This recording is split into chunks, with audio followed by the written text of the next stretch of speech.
This is Audible. Tantor Audio, a division of Recorded Books, presents So Not My Type by Amelia Kingston.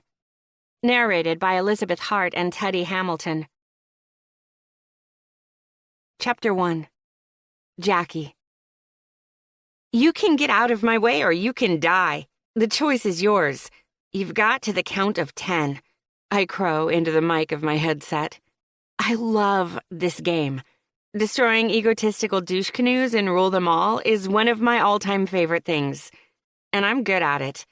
I was born to dominate this computer world with an iron fist. That time of the month, tricks? The snotty, barely post-pubescent voice of Sex King 69 rings in my ear. He must be new. Wrong choice, dipshit. A wicked smile twists my red-stained lips. 1, 2, 10. Time's up. With a few keystrokes, my digital army squashes my enemies with brutal efficiency. Holy shit! The woeful cry is music to my ears. I was just playing around. Aw, poor baby. Next time you feel like playing, I suggest you stay the fuck away from Woman's World. Yes, I named my make-believe country Woman's World. And yes, I have zero remorse in exterminating pests like this one. He can't say I didn't warn him. Rule them all is not for the timid or insecure. It's a dog-eat-dog world with player-controlled countries clawing at each other to get to the top. To be the best. My gamer handle is Dominatrix for a reason. Wow, Jackie, that was harsh. My best friend chastises me in our private video chat. Elizabeth is a bleeding heart. I love her to death, but she wants to think the best of everyone. Truth is, some people are just assholes. A little bit of humbling goes a long way. He had it coming. Her boyfriend Austin chimes in. I'd nearly cut his balls off last year when he broke Elizabeth's heart. Believe me, he had it coming too. I think he's still trying to get on my good side. I promise I have one. It's just reserved for a very select group of truly amazing people. The rest of the world can fuck right off. Thanks, man-meat, but I don't need your approval. I flip off the camera with a simper. He chuckles, and Elizabeth groans. Don't you have to work in like 3 hours? She asks. I glance across my small studio apartment to the clock on the milk crate that serves as my nightstand. The bright, abrasive orange 300 silently scolds me. Shit. Guess tomorrow's going to be a bitch. I shrug, hugging one knee up to my chest, resting my chin on it, and grinning at my best friend through the camera. She rolls her eyes at me. Did you at least finish your submission for the contest? My gaze darts up to the dozens of half-finished designs taped up on nearly every square inch of wall space. Almost, I lie. Almost? She calls me out with the same disappointed tone my mom uses. The sound is like a tiny needle poking me in the eye. Yeah, almost. As in just about. Nearly. As in no. I'll finish it tomorrow. It's a bold-faced lie, and we both know it. Every year, E.B. Jericho, one of my all-time favorite sci-fi writers, holds a contest to design the cover art for her latest release. And every year I promise myself I'll enter. I have 1,000,001 ideas, but I always let the deadline for submission pass me by. I've been torturing myself for months, trying to come up with a unique design, but nothing seems right. The fact that this is the last book in the series makes it that much more important. You better. You've got this thing on lockdown. Elizabeth's faith in me is unwavering, despite the fact that I've never actually had any paid graphic artist work. I glance over to my long-forgotten drafting table, now housing junk mail and yet-to-be-folded laundry. I haven't used it or any of my hundreds of dollars worth of design software since I gave up on starting my own graphic design business a couple years ago.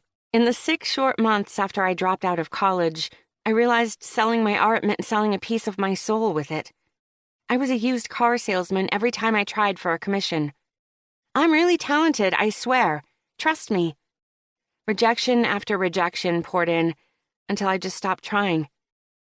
After a long morning of slinging coffee, doodling cover designs is all I have the energy for. You've read every one of his books, what, like a dozen times? Elizabeth asks. Her books, and at least a dozen, I correct her. No one really knows who E.B. Jericho is. She's a notorious recluse, but Elizabeth and I have a standing bet on the author's gender. She goes with odds, seeing as how 75% of sci-fi writers are men. I am convinced E.B. is a woman. She's too clever and witty not to be. If we ever met, we'd be hetero life mates. Instant besties for sure. All right, kiddos. I better get my beauty sleep. I blow a kiss at the screen. Night, Jackie. Austin's deep voice announces. Night. Love you, babe. Elizabeth chirps with a sweet smile. Love you too. I click off the camera, toss my glasses onto my desk, and shut down my computer. Stretching my arms up and taking a long, deep breath. I sweep my eyes over the design ideas splattering my walls again. Not one of them is good enough. It's so late, it's early, but my mind is still racing. The idea of submitting a design to be judged by someone I truly admire makes me nauseous.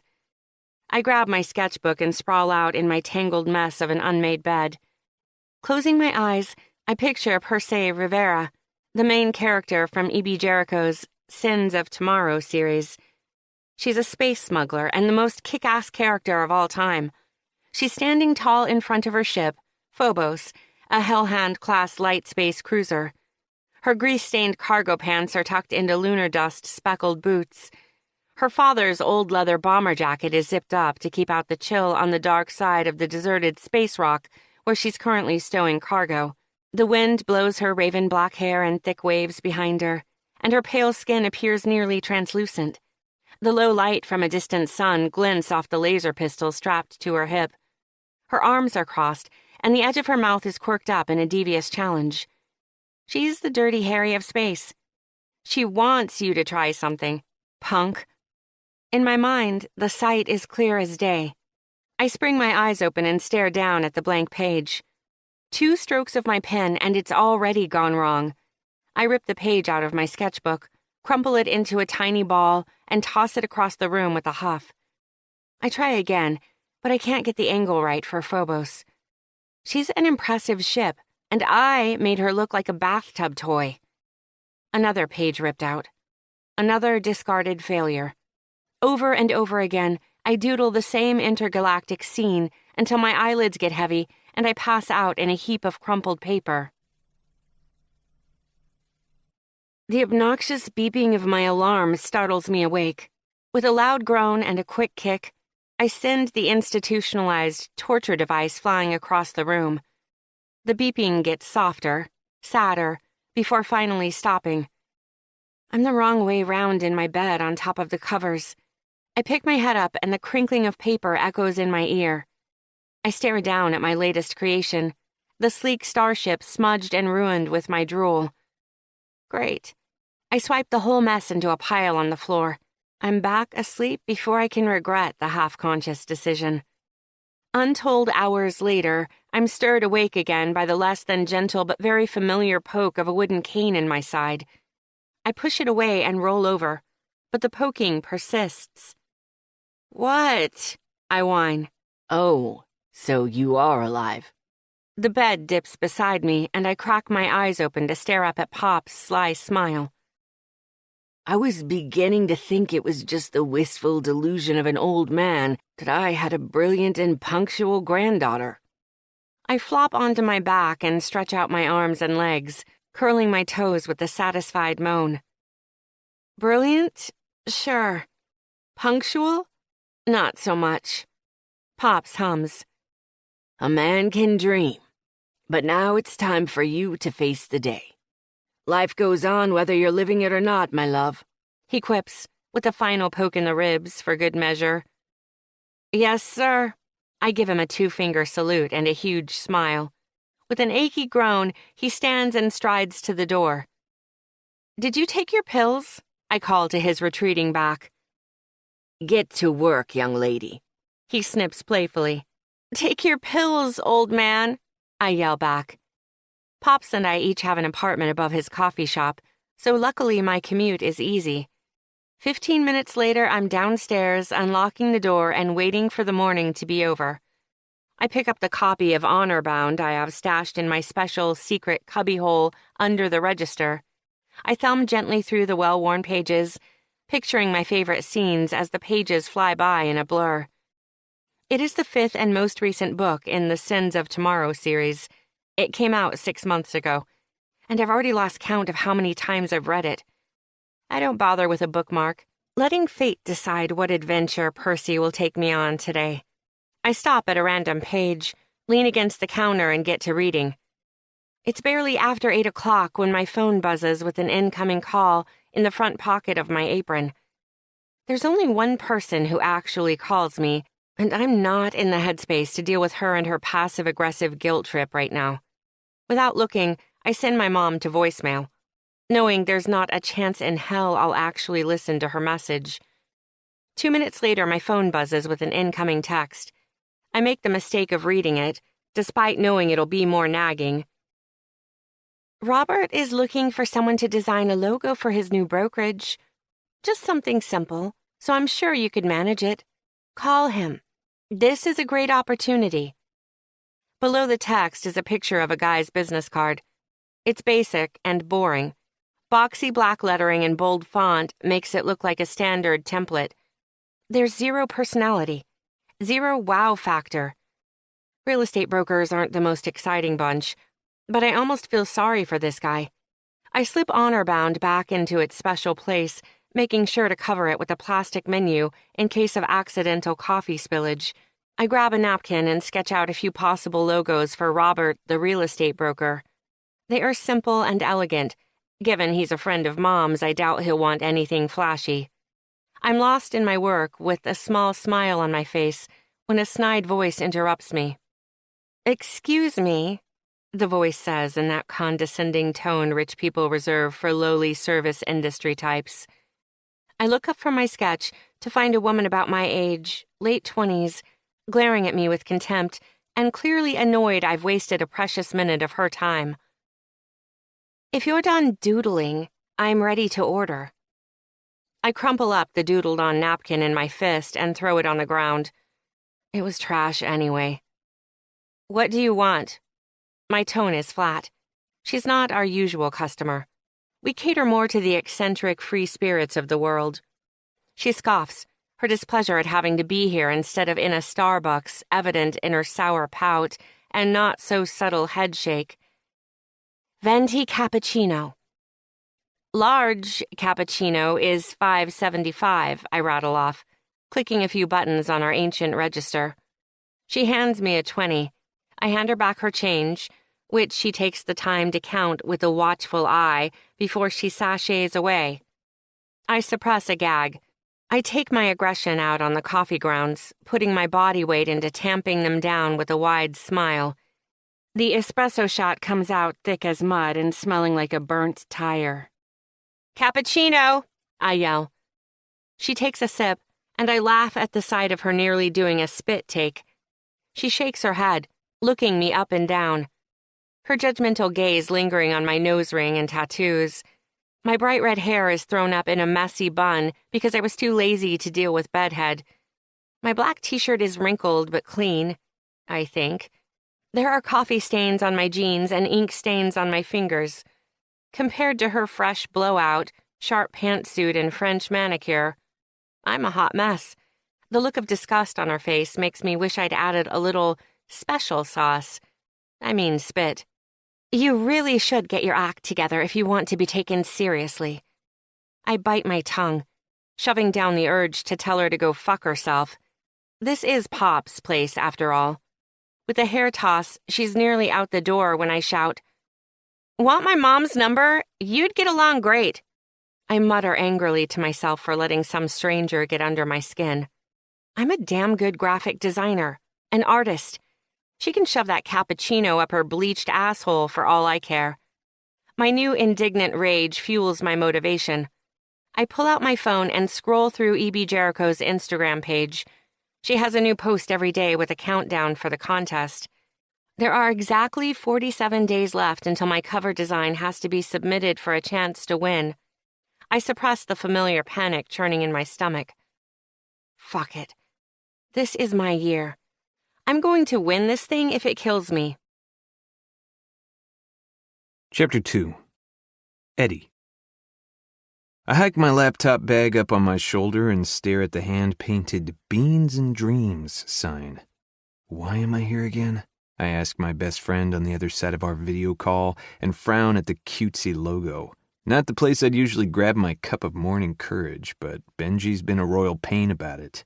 He's nagged me every day for the past week, insisting I check this place out, but not really saying why he thinks it's so special.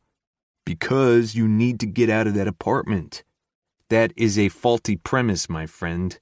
Benji shakes his head and lets out an exasperated chuckle. He's been harping on me for a full 2 weeks to get out and about. I finally gave in, and I'm already regretting it. You do know a whole entire world exists outside your apartment, right? The real world? Do you know real is often overrated? It's a recurring theme of our friendship. Benji pushes me to live in the real world, and I fight him tooth and nail. He's worried about me becoming a total shut-in. But I don't know why. I'm a happy little recluse. Everything I need, I can have delivered to my front door. My imagination provides more than enough of a distraction to life's monotony. Still, to make my best friend happy, I trekked out to this funky little coffee shop. Benji is on the other end of the phone to make sure I'm actually here. I've been known to make up a story or two. You'll like this place, I promise. Benji smiles like the cat that ate the canary. I crook an eyebrow and glare at him on my phone screen. Fat chance. I'm here to appease him so he'll leave it alone for a while, but I'm under no illusion of actually enjoying this little excursion. Dude, have I ever led you astray? Benji asks. At my incredulous look, he quickly adds, other than that thing with paintball, and the slam poetry, and the timeshare scam, and the nudist colony. He winces at the mention of the worst of all his ill-advised suggestions. Okay, that one wasn't my fault. I thought naturalist meant Bear Grylls, not bare ass.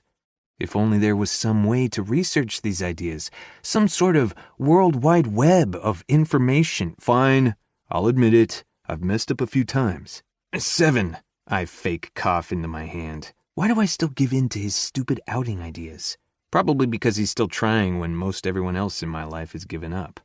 And I'm a glutton for punishment. But this is lucky number 8. I promise you're going to like it. I groan in disbelief and pull the door open. The smell of dark roast envelops me as I step into the funky little shop. I pause to take a deep lungful. I love that smell. My blood pumps faster through my veins, as if the caffeine seeps into my system through the scent alone. I step farther inside with a satisfied hum.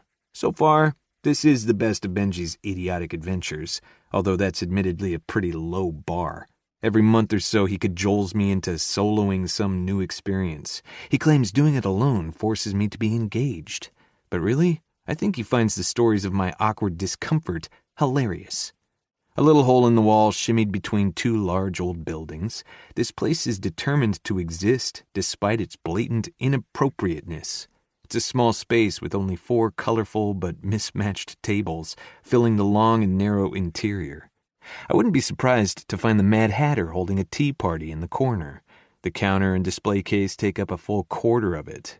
Cozy.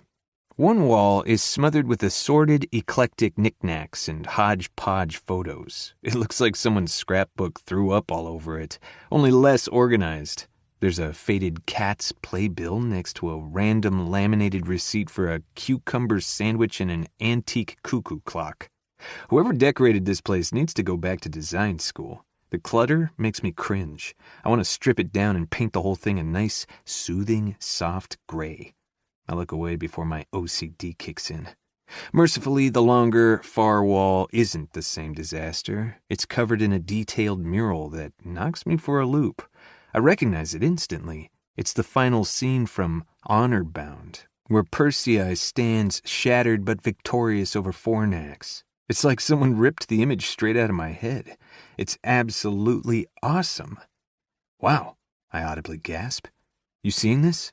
I flip to the rear camera on my phone and show Benji the full mural. Told you. That's not in your apartment. Kinda wish it was.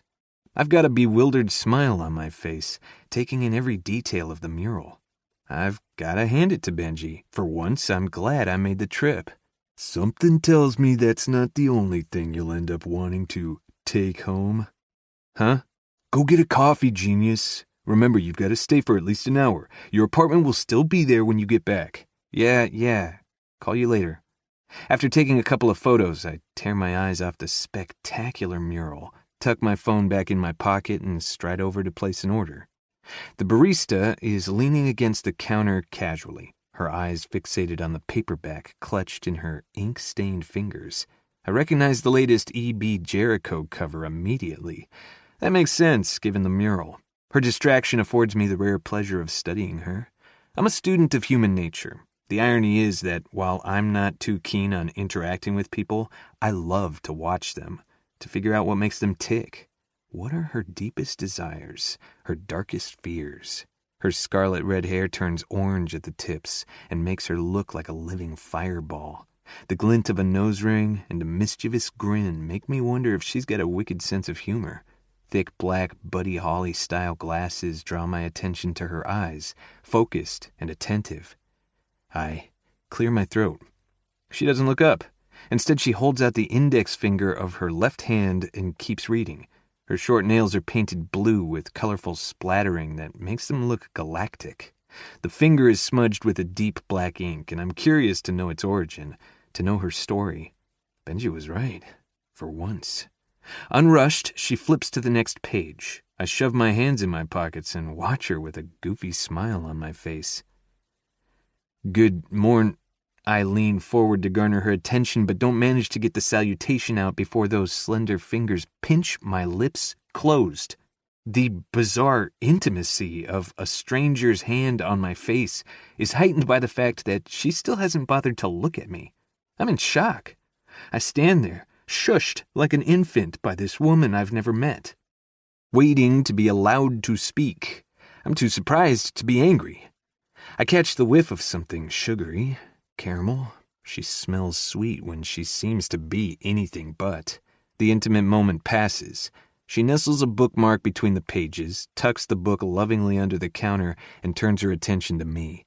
I take advantage of my first opportunity to read the white lettering written across her black shirt.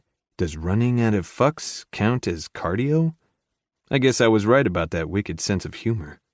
Welcome to Beans and Dreams. What can I get you? She asks, her tone uninterested, but not openly hostile. Oh, so this is a coffee shop? I thought I stumbled into the library, what with all the reading and the shushing. The corner of my mouth quirks up, amused by my own joke.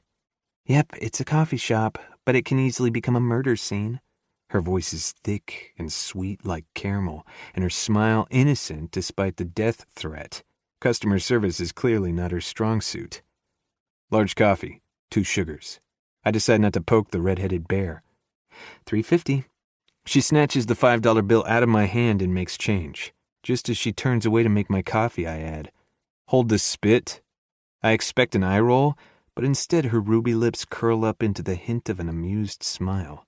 She mimics swishing spit around her mouth, scrunching up her face, and swallows hard. After the ridiculous show, she gives me a thumbs up. What is this bizarre little place? Is this how Alice felt falling down that rabbit hole? I take a seat at one of the empty tables, positioning myself to have a clear view of the mural. It's a simple coincidence. I have a great view of her standing at the register as well. Feeling inspired by the quirky, mystical atmosphere of this place, I start up my laptop, eager to get to work. I stare up at the amazing mural, and my mind spins off into a million different ideas. I stare at it for minutes at a time, studying every inch of the scrawling painting. It is oddly mesmerizing.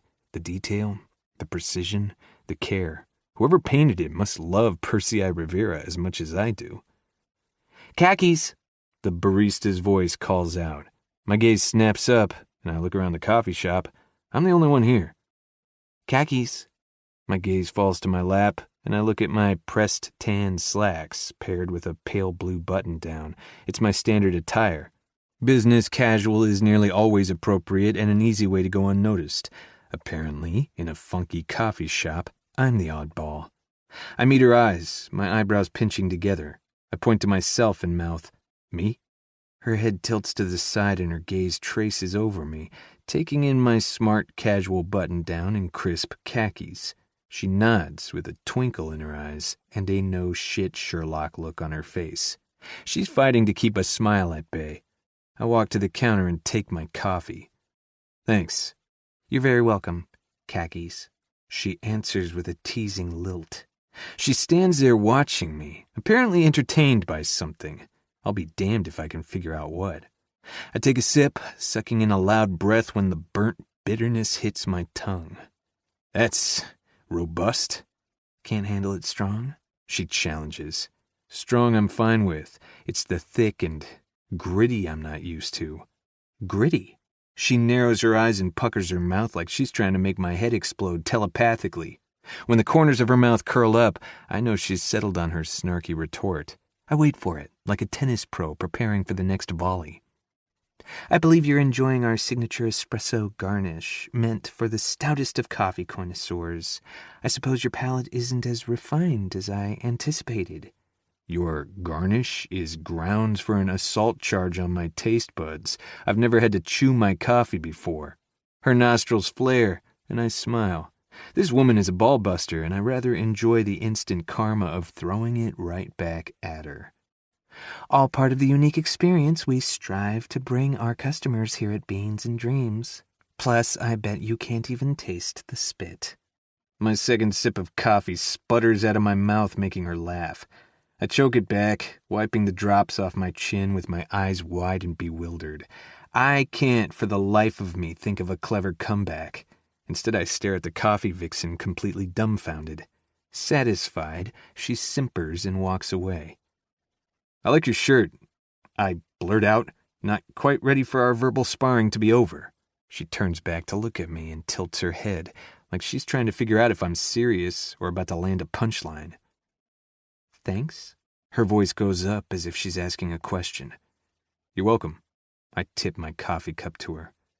I'm Eddie. I hold out my hand. She doesn't shake it, so I wave.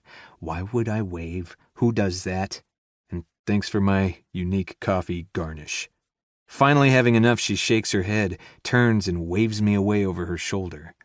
I watch her walk away, and my mind starts racing. Ideas pile up in my head like a freeway during rush hour. Not wanting my sudden inspiration to go to waste, I scurry back to my table and get to work, keeping a watchful eye on my new muse. Chapter 3. Jackie. I was right. Today has been a bitch. The morning was just slow enough to drive me crazy and too busy for me to actually get any real reading done. A steady trickle of customers has tormented me, including the pair of khakis that's been here almost as long as I have. I swear, he was trying to piss me off earlier, but after he finally sat down and shut up, he's innocuous. I feel his eyes tracing me most of the day as I fiddle with something behind the counter or shuffle around the shop. Usually, I'd call a guy out for that kind of thing. But weirdly enough, it doesn't bother me. His focused gaze is more curious excitement than creepy leering. Like a kid standing in line for the roller coaster, despite knowing full well they're too short to ride. I figured he'd get the hint when I ignored him for hours on end. Guess not. He's been glued to that seat, concentrated, fastidious, dedicated. It's actually kind of impressive. That's how I get when I'm drawing. Other than watching me, he's been content to keep to himself, laser-focused on his computer. I wonder if he's actually an android. I chuckle at the idea of khakis being released into the world to see if he can pass for human. His own little Turing test. I glance over at him. He smiles and waves, only his hand moving with a bend at the wrist, while the rest of him is stock still. Waves. Who does that? Robots pretending to be human, that's who. I grab a napkin and sketch what khakis looks like under those starched pants, all gears and wires. A meat grinder for a stomach, a filament light bulb for a brain, and an old-timey pocket watch where his heart should be. I'm lost in my little steampunk doodle and don't notice he's packed up his laptop and come to stand next to me at the counter. Been thinking about me without my clothes on?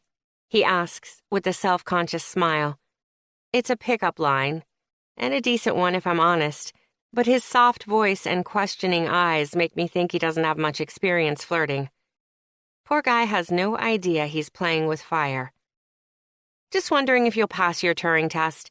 I shrug and slip the napkin doodle into my book. If you're wondering, haven't I already failed? And for the record, my heart should totally be a calculator watch. I stand up straight, cross my arms, and stare at him. I'm surprised he knows that the Turing test is to see if a robot can pass as human. Bonus points to khakis. I can't make up my mind if that makes him more or less likely to be an android. The obnoxious cuckoo clock chimes and two rosy-cheeked lederhosen-clad men pop out, spin around, dip forward, smooch, then disappear back into their holes. No pun intended. Pops got it in Germany decades ago. He adores the thing, despite the fact that it drives me bonkers. After my grandma died, Pops disappeared for a few months. I was too young to remember, but Mom says he was traveling around Europe, discovering himself, whatever the hell that means. It's great Pops took the time to figure himself out, but Mom's still got her panties in a twist over it. Add it to the very long list of things I can't talk to her about. I love Pops, but I have to agree with my mom for once. That clock is kitschy, loud, and annoying. Usually I hate the thing. But today it's music to my ears. That hideous clang means it's noon. Thank God. I'm so ready for this day to be over. I just want to crawl back into bed and sleep for the rest of my life. I stretch my back and groan before grabbing a rag and wiping down the counter. Long day? Khakis asks. Same number of hours as every other one, I'm pretty sure. I keep cleaning with my back to him. I recall reading somewhere that time is relative. His tone is flat, neutral, even though he's teasing me. For some reason, that is infuriating. Aren't you clever? I have my moments. I'll let you in on a little secret. I twist to face him and mock whisper. This isn't one of them. Oh, I don't know. I happen to think I'm pretty charming. He gives me a boyish grin that is undeniably charming. Damn it. I take it back. You're right. Time is relative. And you know what makes it just drag on forever? Guys who just won't take a hint. The room is thick with my sarcasm. Without missing a beat, he retorts, Well, you're such a delight I can hardly blame 'em. Khakis shrugs and gives me a little nod. Touché. Who wouldn't be in a good mood after hours of smiling like an asshat and chatting about asinine nonsense? My voice is light and playful. I give him a gigantic toothy smile. He clears his throat to cover up a chuckle. I was thinking, you should add service with a sneer to all your signage. That's how the saying goes, right? That's it, Khakis. I toss down my rag and stomp around the counter to him, unsure of what I'll do when I get there. I only realize how tall he is when I'm toe-to-toe and have to crane my neck to see him. He's not particularly broad or muscular, but he's a lot more solid now that I'm all up in his business. He smells clean, like he stepped right out of a laundry detergent commercial. It has me a little disoriented. Instead of tearing him a new one, I stand there like a dumbass staring into his dark eyes and struggling to remember what I was so pissed about. Hola, chica! JC's cheery voice rings through the small shop as his over-the-top personality fills every inch of the space. The other barista Pops hired is my opposite in every possible way. Male, gay, Puerto Rican, piercing-free, and too nice for his own good. On days like today, he is my very own personal ray of sunshine. JC comes to a screeching halt at the sight of Khakis and me facing off. I don't know why he is surprised. He's seen me lose it on customers before. Today is nothing special. Oh, sorry. JC blushes softly. Am I interrupting something? Only a pending homicide, I quip, and release khakis from my death stare. He chuckles, a low and surprisingly masculine sound rattling out of his chest. I was not expecting that, or the way the sound made my skin tingle like an idiot teenager with a stupid crush. I skip over to JC and wrap him in a giant bear hug. I've never been so happy to see you. I pull back and plant a quick kiss on his lips. He's slightly taller than me with curly black hair, chocolate eyes, and smooth tan skin. He's like a pocket Ricky Martin. Khaki skirts around us and slips out the door without a word. Victory is mine. I release JC and walk back over to the counter. Who was that? He asks, his voice high-pitched and betraying his excitement. Nobody. I shrug and snag my book and purse from under the counter. Nobody? That's why you couldn't resist mauling my face in front of him? I scoff. First of all, I didn't maul anything. That was a very respectful kiss. And second, it's been a crap day and I'm happy you're here. It means I can take off. You're a bad liar, Red. He crosses his arms and shakes his head at me. You looked ready to climb his ass like a Sherpa on Everest. He's just a customer. Don't be dramatic. Girl, please. Dramatic is my middle name. Your middle name is Fernando. I'm having it legally changed. And you can't tell me there weren't sparks flying between you and Mr. Clean Cut. Don't be an ass. That was annoyance, not attraction. I'm sure I'll never see khakis again.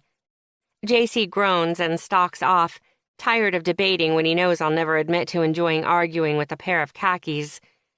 Just the teeny tiniest bit. I will say one thing for khakis. He made an otherwise crap day somewhat interesting. But it's not like he made my lady bits tingle or my nipples get hard.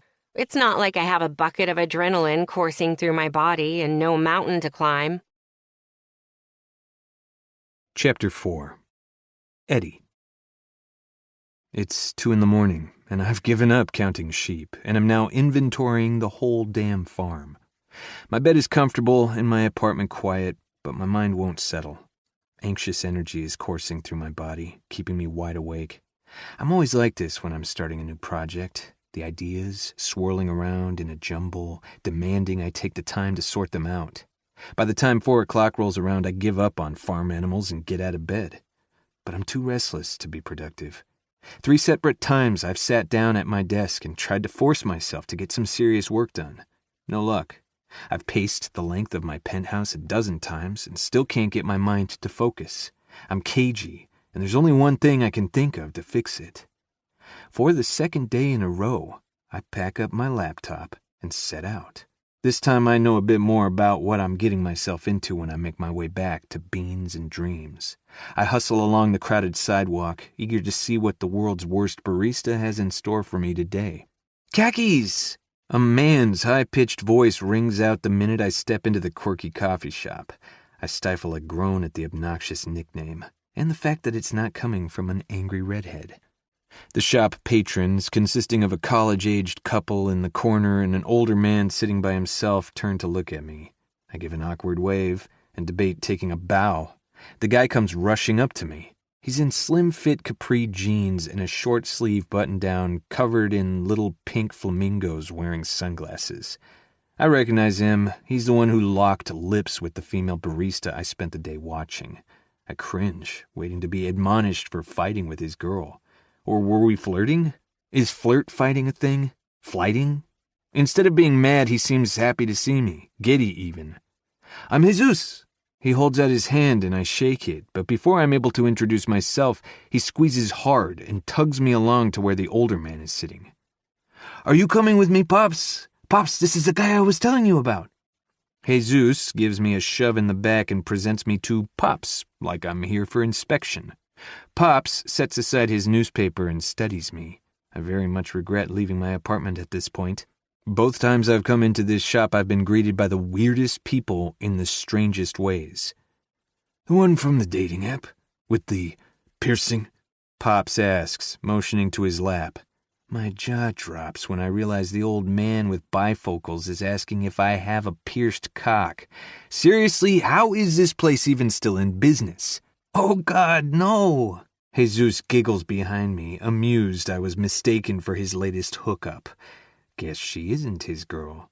This is the one your granddaughter looked like she was going to stuff and mount yesterday when I came into work. Excuse me? I turned to Jesus, who's biting his lip and wiggling his eyebrows, as if there were any doubt what he was trying to insinuate. I shake my head and turn back to Pops. That's not exactly accurate. Pops hums and nods. Which part? The stuffing or the mounting? Neither, I stutter. Well, maybe the stuffing, but there was definitely no mounting. Shame. Sorry? I'm so confused. Does this guy actually want me to have sex with his granddaughter? It'd do her good to fall in love. And you're the sort she'd never see coming. Pop stands up and tucks his folded newspaper under his arm. I step back so he can slide around the table. Squaring up in front of me, he places a hand on my shoulder and looks deep into my eyes. Remember, son, pitch no woo, get no whoopee. I'm heading upstairs, Jesus. Okay, Pops. Jesus calls from back behind the counter. Catch you later. I'm standing there, in the middle of this coffee shop, reeling from the second bizarre interaction in as many visits. I stumble over to the same table I had yesterday and plop down in the bench seat. I replay the whole interaction with Pops in my head, trying to figure out if that really happened. What can I get for you, sweetheart? Jesus asks, drawing me out of my stupor. Who was that? What was that? I ask. Jesus displays his perfect teeth in a wide smile. That's Pops. This is his place. Isn't he the best? Interesting, for sure. And the woman from yesterday is his granddaughter? Yep. Apple didn't fall far, am I right? He gives me a friendly pat on my shoulder. I pull my laptop out of my bag and start to get situated. Now that I've gone through all that, I better get some quality work out of it. Pop seems a bit less homicidal. Jesus giggles again. Ain't that the truth? But red grows on you. So does flesh-eating bacteria. I deadpan. Damn! Jesus snaps his fingers 3 times in a zigzag. I think that girl might have found her match. He looks back toward where Pops disappeared and lowers his voice. You know, she's not as scary as she pretends to be. Red's fierce, but she has the biggest heart. Don't let her chase you away too quick, okay? He gives my shoulder a squeeze, an encouraging smile on his lips. Okay. Everyone who works here is at least half crazy. Can I get a black coffee with 2 sugars? Coming right up. Noticeably less gritty coffee in hand and headphones on, I settle into my work.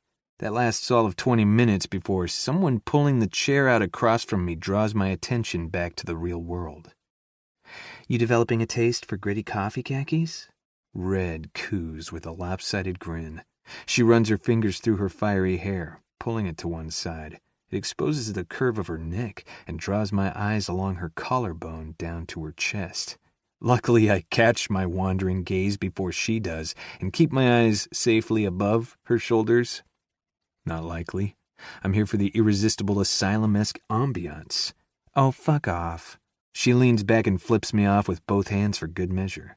See? Don't get that at Starbucks. She shakes her head and bites her lip to stifle a laugh. I shift on the bench, finding myself leaning in closer to her. I met your Pops. I heard. She leans forward across the table, her chin nearly resting on the screen of my laptop. Sounds like there was some confusion. Her voice goes soft and sensuous. So, do you or don't you have a cock piercing? Jesus Christ. I pinch the bridge of my nose and squeeze my eyes shut. You showed it to JC. She gasps and yells across the cafe. Hey, JC, is it Prince Albert or a Jacob's Ladder? No, that's not... I try to off-ramp this colossal miscommunication. Prince Albert, Jesus shouts back with a wink. Red lifts out of her chair to peek at my lap as if she's going to be able to see the non-existent piercing through my pants. Shame. I always wondered what a Jacob's Ladder would feel like. She replies loud enough that Jesus can hear her behind the counter, but her eyes are locked on mine. They are a mesmerizing soft hazel with a mischievous glint. My heart pounds in my chest, and my mouth goes dry. It's all about how they use it, Jesus answers, shouting over the hiss of steaming milk. Ain't that the truth? Red wiggles her eyebrows at me. I don't have a dick piercing, I shout over the both of them, louder than I need to be. The couple in the corner finish their drinks quickly and get out of there, glaring at me like I'm some kind of pervert. Red saunters over to Jesus and gives him a high five across the counter. She's wearing the smuggest expression. I stand and stalk over to her, stepping in toe to toe. I'm annoyed and frustrated. This woman is infuriating. I open my mouth to give her a piece of my mind, but the power of speech fails me. This is a first. I'm never at a loss for words. What's wrong, khakis? Cat got your tongue? She taunts. Listen, I have no idea what is about to come out of my mouth, but luckily I'm saved by an act of God. Or Jesus, to be more accurate. Dios mío. His gasp catches me off guard. His eyes are tearing up, and he's focused on the front door. Red cuts her eyes to the tall, built man in a bespoke suit who just walked in. What the fuck is he doing here? She growls, anger radiating off her like she's about to ignite. I can't... Jesus' voice is thick with sadness and desperation. Red, I can't talk to him. She spins, squeezes Jesus' hand, and reaches for something under the counter. An aluminum baseball bat. Why am I not surprised? Don't worry, JC. I've got this. She slings the bat over her shoulder and walks backward with a wicked smile, looking sexy as hell, and more than a bit crazy. Are you okay? I ask Jesus, keeping my voice low and soothing. He's my asshole ex, Jesus explains. That man broke my heart into 1,000,000 pieces. Jesus and I watch Red confront the guy. He has to outweigh her by 100 pounds, but he holds his hands up and looks terrified. I don't blame him. She grabs the lapel of his jacket and pulls him down. She whispers something in his ear, and he turns as white as a sheet. With one quick, withering glance at Jesus, the guy flees out of the front door. Red turns to face us with a wide smile and blows Jesus a kiss. Told you. His voice is soft admiration. Heart of gold. What did you say to him? I ask, intrigued by the smug look on her face. I gave him a vivid description of what it would feel like to have his balls meet my coffee grinder. I stare at Jesus and shake my head. Oh yeah, she's a real saint. Chapter 5. Jackie. Stalker much? I call out to Khakis the second he steps into Beans and Dreams for the third day in a row. He clasps his hand over his heart in mock indignation. I wouldn't dare. Don't tell me you're scared of little ol' me. I drop my chin to my chest and bat my eyelashes at him. I'm as innocent as fuck. If it's all the same to you, I'd prefer my testicles not ground into an espresso garnish. Then you better behave yourself today. I point a finger at him. You aren't too keen on repeat customers, are you? Interesting business model, he quips, undeterred. He takes the same seat as the past 2 mornings and pulls out his laptop. He is a creature of habit for sure. Black? 2 sugars? I ask, remembering his order.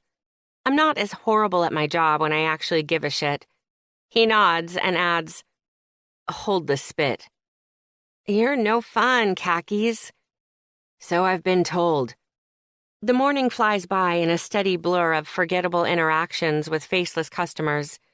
Every so often, I check in with Khakis, refilling his coffee without asking and adding it to his running tab for the day. If he's going to take up a seat all day, he's going to pay for it. I watch him when he's deep into whatever he's working on, making these little faces, pinching his eyes closed tight like he's trying hard to remember something, shaking his head with a deep sigh as if disappointed with himself, nodding with a soft hum. And he thinks I'm crazy?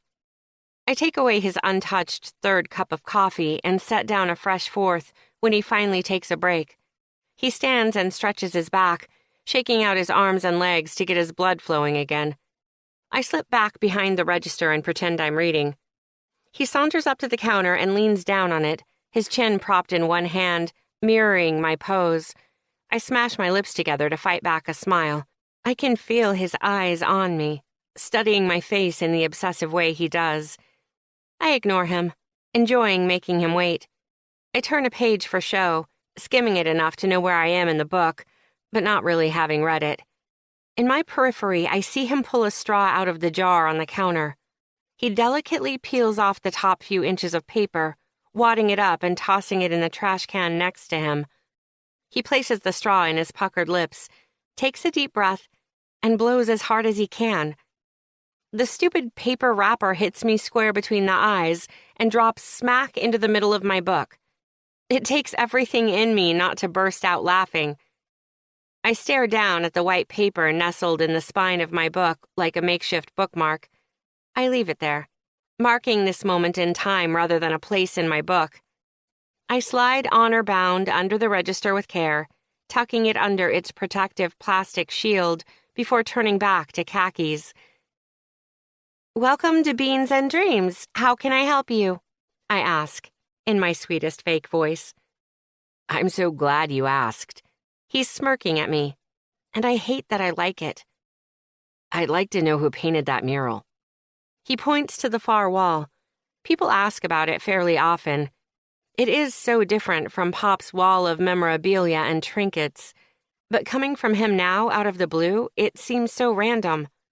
I can't help but feel like he's setting me up to be his punchline, and I reflexively stiffen in defense. "Pablo Picasso," I deadpan. "Michelangelo. Or Raphael, maybe? I can't remember. One of the turtles?" He shakes his head and lets out a low chuckle. No, seriously, who painted it? "Why do you care?" I cross my arms and glare at him. Why are you being so evasive? He crosses his arms to match my pose. "Because I painted it." Khakis shoots away from the counter like I just waved a steaming turd under his nose. Really? He exclaims in disbelieving shock. "Yes, really." I narrow my eyes at him and grit my teeth. He's on dangerous ground if he's going to start talking smack about my artwork. That mural is badass, and he damn well knows it. First warning. I reach over and pulse the start button on the coffee grinder. The brief but loud whirling and crunching makes khakis wince. Sorry, no offense intended. He holds up his hands in surrender and takes a few steps back. For what it's worth, I think it's amazing. Oh, good heavens. I can't believe this day has finally come. Khakis likes my painting. I can die a happy woman. I fake swoon and fan myself like a Southern belle in the 1800s. You're a lot to handle, you know that? He chides. I lean across the counter, my tits on display, and I fuck the shit out of khakis while biting my lip. You have no idea. He doesn't answer. Instead, he blushes slightly and returns to his work. Another few hours tick by before he finally packs up and makes his way back to the cash register. One more question. He starts. His hands are in his pockets, his laptop case slung across his chest. I'll admit he's kind of cute in a straight-laced, boring sort of way. I move my hand over to the coffee grinder and nod for him to go on. At the risk of my scrotum's safety, can I ask if you're single? Damn. I was not expecting that. Single as a nun in Antarctica. When your options consist of fuckboys, idiots, and assholes, a girl tends to stay single, I answer, desperate to know if he'll have the balls to actually ask me out. Not many guys do. I know I'm a bit extra. I'm terrified to ask which one of those categories I fall into, but I was wondering if you'd let me buy you a cup of coffee sometime. I get my coffee for free, I deadpan. Yeah, I guess you would. He gives me a lopsided boyish grin that I admit is mildly adorable. How about a drink, then? Sorry to break it to you, khakis, but you're so not my type. He hums and nods, not seeming upset by my rejection. And what is your type? Not? I eye him up and down. He's clean-cut and put together. I bet he flosses every night and always refills his ice cube trays, just like a good little robot. You. I grab a dish tub, cross the shop, and start collecting the empty mugs and leftover trash. JC will be here before long, and I should try to make the place somewhat presentable. That's not an answer. This kid doesn't quit. Believe me, you don't want a real answer. I scrunch up my face and give him my best Jack Nicholson impression. You can't handle the truth. I can handle anything you've got. He's reclining against the edge of his table with a smug little smirk on those pink lips, all manufactured ease and confidence. Now he's a smooth talker? Nah, I'm done with this game. Time to crush his dreams. I set down the tub and turn to face him full on. I cock a hip out and prop my hand on it while I gesture to him, up and down several times with the other. Because you're vanilla pudding and I'm devil's food cake. You're a glass of rosé and I'm whiskey neat. You're the Gap and I'm a vintage thrift shop. You're missionary and I'm kink. You're easy listening and I'm punk rock. That it? That all? He winks. This fucker actually winks at me. Time to go nuclear. I toss my glasses down on the table with a thud before they skid across the surface. I pull the hair tie out of my ponytail and let my wavy red locks fall past my shoulders. I give it a little tussle, knowing it is barely controlled chaos. Just like me. I lick my lips with my eyes locked on his. He's trying hard to keep his composure, but I see him swallow the tension. You're too pretty, too soft, too clean, too easy, too bland, too safe. I take a slow step towards him with every word. A sexy catwalk strut, crossing my combat boot-clad feet each time, adding an extra sway to my hips. I pin him with a challenging glare as he drinks in my curves with stifled desire. I lean against him, pressing my chest into his. He doesn't pull away, but his muscles tensed, his body hard. I bring my mouth to his ear. I want dirty and dangerous. Going for the kill, I tease his earlobe with a flick of my tongue. He lets out a deep groan. I shove off his chest and stalk back over to my abandoned dish tub. I quip over my shoulder. Darlin', I'd destroy you. And I'd enjoy every second of it. He adds without missing a beat. I bite my lip to keep from smiling. Chapter 6. Eddie. You're behind schedule. Instead of a greeting, Darla scolds me without getting up from her desk. The morning sun streaming into her office through the floor-to-ceiling windows behind her, and the deceptive clear blue sky almost has me believing that winter is over. The frosty stroll from the subway was enough to prove otherwise. I shake off the chill, unsurprised and undisturbed by Darla's gruffness. I don't have to make the trek downtown to my agent's office. We do most of our meetings by teleconference at my insistence. Crowds are not my thing. Today, Darla refused to do this anyway but in person. It was one of the many clues hinting that I am in for a talking to. I am aware, I reply, settling into the couch in the corner rather than the defendant's chair in front of her desk. She's my agent, not my boss. Still, at more than 10 years my senior and an industry veteran, she plays the role of pushy older sister quite well. Our relationship is more friendship than business, not that anyone would know it by the scowl on Darla's face right now. I don't like it when you're behind schedule. I am aware. I lean back, cross my legs, and clasp my hands behind my head, not trying to hide my smile. Cut the cutesy shit. You miss a deadline and I know, I interrupt her. I'm late, and I'm out a bunch of money. I've heard this lecture before. She interlaces her finger, sets her elbows on her desk, and leans forward in her plush leather executive chair. She's unsettlingly calm, and her voice smooth as ice when she corrects. You miss a deadline, and we're out a bunch of money. In addition to a deep respect for Darla, I have a healthy amount of fear of her, too. Anyone who has seen her in contract negotiations would. She has no problem giving me a swift boot to the ass when needed. She does it with love, I think. It's why, after almost 10 years and dozens of projects, she's one of the few people still in my life.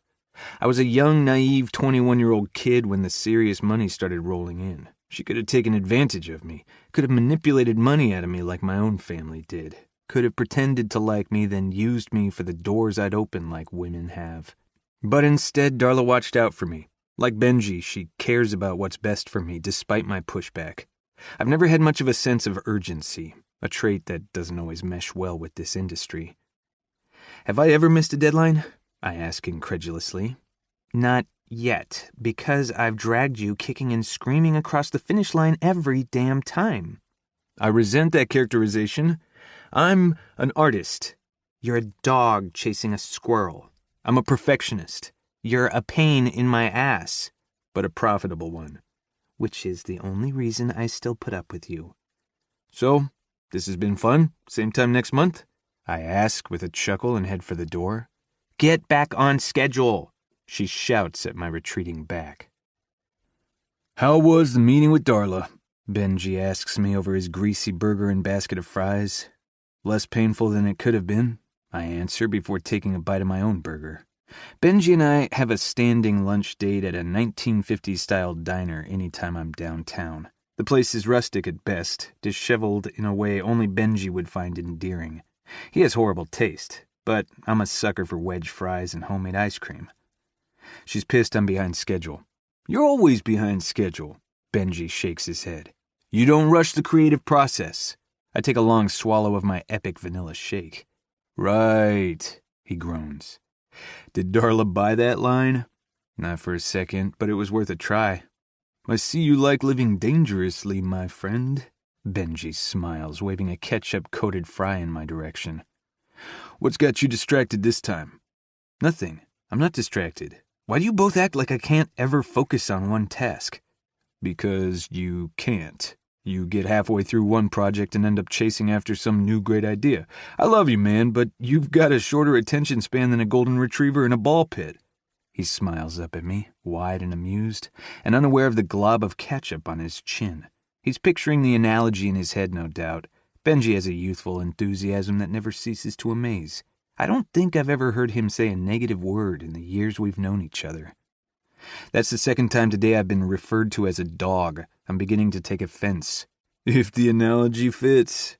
I tug a napkin out of the stainless steel holder on our table and hand it to Benji. You got a little something right there. I tap my chin. He wipes it off, unfazed, before returning to his lunch. I lean against the booth, the ancient red vinyl groaning in objection under my weight. Staring out the window, I think about the past week. Perhaps I am a little distracted. What I haven't bothered to tell Darla, or Benji, is that I've been plenty productive, just not on the project they think I should be working on. I've spent 3 days in a quirky coffee shop studying a tumultuous woman whose name I don't even know. A woman who made it abundantly clear she has no interest in me. And yet I keep coming back, ravenous for another taste of her sassy attitude and quick wit. Chapter 7. Jackie. Where's Prince Charming? JC's voice makes me jump right out of my skin. Fuck! I shout at him. I snap my glare from the front door to him. You scared the ever-living shit out of me. He holds his hands up in defense. I wasn't sneaking around, Little Miss Sunshine. I think you're a little distracted. Bite me. You've been staring at that door for a solid hour, chica. I think someone's got a crush. He teases in an infuriating sing-song voice. I skirt around him and busy myself with refilling the container of straws, plucking them each individually like it's a field of daisies. I love you, JC, but if you think I could ever want to get it on with the human equivalent of a paving stone, you must have been dropped on your head as a child. Paving stone? He asks. Stiff, dull, and meant to be walked all over. Mentirosa. He calls me a liar and shakes his head. He stops wiping the counter to snap the towel against my ass with a loud tsk. I like messing with him, but that's all it is. He's an easy target. You like that he doesn't back down. You know what I call that? I lift my chin and cross my arms, waiting on his punchline. Foreplay. Jesus bites his lip and winks at me. Foreplay? I scoff with a disdainful laugh. If you think that's foreplay, you're doing it wrong. If you don't think foreplay starts long before you get to the bedroom, you're doing it wrong. He pouts his lips and cocks an eyebrow. All that aggressive, teasing banter you two have? The taunting and hinting? Foreplay. Oh, please. I give everyone shit. Not like that. You've never looked at me like you could gobble me up in one sitting. Maybe because you're gayer than rainbow sherbet? He tilts his head as he squares his shoulders and steps in front of me. Look me in the eyes and tell me you haven't thought about taking that man upstairs and having your way with him. I match his stance, squaring my shoulders and staring into his caramel eyes. I have never and will never fantasize about manicured brown hair, generic gray eyes, average build, and pleated khakis. He blows out a raspberry and saunters off, muttering, Mentirosa, under his breath. Tell me, Cupid, if I want to jump his bones so bad, then why did I turn him down when he asked me out? I lean back against the counter. Checkmate. He asked you out? Jesus's eyes twinkle like a housewife watching a Hallmark holiday special. For coffee. I gesture around the coffee shop. Lame. You seriously turned him down? Why? Seriously. Earth to Jesus, are you there? I shout up to the sky. You're not listening. He is not my type. He may not be your type, but he's the type of guy you should be with. Someone who is as smart and sarcastic as you are, who pushes you. You're just scared of being with a guy who can hold his own. Fuck off, JC. I stalk past him, giving his ass a wicked slap with my towel as I do. The loud slap makes me smile. Scared? I'm not scared of any man, least of all some mind-numbingly boring and excruciatingly basic upper-middle-class stuffed shirt. JC muses. His chin is tucked down to his chest, his lips pursed, and his eyes are narrowed on me. He'd sooner believe I was abducted by aliens. Whatever you say, chica. It doesn't matter anyway. I'd bet my left tit will never see him again. Not after I squashed his boyish crush. I shrug. Jacqueline Ryan, were you mean to that sweet boy? JC chides. I can't be held responsible for introducing him to the harsh truth. Trust me, I needed to be brutal. I don't want a stray dog following me home. Maybe a dog would do you good. Something to soften you up. I'm plenty soft, I retort. JC gestures up and down my body. I'm dressed in all black today as usual, from my dark eyeliner down to my old boots. My shirt reads, "Despite the look on my face, you're still talking." It's one of my favorites. Darling, I love you. Truly, you're one of my favorite people in the world. But you chase people away with a pitchfork and a snarl. Scaredy cats aren't worth my time. Not everyone can be a fearless warrior princess. You should give that man a chance. Even if I wanted to, it's too late. Trust me, we're never going to see khakis again. If I needed any more proof that fate hates me, Khakis chooses that exact minute to barrel into the shop. He's bundled up from head to toe, looking like he's wearing an entire LL Bean catalog. His cheeks are a rosy pink from the cold, adding to the youthfulness of his soft features. My jaw drops open. Despite the whip of cold air following behind him, my chest heats in an unfamiliar and unnerving sensation. You've got to be fucking kidding me, I groan. JC giggles behind me. Khakis freezes in the doorway and stares at us, a confused look on his pink, weather-beaten face.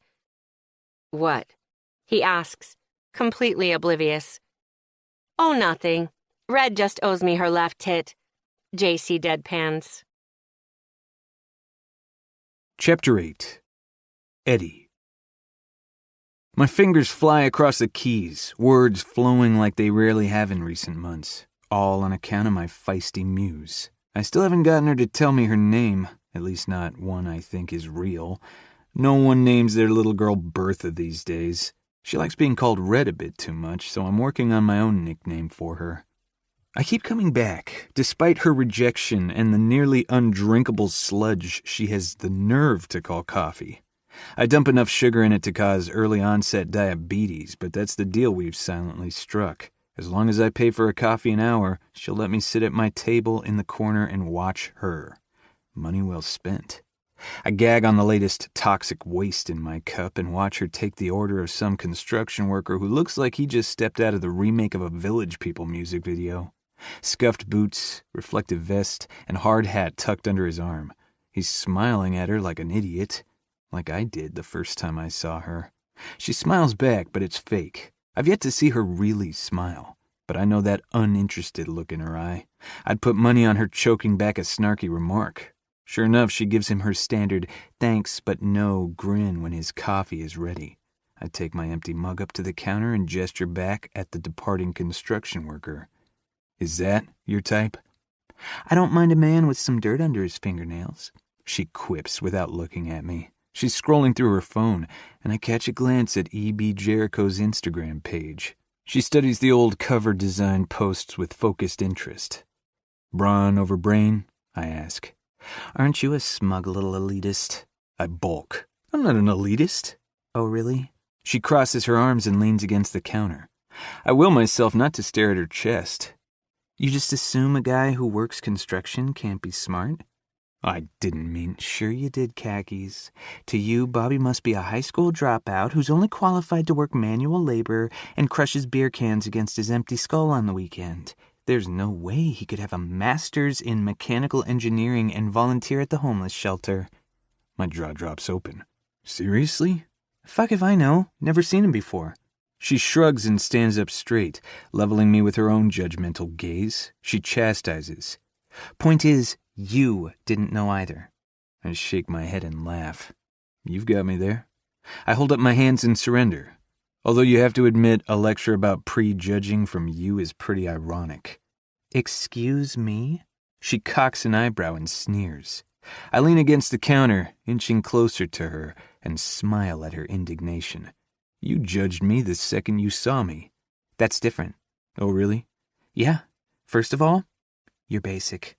I gasp and grab my chest. Excuse you. The hint of a smile ghosts across those scarlet lips before she shakes it off. And second, I'm better at it. Bullshit, I retort, my voice playful but firm. How dare you? She chastises and mimics my chest grab. This sassy, sarcastic woman has me reeling. I'll give you $100 right now if you can tell me what I do for a living. I stare her down, knowing she'll rise to the challenge. She skirts around the counter and squares up in front of me with a gimme gesture. Let's see the money. I pull out my wallet, count out 5 20s, and hold them up. Easiest money I've ever made. She quips and reaches for the money. Not so fast. I pull it back. It's a bet. What do I get if I win? She tilts her head to the side and purses her lips. Free coffee for the rest of the day. Why would I bet $100 to win $20 worth of horrible coffee? Asshole. She crosses her arms. My coffee is delightful just like me. She deadpans. I shake my head and smirk. Sure you are, Ignis. Ignis? You're not the only one who can give someone a nickname. I risk reaching up and tugging on the strand of her red hair. Latin for fire. It suits her. Fierce, independent, uncontrollable, intriguing, dangerous. Of course you speak Latin. She swats my hand away and pulls her hair back into a high ponytail. I trail my eyes down the curve of her alabaster neck, imagining the feel of her skin under my lips. I clear my throat and shake the fantasy out of my mind before my imagination gets too carried away. That's it. I snap my fingers. I win, you tell me your name. Your real name. She sighs. Fine. Deal. She sticks out a hand and we shake on it. She circles me slowly, studying me carefully. Let's see. You're young, but obviously well off since you can spend your mornings sitting around a coffee shop. She grabs my hand and turns it over in her grip. The incidental touch makes my heart race. Too soft for real work? I don't take the bait. She drops my hand and I stretch my fingers to rid them of the tingle her touch caused. Stepping behind me, she trails a finger down between my shoulder blades, and I resist the urge to shudder. Damn, it's been too long since I've been with someone. I've got it. She circles back, coming to a stop in front of me and staring up with those mischievous eyes. I steel my features, refusing to give anything away. Day trader. A slow smile spreads across my face and I shake my head. She pouts and spins around with a huff. Damn it, she mutters, walking back around the counter. Well, I ask. Jackie Ryan. Eddie Jaworski. Pleasure to meet you, Jackie. I hold out my hand and she shakes it with a low groan that makes me grin like an idiot. Ignis doesn't like losing. The pleasure is all yours, I'm sure. She saunters off and makes it a point to ignore me for the rest of the morning. She refuses to come within 5 feet of me, not even bothering to refill my coffee cup. I return the favor by ignoring her. I keep my eyes focused on my computer screen and force myself to be productive. What are you writing? Jesus asks, startling me. I was caught up in my work and didn't notice him standing beside my table, fresh coffee in hand. He sets it down in front of me before pulling out a chair and taking a seat. He rests his chin in his hand and studies me. I look over my screen, not sure what the jumble of words will amount to. I'm honestly not sure, not yet. How deliciously mysterious, he coos. Shifting in his seat, he glances to the back of the shop where Jackie disappeared about an hour ago, before lowering his voice and asking, So, what do you think of our little Miss Jackie? I close my laptop and lean against the booth, letting my head drop back against the cushion. I stare up at the ceiling and think about the beautiful enigma that is Jackie Ryan. I think she's fascinating. Good answer. What are you doing on Tuesday night? I'm flattered, truly. I run my hand down the front of my shirt, smoothing away imaginary wrinkles. But I'm not a homosexual. Jesus' voice is low and sensual. He runs his tongue across his top lip, a slow, languid lick. I clear my throat and sit up. An excruciatingly long silence settles between us. Then Jesus bursts out laughing. No shit, khakis. No wonder Jackie likes messing with you so much. You're just too easy, sweetheart. Thanks, I deadpan. I shove my laptop into my bag. But seriously, what are you doing on Tuesday night? Any plans? I shake my head and keep putting my stuff away. Then you should come out with us. I stand and take a step toward the door. Jesus twists to watch me go. Us? I ask, turning back, hopeful he means the us I think he does. Jackie and I never miss amateur night at Bonanza. Best show this side of the Mississippi. He leans forward and shimmies his broad shoulders with a wide smile. He hands me the cell phone from his pocket. Give me your number. I'll text you the deets. I punch my number in and hand it back. Making my way to the exit, I pull the door open, but still, the question is nagging at the back of my mind. Does she know you're inviting me? Where's the fun in that? My smile is wide and wily. I'll be there. Chapter 9. Jackie. My pen hovers above the blank page, refusing to make contact. I swirl it around, hoping the flick of my wrist will somehow inspire me and the perfect image will magically appear on the paper.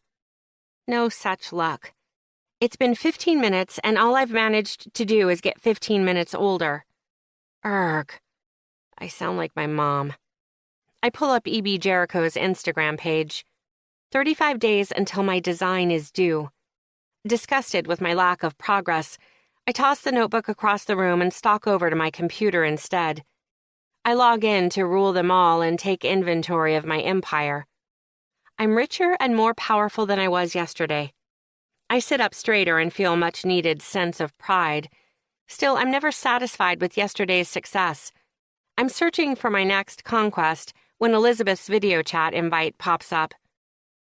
"Well, hello there, sexy," I coo into the headpiece with an exaggerated eyebrow wiggle. Elizabeth blushes and shakes her head. The girl's gorgeous inside and out.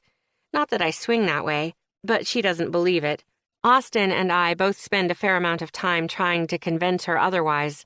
She's smart and sweet, dedicated and competent. I want to be Elizabeth Wilde when I grow up. "How are things in woman's world?" she asks, dodging the compliment. "Fabulous, just like you. Looking for my next expansion opportunity." "And in Jackie's world?" My gaze slides to the open and empty notebook on my floor. That sick sense of failure creeps up my throat. I swallow it down.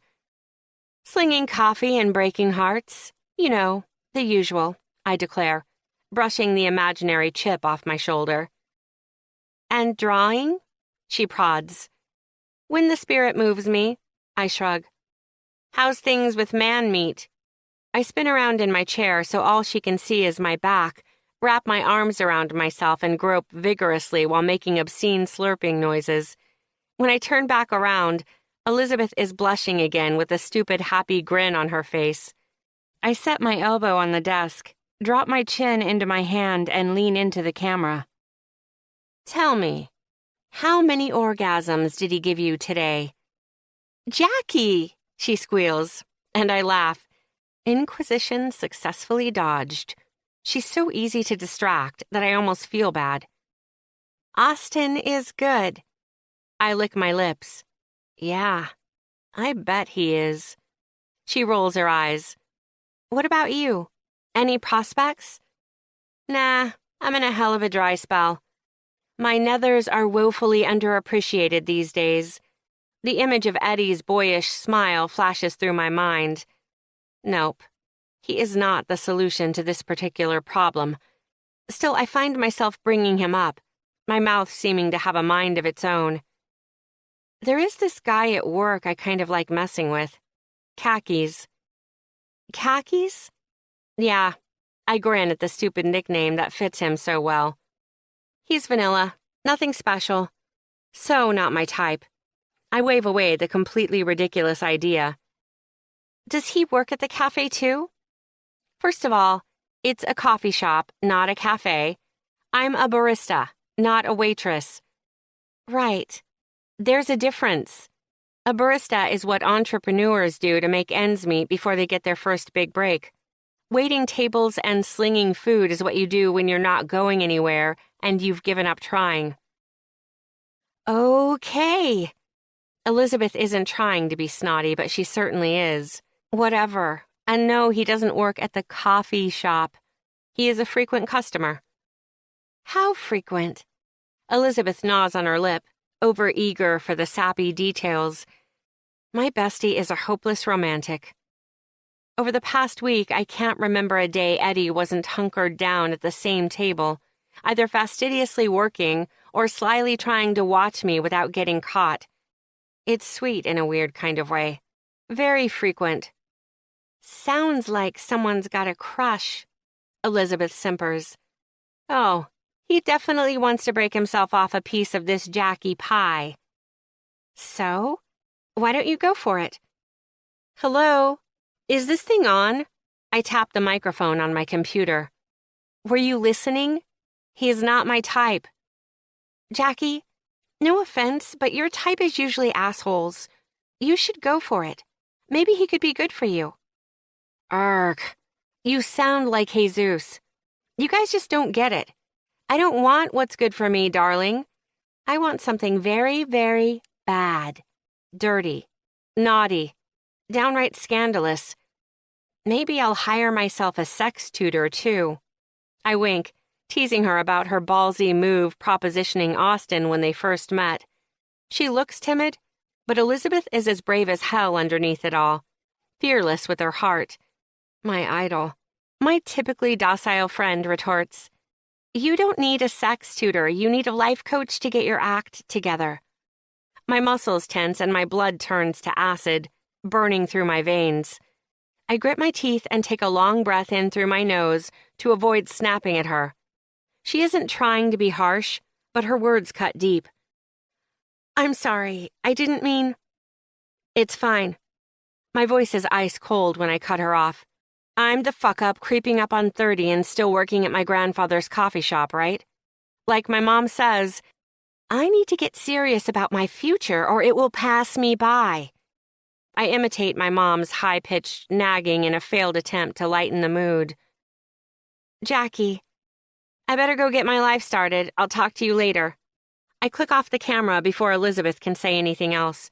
I know I'm not where I wanted to be, where I thought I would be by now. But I'm a work in progress. I'm biding my time, waiting for the perfect moment to show the world how fucking awesome I am. Just wait. When I decide to go all out, there won't be anything that can stop me. I hope. I spend the rest of the night taking out my anger on internet trolls and gamer assholes. I've dismantled and destroyed a dozen of the most obnoxious players I can find, but it doesn't matter. Elizabeth's words are still ringing in the back of my mind as I fall asleep. Chapter 10. Eddie. Watch out, world. Jackie Ryan is on the warpath. To the layman, it might look like she's her usual surly self, but I've watched her enough to know there's something more irritating her. Her movements are hard and fast, jerky with annoyance. The amount of swearing she's doing rivals a construction site. She is slamming dishes a little too hard and muttering a little too often. We're alone for the first time all morning, so I risk asking, "Everything all right over there?" I slip around the counter to take in all of her. "Fine!" She screeches, clearly not fine. She's wearing a tight tank top, a shade of deep red like her hair that's up in a messy bun. I trace my eyes over the exposed skin of her shoulders, sweeping down to her ample chest. A neon pink bra pokes out, teasing me with the sight. Baggy dark jeans and a pair of beat-up Converse sneakers completes her casually sexy look.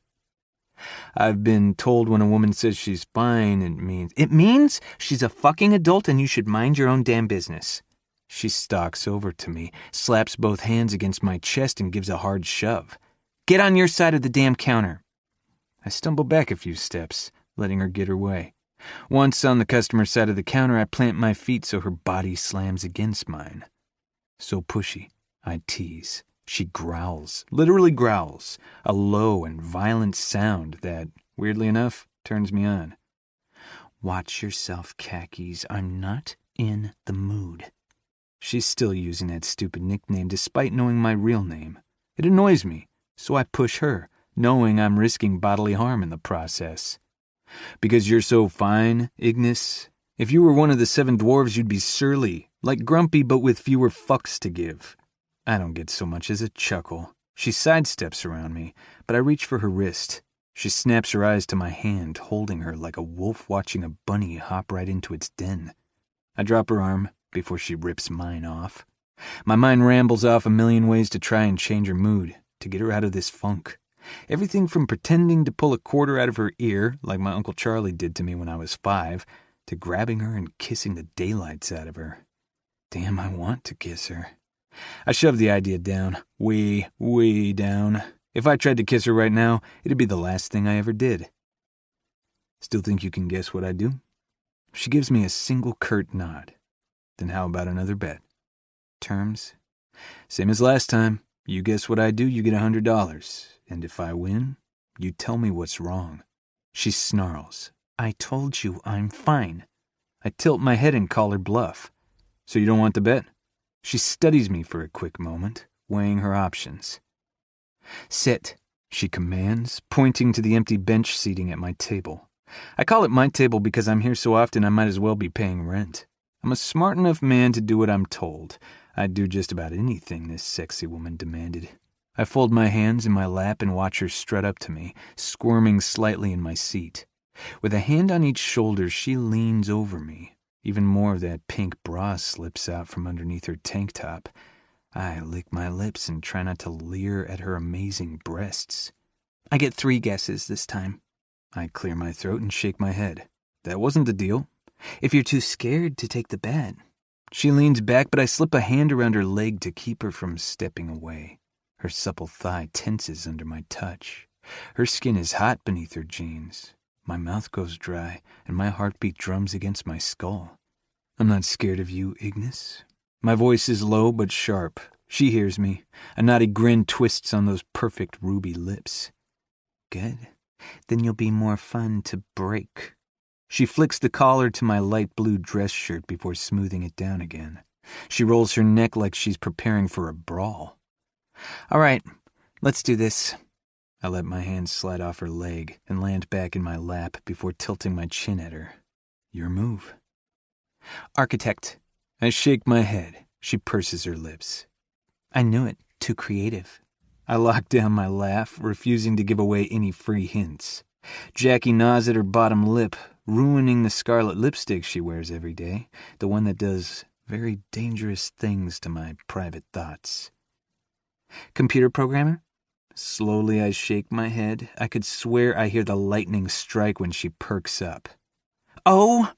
You're going down. I've got it. She smirks, and it's sexy as hell. Angry, sassy, smug. This woman is irresistible no matter her mood. Accountant. I hang my head and slouch my shoulders defeated. I knew it! She crows, dancing around the cafe with an intoxicating sway of those curvy hips. With the joy radiating off her, I almost wish I were an accountant. She spins, points at me and shouts, Suck it, khakis! I can't believe you think I'm an accountant, I drawl. She freezes, her arms dropping to her side like dead weight. You're not, she asks, like a kid told Santa doesn't exist. Not even close. She grabs a cellophane-wrapped muffin off the counter and throws it at my head. You're such an asshole. I catch the baked projectile and laugh. She's not mad, not really, not like she was 10 minutes ago. I'll call that a success. I unwrap the muffin and take a big bite. Blueberry's never been my favorite, but damn if this isn't the sweetest muffin I've ever tasted. You gonna pay up? I pat the bench next to me. She blows a hard breath out her nose, but stomps over nonetheless and sits. What has you feeling so fine today? I ask. She flails her hands around in big circles. My best friend said something that pissed me off. That's it. Not a big deal. What did they say? It doesn't matter. A bet is a bet, Ms. Ryan. Jackie moans like she's in pain, not happy about having to tell me what's wrong. Ugh, you're so annoying. She fidgets with her tank top, adjusting the strap while she shifts awkwardly in her seat. I mourn the loss of her beautiful chest, but am silently thankful it will be easier to pay attention to her words. Her voice is soft when she finally says, She told me I need a life coach. That's not exactly what I was expecting. Jackie is a force of nature, an impenetrable fortress of attitude and arrogance. Then it hits me. It's an act.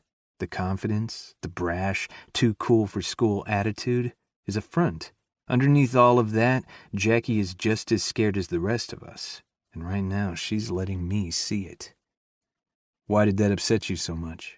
I've never been so fascinated with another human being. I want to crawl inside her mind and know every inch of her. Her pain, her pleasure, her dreams, her fears, the good, bad, and indifferent. I want it all. Because I don't, she shouts. I'm doing fine. She keeps bugging me about this stupid design competition, and I don't need it. I've already got one nagging mother, and believe me, that is enough.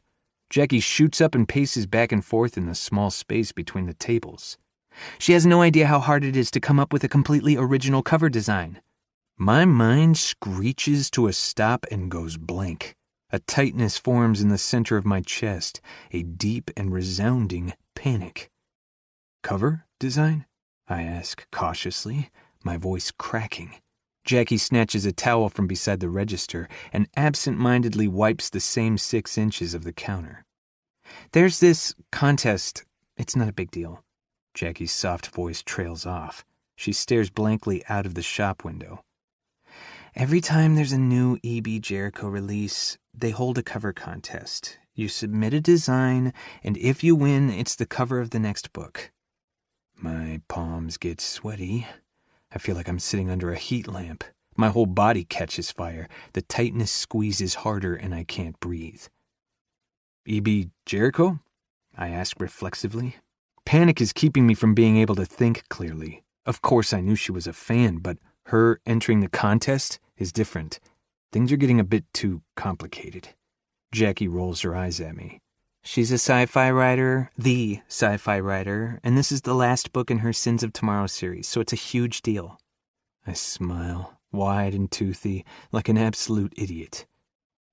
I know who E.B. Jericho is. Actually, the words are on the tip of my tongue when she interrupts. Sure you do. Jackie scoffs in disbelief. Read every book. Bullshit, name one, she challenges. I point to the mural behind me. Honor-bound. How'd you know that? Jackie's jaw drops open and her eyes go wide. I shrug. Pretty obvious. It's exactly how I pictured it. A moment of silence passes between us before I add, I told you I thought it was awesome. She nods and blushes. Blushes. Jackie Ryan can blush. Who knew? Chapter 11. Jackie. I jog in place, trying to keep from freezing to death. I forgot my scarf and I don't even own a pair of gloves. People like my mom shop for gloves. Adults who care about the thread count in their sheets and buy organic fruit. I'm a pockets kind of girl. Well, technically, I own red satin gloves that go with the devil costume I wore last Halloween. Flexing my numb fingers, I wish I'd thought to wear them. They'd be better than nothing. Under my jacket, I'm only wearing a Misfits crop top t-shirt, a leather miniskirt, and fishnet stockings. I look sexy as hell, but I'm about to get frostbite in very unpleasant places. It can't be more than 20 degrees out tonight. The sky is clear, but it feels like it should be snowing. There is an icy bite to the air, like it's angry at the world and all the people foolish enough to be out in it. I'm chilled down to my bones and ready for a nip of something to get the blood flowing back into my toes. What are we waiting for, JC? I'm freezing and I need a margarita like yesterday. 5 more minutes. I'm meeting a friend, he answers. He stands up on his tippy toes as if that's going to make the difference as he peers down the crowded street. A friend? I'm instantly livid. How could you? Bonanza is our thing. Calm down, little Miss Thing. He's just a friend. Bullshit. I'm going home. I'm not going to be the third wheel to one of your grinder hookups. I stomp my feet and pout, but don't actually leave. I'm all dressed up, and I'll be damned if I'm going home sober. You are the biggest drama queen I have ever met. He's just a friend. He doesn't swing my way, trust me. I can't My words get stuck in the back of my throat when I glance over JC's shoulder and meet a familiar pair of blue-gray eyes. What the actual fuck? I manage to stutter. The crowd fades and my attention is locked on Eddie. He looks like a Macy's catalog model, pleasantly non-threatening. He's wearing a slim-fit camel-colored pea coat with a dark green scarf poking out at his chest. His hair is slicked back, and his cheeks are a rosy pink that matches those lips that are curled up into a teasing smile. He's amused as hell to have caught me off guard. He steps through the mass of bodies with a practiced ease, looking very posh and out of place. Good evening, Jesus. He holds out his hand and JC shakes it. Jackie. He adds my name as an afterthought, like he doesn't care if I'm here or not. Mentiroso. A guy with rusty-colored hair and dark green eyes sidles up next to Eddie with a wide and friendly smile. Hey, guys, he calls out like he knows us. I don't give him more than a sideways glance.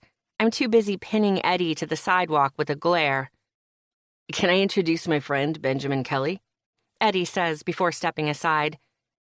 Ben, the guy adds, shaking JC's hand. Thanks for letting me crash your evening. When Eddie told me where he was going tonight, I couldn't help but invite myself along. This place is supposed to have the best margaritas in the state. I've been trying to get this guy to come out here with me for weeks, but you know how he is. He smacks Eddie on the shoulder with a loud thwack. Khakis isn't much for adventure, I simper. Khakis? Ben asks. covering a laugh by pretending to cough into his hands. Eddie levels him with a cutting look. Well, shall we? Ben holds his arm out to Jesus, who takes it with a sly smile and a soft blush. He's such a romantic sap. I make a mental note to threaten Ben's manhood if he hurts JC. And what exactly do you think you are doing here? I ask, stepping in front of Eddie and blocking his way into the theater. The bitter cold is a distant memory with the fire raging through my veins. I was invited. He sidesteps, but I shift in front of him again. Not by me. My tone is flat. I try and hide my amusement behind indifference. Amazingly enough, you aren't the center of my universe. He tilts his head and juts out his dimpled chin. His challenge makes my heart rate kick up a notch. I dance my fingers up the buttons of his jacket and wrap my hand around his soft, warm scarf. His hands are in his pockets, undisturbed by my taunting, which makes me want to push him further. He tilts his head and watches the fog of our warm breaths. Rising like smoke from a dragon's mouth, it mingles together in the small spaces between our bodies. He stares at me like I'm some mystical creature, bizarre and mesmerizing.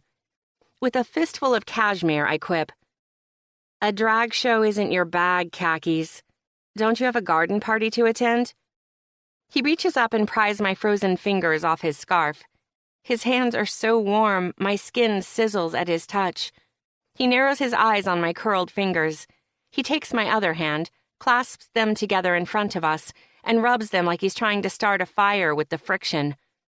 I'd pull away if his touch didn't feel absolutely amazing. "There's a lot you don't know about me, Ignis," he says, staring at our steepled hands.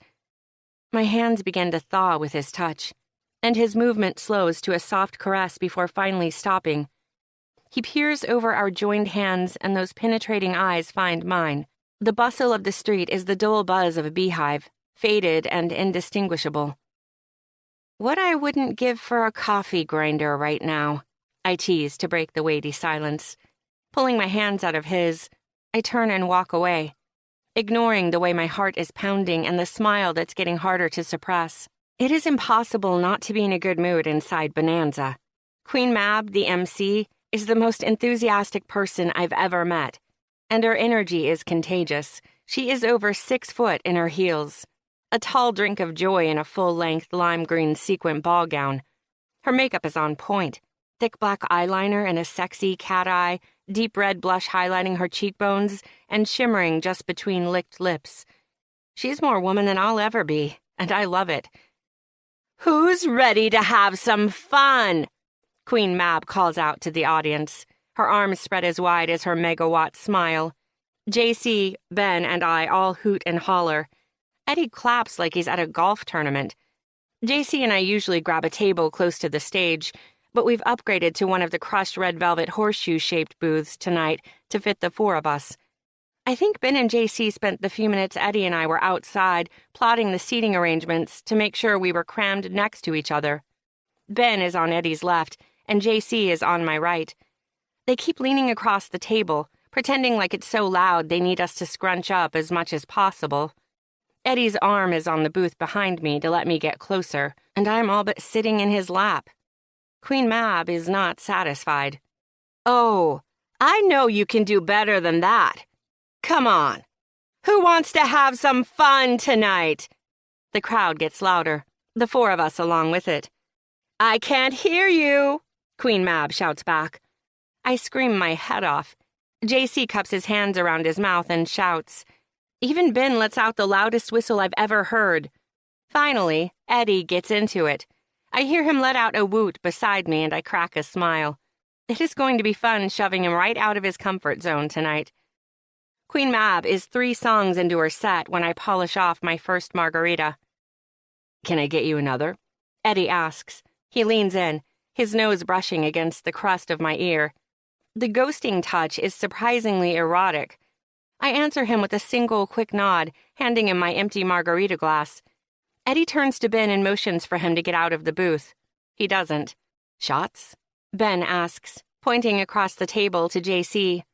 "Shots!" JC squeals and downs his margarita. The pair turn to me, eyes dancing with excitement. "Shots?" they ask in unison. "Shots," I give the only correct answer. "Shots?" The three of us turn to Eddie. "No shots," he answers. Ben shrugs and scoots out of the booth. JC is quick on his heels, a fist pumping in the air in time to the beat of Queen Mab's rendition of Barbie Girl. "Benji, seriously, no shots." Eddie's objection dies in the noise of the bar. The two of us are alone in the dimly lit booth. I don't pull away, despite having the room to now. Instead, I lean into him, feeling the way he shifts against me, like he's not sure if he wants more or less contact. It's a fun game of silent torture. Ben and JC come back with a bottle of tequila, limes, and salt, and 4 glasses. They slide back into the booth, all giggles and conspiratorial smiles. JC sets a glass down in front of each of us, and Ben pours 4 shots. Eddie's head drops back against the booth with a thud. "What's wrong, khakis? Don't know how to take a shot?" I tease. When Eddie looks over at me, I take a long, slow lick of my wrist. He shifts in the booth to watch me. I maintain eye contact. Lick, salt, lick, shot, suck. I smack my lips and simper at him. "It's easy. You just relax your throat and swallow." "Fine," Eddie groans, downing his shot in a single quick motion. No chaser. It's quality tequila, but I expect him to grimace or cough. Nope. He's smooth as silk. My mouth drops open. "What?" "You're right," I confess. "Of course I am," he declares defiantly, before adding, "About what?" "There's a lot I don't know about you." We clink our glasses and take our second shots. The liquid heat pumps through my body and makes me curl my toes in my steel-toed boots. My cheeks are on fire. I want to shiver and shake out the overwhelming sensation, but I refuse to let khakis see me off my game. "All right, my precious ones. It's Tuesday, and here at Bonanza that can mean only one thing," Queen Mab calls out to the crowd. "We need some fresh meat for you to devour because it's amateur night." The crowd goes wild, screaming and clapping. Queen Mab makes her way off the stage, helped ever so delicately by 2 muscly men in nothing but cuffs on their wrists, red bandana hammocks, and bow ties. She kisses each on the cheek before sashaying out into the audience. The spotlight follows her, hitting every sequin on her dress and making her a human disco ball. "Do you all know how this song goes?" she asks the crowd in general. She stops in front of a table with a man and woman who I'm guessing are on their 3rd date. They like each other, but they're far from comfortable. They're still in what I call the lie your ass off stage, trying to put that best foot forward and lock down a life partner before they know all each other's nasty habits. Queen Mab grabs the guy's shoulders and squeezes. "How about you, sexy? Do you know how this goes?" He shakes his head with an awkward smile. Queen Mab shoots up and covers her dramatic gasp with her hand. "He's a virgin," she whispers into the microphone before adding, "Yummy. For this sexy slice of man right here and all you other Bonanza virgins out there, this is how it works. We round up 6 volunteers from you amazing people out here in the audience. We turn you over to the impeccable stylings of Lita, Gita, and Anita." Queen Mab motions up to the stage where her 3 helpers are decked out in their own neon ball gown with matching hair. "They will turn you into the most fabulous drag princesses ever. And once your transformation is complete, you will strut your sexy new look up on stage while singing your heart out. The drag princess who captures the most hearts will be proclaimed Her Royal Highness, Queen of the Night. She gets this sparkly crown to show everyone she's fine, fierce, and foxy. Plus, she'll also get this bottle of bubbly to share with whoever she so chooses. And most importantly, bragging rights." Queen Mab throws her arms up and the crowd cheers. There's an excited charge in the room, a no-stress-allowed vibe, as if the outside world can't touch us. For a few hours, it's margaritas, music, and laughs. A grown-up playground with no adulting required. I love it here. So who out there has a burning desire that only thigh highs and hairspray can quench? Do we have 6 brave souls out there tonight, just waiting for their chance to be pretty woman walking down the street? She sings the last few words in her soulful voice, the cheap pink tiara prize twirling on her finger. Ouch! Eddie screams and shoots up out of the booth. He's rubbing his back and wincing, looking around for what I'm assuming was Ben's salad fork in his ass cheek. Before Eddie can sit back down, the spotlight swings over to him. He stands there, completely frozen, like that rat on my kitchen floor when I surprised it at 2 a.m., looking for a midnight Twinkie. His mouth drops open and his eyes go wide. Ben jumps up and slings an arm over his shoulders, shouting, "Hell yeah, Eddie! I'm right there with you! We're in!" "What? I wasn't..." Never to be outdone, JC jumps up next and shouts, "You're going down, bitches! That crown is mine!" JC and I come to Bonanza so much that he's more semi-pro than amateur. Before the somewhat drunk and very uncomfortable Eddie can form a real argument, all 3 of my men are swept backstage for their makeovers, along with the 3rd date guy and 2 other eager volunteers. Me? I try to take another shot of tequila but can't stop laughing long enough to pour. My whole body is shaking with the giggles. I could live a million lifetimes and never forget the look of utter shock and horror on Eddie's face. It will keep me warm on many long, lonely nights to come. While the guys are gone getting prettied up, I do my daily scroll through Instagram and Reddit. The Rule Them All subreddit is abuzz with rumors of major changes to gameplay. This happens every few months. Some people in the game don't have enough skill, or balls, to be successful, so they start rumors about how this or that is going to change, just to distract everyone while they make a land grab or pump up demand for their exports. It's always bullshit. This time it's talk about the whole game shutting down. Fuck off. There's no way in hell. Rule Them All isn't going anywhere, and neither is Woman's World. Queen Mab finishes her set with a rendition of Vogue to a round of enthusiastic applause before introducing the new and improved drag princesses. JC is up first. He's rocking a curly auburn wig, a leopard print patsuit, and black stilettos. Honestly, it's toned down compared to some of his regular club attire. Before the music even starts, I know he's going to sing Wind Beneath My Wings. It's his absolute favorite karaoke song. He loves to raise his hand on the high notes like he's testifying. I don't know about drag princess, but he's one hell of a drama queen. Ben is up next. I don't know if it was his choice or his stylist's, but his new look is straight up slutty. He's in a black leather bustier, a red boa, and matching red platform heels. The confident stride he has out to the middle of the stage confirms it's not his first time navigating in women's footwear. The lights dim, and an excited hush falls over the crowd. Just when I think Ben has succumbed to stage fright, his confident tenor rings out. "It's Britney, bitch." The lights come up and the crowd is on their feet. Ben brings the house down with his version of Gimme More. There are hip thrusts, chest shimmies, and yes, even some twerking. That boy can move. Now it's Kaki's turn. Poor Eddie. He stumbles out on stage, off balance physically and emotionally. He's covered head to toe in an emerald green chiffon dress that reminds me of the one my mom tried and failed to get me to wear to my junior prom.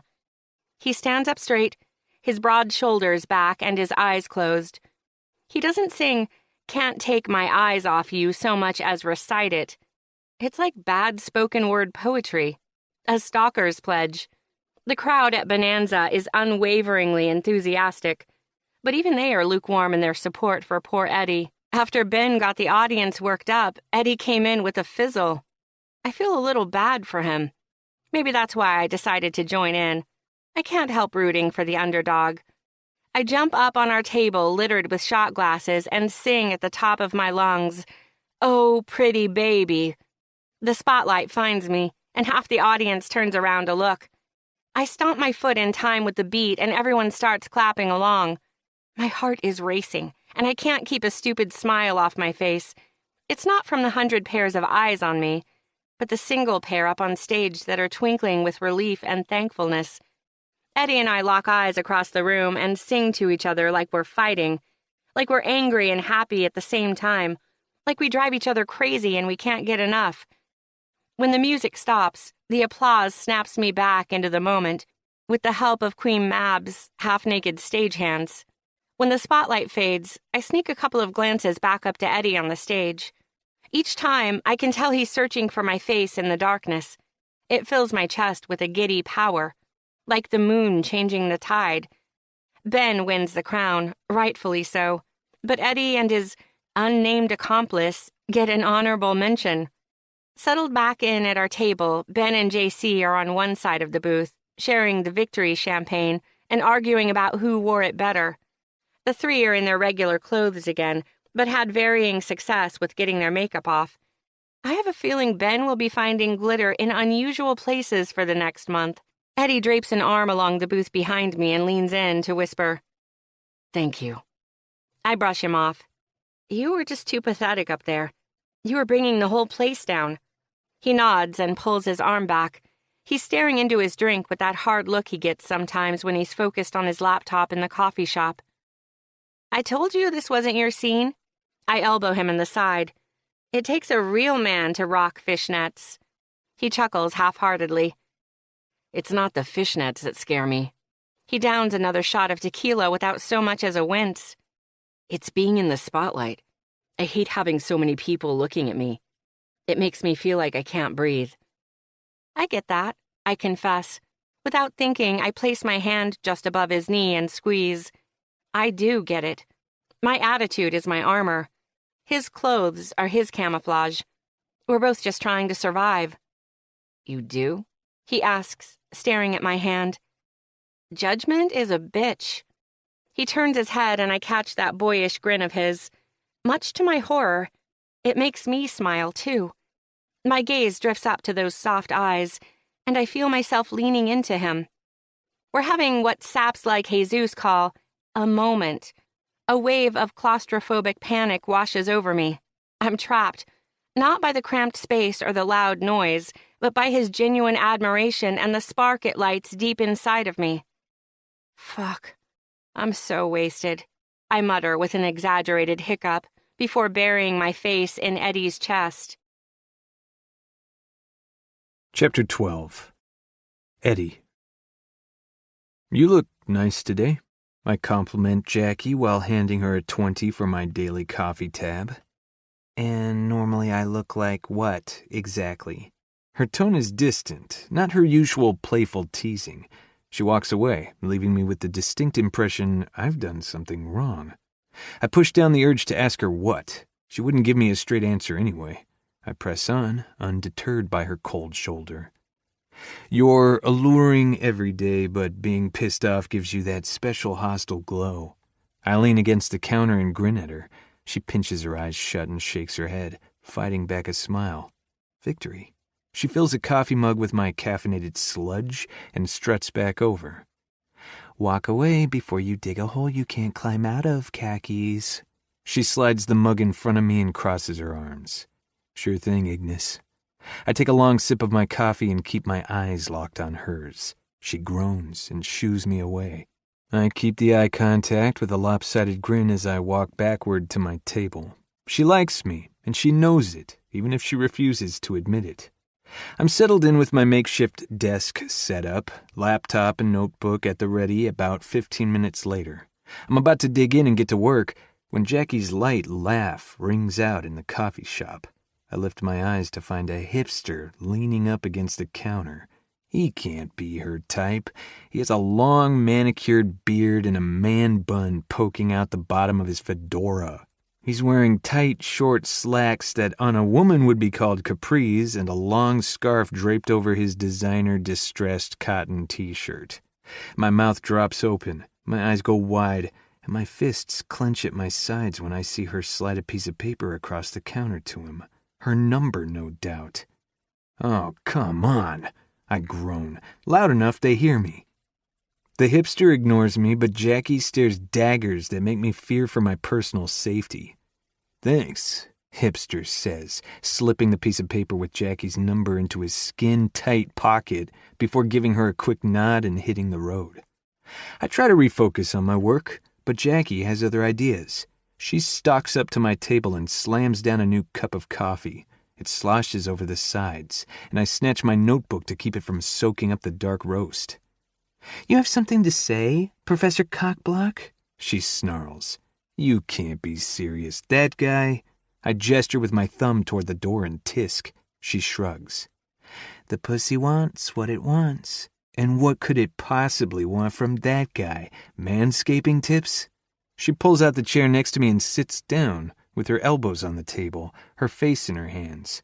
In her taunting sing-song voice, she tells me, "Well, sweetie, when two grown-ups like each other very, very much," her tone turns naughty, "they take a scenic trip to Pound Town." "You know, I've been meaning to travel more. Care to show me the sights?" She pulls that full blood-red bottom lip into her mouth and bites back a smile. "Oh, honey, you need to take the training wheels off before you can go mountain biking." She pats the top of my hand and saunters off. I follow right behind her. She's leaning over a table, wiping it down when I sidle up. "Maybe you're just a tease." I lean down and murmur into her ear. "Ha!" Jackie barks out a laugh. She straightens and spins around to face me. She sucks in a quick breath, probably with the realization of how close we are, but recovers quickly and hardens her features. We aren't touching, but our bodies are as close as they can get without being wrapped around each other. The tension is pulling me into her like a magnet. "Please, don't get pissy because I need a man who knows there's more to life than missionary. I told you, Khakis, you're not my type." "First of all, my name is Eddie." I tower over her. My voice is firm with my growing annoyance. I'm tired of this woman brushing me off when we both feel the simmering attraction between us. A spark of heat flashes in her eyes and sends my heart racing. Fighting with her is the best kind of excitement. Secondly, I call bullshit. You think I'm vanilla? That guy was a walking cliché. I bet he hasn't had an original thought in his entire life. First of all, he's hot.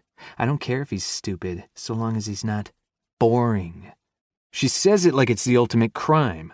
She leans forward, pressing her perky tits into me and making me lose my train of thought momentarily. She lowers her voice to a wicked challenge. And secondly, check yourself before you wreck yourself, Eddie. The coffee grinder is ready for its next victim. I ignore her threat, knowing it's her go-to defense mechanism. Boring. You think I'm boring? I place my hands on the table behind her, pinning her against it and pressing our bodies together, not allowing a sliver of space for her to escape this time. Yes, you, Eddie Jaworski, are B-O-R-I-N-G. Boring. Her voice is soft and sugary like she's whispering sweet nothings to me. I've never been so turned on by being insulted. You dress like Old Navy threw up, she purrs. And you, Jackie Ryan, dress like a colorblind 5-year-old. I tuck a strand of bright red hair behind her ear and cup her face. Her eyes find mine and they're full of amused surprise. I drop my gaze to her beautiful lips. I close my eyes and hold my breath as I lean in for the kiss I've been craving since the day I met her. Just before our lips meet, she sucks in a sudden surprised gasp and shoves me back with both hands. Nice try, Khakis, Jackie teases with a warm laugh. Her voice is high-pitched and shaky. She slips away and retreats behind the counter. She's trying to hide it, but her breath is coming quick, and I bet her heart is racing, just like mine. So what, you won't fuck anyone with an IRA? I ask with a sharp tinge. I sit on the edge of the table and cross my arms. My gaze follows her as she putters around behind the counter. Shocking, isn't it? Hard to fathom that financial stability doesn't get me wet, she quips. You do realize being mature doesn't have to mean being boring. You can have full dental and enjoy a little kink. She dips her head and slouches her shoulders forward. A loud rattling snore echoes across the coffee shop before she snaps back up. She shakes her head and blinks her eyes with an exaggerated stretch and yawn. I'm sorry, I dozed off there for a second. What were you saying? She gives me that condescending smirk that makes my blood boil. What I wouldn't give to bend her over my knee and give her the spanking she deserves. Chapter 13. Jackie. You're up. Pops is clearly surprised to find me getting ready for work at the ass crack of dawn. Yeah, I'm up, I groan, as I apply a second coat of mascara to finish off my sexy cat eye. I'm sitting cross-legged on the floor in front of my full-length mirror. It's precariously leaning against my closet door since I never got around to hanging it on the wall. I took the shade off my desk lamp for extra light since the ceiling light burned out last month and I haven't replaced it. Adulting isn't my strong suit. And to what does the world owe this rare pleasure? Pops asks.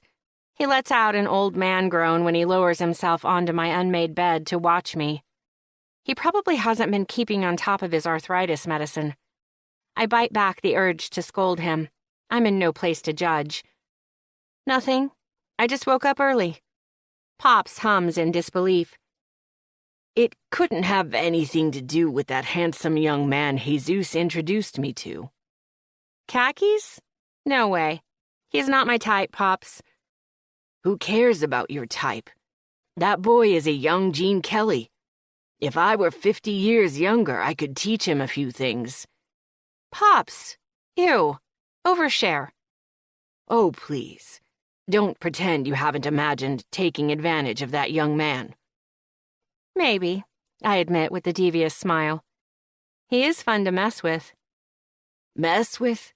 Is that what the kids are calling it these days?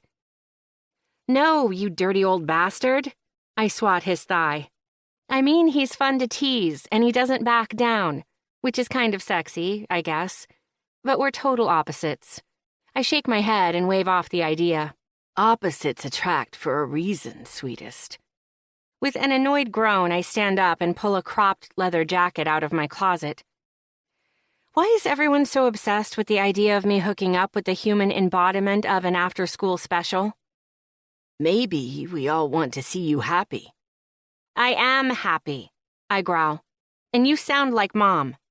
Your mother can be demanding, but she is also full of so much love. My mood instantly sours. Don't start, old man. She loves you more than life itself. Don't lose sight of that.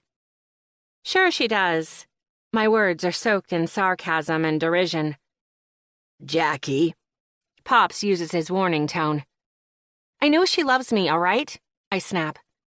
Why do you think her disappointment hurts so bad? I can only take her love in small doses, parsed out. A little bit of guilt tripping goes a long way, you know. Anxiety and shame bubble up in my chest.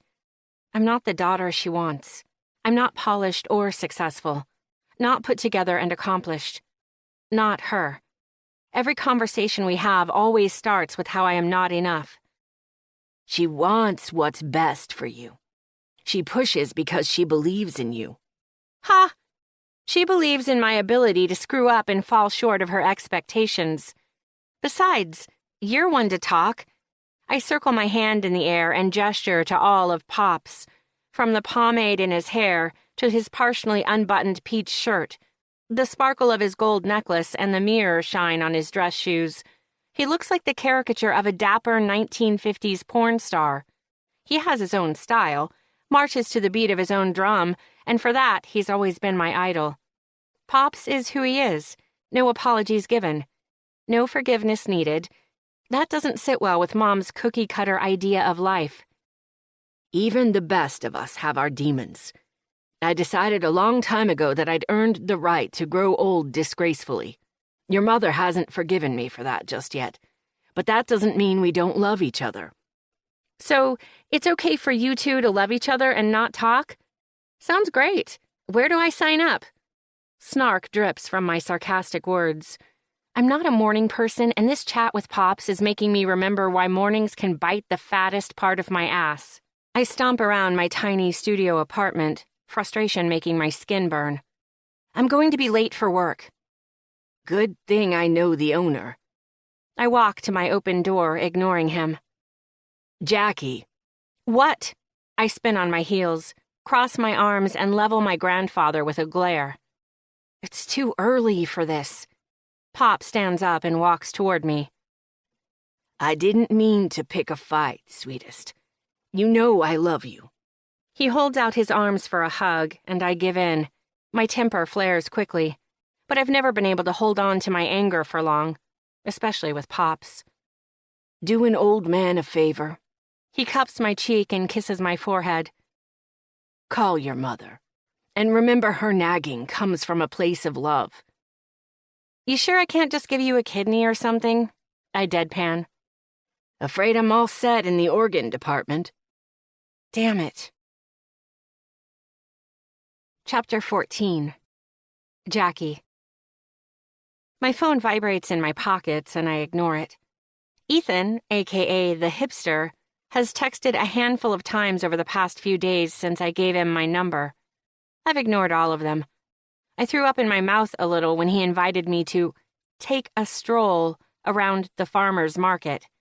Really, dude? I'll never admit it to Eddie, but he is right. Hipster cliché is not my type. From his patchouli-scented beard down to his intentionally distressed leather boots, he is basic with a capital B. I was never really interested in him. Sure, he'd be fun to ironically hang out with a few times, get some good laughs with Elizabeth at his expense, and maybe a few orgasms if I'm lucky. But 3 dates tops and his whole thing would get old. I get bored quickly, and mocking a clueless hipster is too easy. At least Eddie knows when I'm mocking him and rises to the occasion. Ethan wouldn't know a double entendre from double penetration. If I'm honest, the only reason I gave him my number was to see how Eddie would react. And he didn't disappoint. His little temper tantrum was more fun than any stroll around a pretentious organic market could ever be. It's as hot as hell when he gets all assertive. For a minute, he had me wondering if there is more to him than his khakis and his IRA. I look up across the coffee shop to find him sitting at his same seat, hunkered down with his notebook and laptop all set up just so. He is painfully predictable. It's cute, in a vanilla sort of way. I still don't know what he does for a living. I'm starting to wonder if he has a job at all. Maybe he's like Elizabeth, a trust fund baby whose family has more money than God. My phone vibrates in my pocket again, and I finally decide to break the hipster's heart. He'll have to solo the farmer's market. Silver lining? More organic figs for him. To my surprise, it's not him that's been blowing up my phone.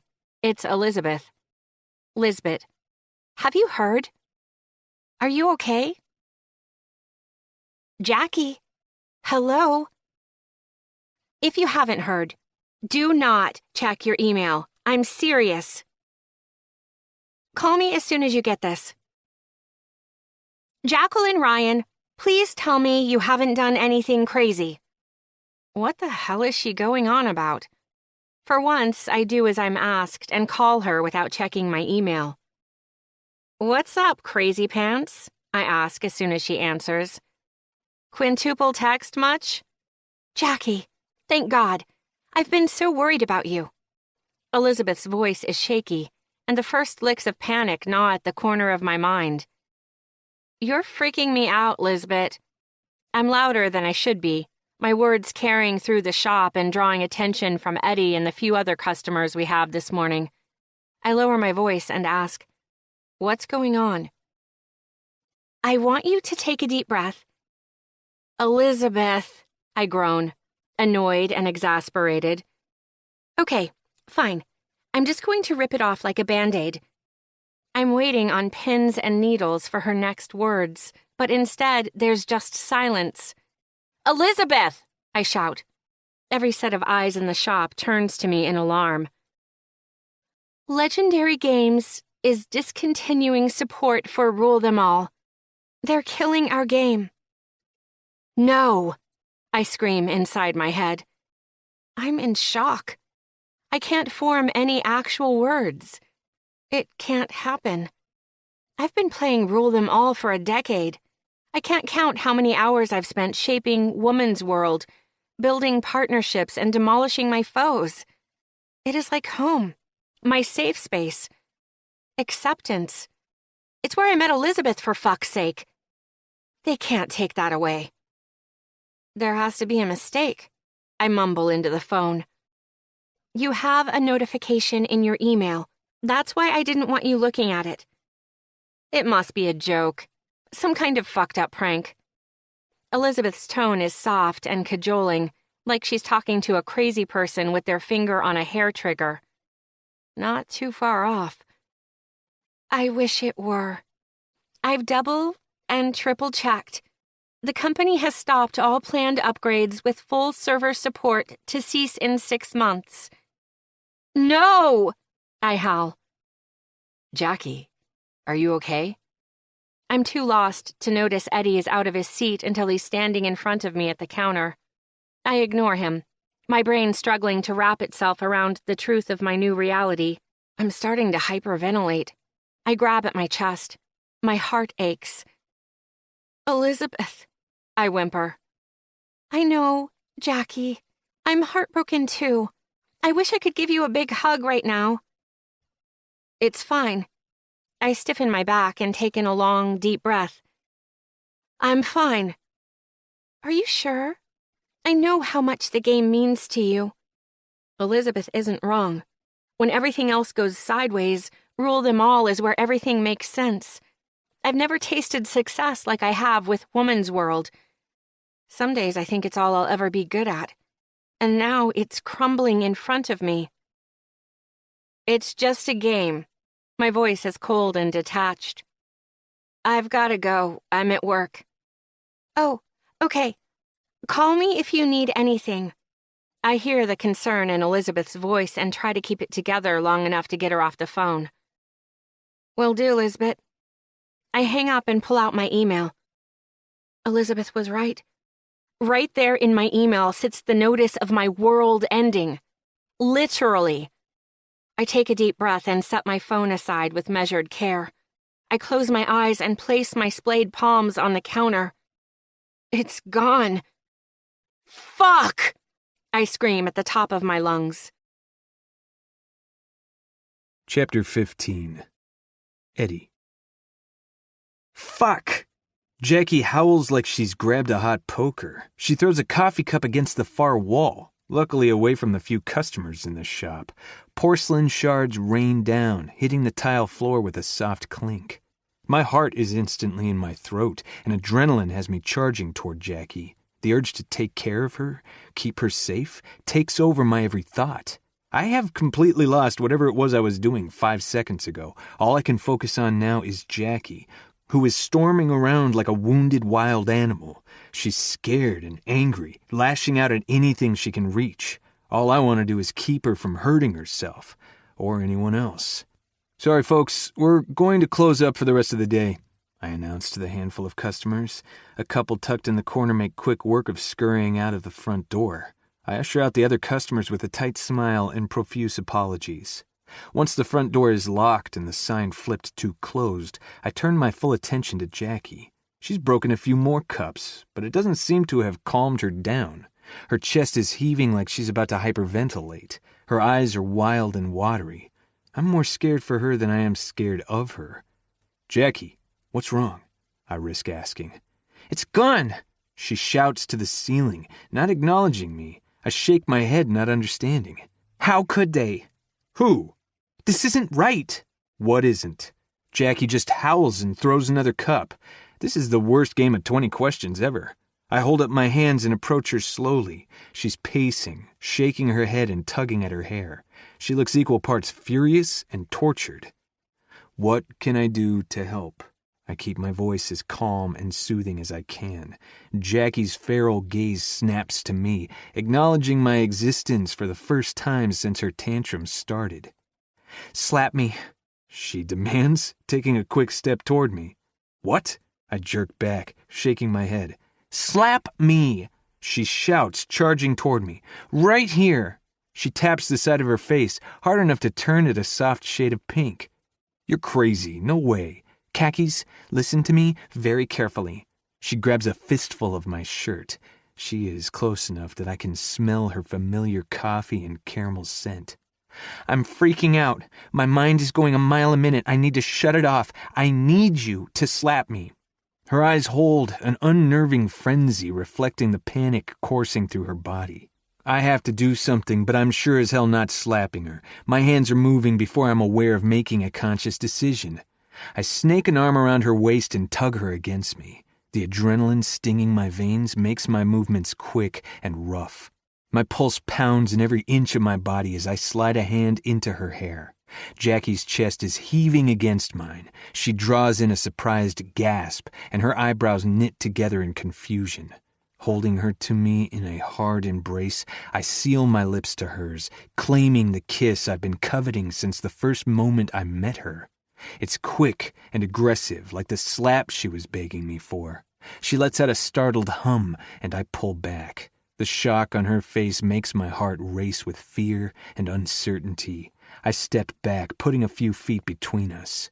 The coffee shop is dead quiet. The furious beating of my heart fills the room, mixed with Jackie's heavy breaths. She stares into my eyes, questioning, challenging, demanding. I am stripped naked by her gaze, awaiting my fate like a convicted man. A slow smile blooms across Jackie's rosy lips just before she launches herself at me. She takes 2 quick steps and jumps on me, wrapping her legs around my hips and snaking her arms around my neck. I stumble back at her force. Overcompensating, I lurch forward and we slam against the display case. Jackie is coiled around me, pinned between my body and the curved glass.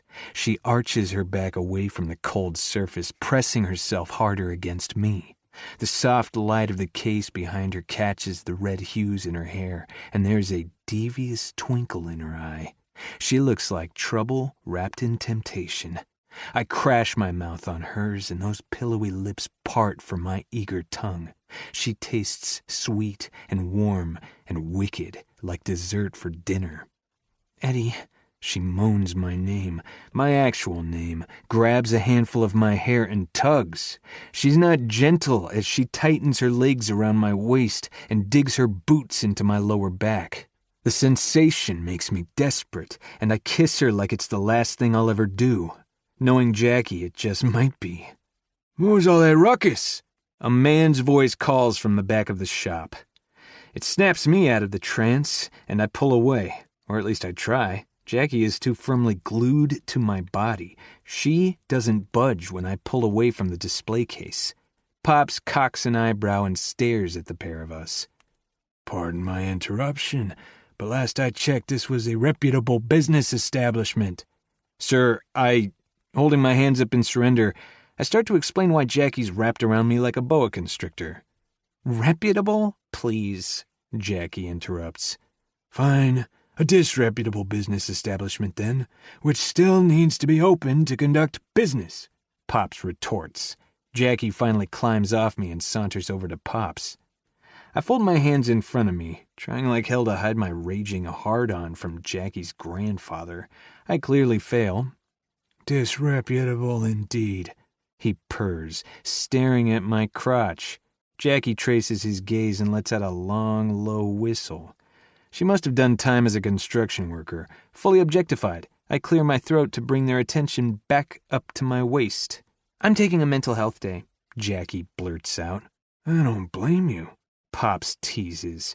I stand awkwardly in the middle of the coffee shop, watching this bizarre exchange like a deer in headlights. Jackie storms past Pops, stopping in front of what I assume is the back door to the shop. "You coming, Khakis?" She crooks her finger at me with a simper before disappearing through the door. "I'm just going to go," I mutter as I shuffle past Pops heading toward the doorway where Jackie disappeared. "I don't blame you either," he says with a chuckle. Chapter 16. Jackie. I take the stairs up to my apartment 2 at a time, my heart racing. I know without a whisper of a doubt that Eddie will follow me. Good thing, too, because otherwise I might have to murder my favorite family member for being the grandfather of all cock-blockers. That kiss. Holy hellcat. Khakis has a few tricks up those starched dress sleeves. His tongue is a thing of beauty. And what he's packing under those khakis? Yes, please. The way he pounced on me, like a zombie on a B-list character from The Walking Dead, was straight out of one of my fantasies. I guess that's what happens when I tease a straight-laced guy for days on end. He snaps in the sexiest way imaginable. The cold glass behind me, his hot body on top. Amazing. The stairs creak, and I spin to see a disheveled Eddie standing in the doorway to my apartment. His shirt is untucked, his dark brown hair sticking up in 100 different directions. My red lipstick is smeared across his face. He looks like he's been mauled. He kind of was. He's downright yummy, especially with that desperate hunger in his eyes. He stalks across the room in 3 long strides, colliding with me at nearly full force. He slides his fingers into my hair and he kisses me again, hard. I let out a low moan. "You, naked, now," I command, shoving him away. He takes a few steps back and, with a wide smile, starts unbuckling his pants. I stroll to my computer and cue up some mood music. Pops might know exactly what's going down up here, but he doesn't need to hear it, too. I'm primed and ready to get naked and horizontal when Eddie's phone rings. He pulls it out of his pocket and glances at the screen. I expect him to toss it aside. Instead, he has the audacity to answer it. "You can't be serious," I chide. I purse my lips, and my nostrils flare as anger surges through me. He holds up a finger telling me to wait. I imagine the snapping sound it's going to make when I break it off and shove it up his... "Darla," Eddie says into his phone, looking down and away bashfully. While bodily injury has its place, there is more than one way to torture a man. Time to show Khakis what he's missing. I kick off my loosely tied boots with a thud, drawing his eyes back to me. I flick open the button of my pants, turn around, and bend forward before I slide them down, revealing my red lace panties. Eddie growls across the room. I peek over my shoulder and give him a lascivious smile. His eyes are glued to my ass. "No, I can't," he says into the phone, his voice rough as sandpaper. "I'm not going to make it." Spinning to face him, I tug my shirt up and over my head. Eddie's mouth drops open as he stares at the red bra that matches my panties. "Just reschedule, damn it," he yells at whoever is on the other end of the line. With a devious smile, I unhook my bra and let it fall to the floor in front of me. Eddie's gaze is locked on the metal arrow piercings in each of my hard nipples. He lets out a low groan and adjusts his hard cock, straining against those khakis. "Cancel everything indefinitely," he barks before hanging up and tossing the phone aside. It starts ringing again almost immediately, but this time he ignores it. Smart boy. He crosses my small studio, eyes locked on my nipples. He cups my breasts in his warm hands, twisting each piercing and rolling it between his fingers. The sensation is absolutely amazing. But when he takes a hard nipple in his mouth and nips at it, my knees buckle. He catches me, gripping my ass with his firm hand and pulling me against him. I fist his already wild hair and pull his face away. I run my hands down his chest, grip the sides of his shirt and rip it open. Buttons go flying in every direction. I bite my lip and look up into his dark eyes. "I've always wanted to do that," I confess with a wide smile. He leans down and my bare chest brushes his. His mouth covers mine, and my lips tingle as he whispers, "I'll buy a new shirt every damn day for you to rip open if you promise to let me fuck you." "You're naughty, aren't you, Khakis?" I tease. Our breath mingles, forming a hot, wet storm between us. "You have no idea." With a sultry groan, he lifts me, wrapping my legs around his waist. He walks us to my bed before lowering me down to it with a gentle hunger. I push the rest of his shirt down off his shoulders while he fumbles with his belt. With our combined efforts, he's stripped down to his boxers in a flash. His body is firm and lean. He's not overly muscular, but he's trim in all the right places. I'm not surprised to find it void of any piercings or tattoos. Not even a tan. Mr. Responsible. I'm sure he always uses sunscreen. He kisses his way down my body with furious leisure. He skates his soft lips and strong tongue across my breasts and down my stomach with delicate, torturing touches. He removes my panties with deft reverence. I spread my legs wide as he settles between them, eager for him. He bites the inside of my thigh, sucking at the sensitive skin, leaving no doubt he wants to leave a mark. He slides his thick tongue up the length of me before circling my sensitive clit. I buck off the bed at the sensation. He holds me down with one hand, parting me with the other. The way Eddie has taken control, the confidence in his touch is exhilarating. He devours me, lapping at my hungry wetness. He glides 2 fingers inside me, pumping in the same rhythm as his tongue. This man knows what he's doing. I grip his short hair and grind against his mouth. I'm on the edge, close to coming, when he circles my tight hole with his thick thumb. The sensitive folds sing at the dirty caress. Yes, I moan, giving him permission. He thrusts into my ass in time with his fingers massaging my pussy. I feel so full, so tight. I come harder than a freight train, screaming his name at the top of my lungs. Both holes tense around his fingers. Eddie, yes. Fuck yes. I'm delirious with the pleasure coursing over every inch of my body. It takes a full 5 minutes to come down from my climax. He continues his slow ministrations the entire time. When I finally catch my breath, he leans back and takes in the sight of me. Flip over, he urges. I obey, my brain too swamped with dopamine to argue. He fists an ass cheek in each palm with a firm massage. I sink my chest down to the mattress and rock my hips back against him. Do you have a condom? I'm on the pill. Are you clean? I ask, barely caring what the answer is. Yes. I twist and peer at him over my shoulder. Fuck me raw, Eddie. He sinks into me without a second's hesitation. Eddie Jaworski fucks me hard and fast. He grabs my hips and drives into me with wild, animalistic strokes. The sensation is overpowering. I can't catch my breath. The second orgasm racks my body with a surprising violence.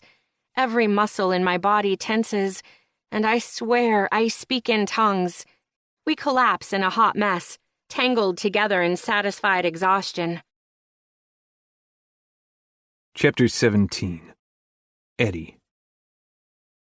I lie in Jackie's bed as naked as the day I was born, wearing only a smug smile.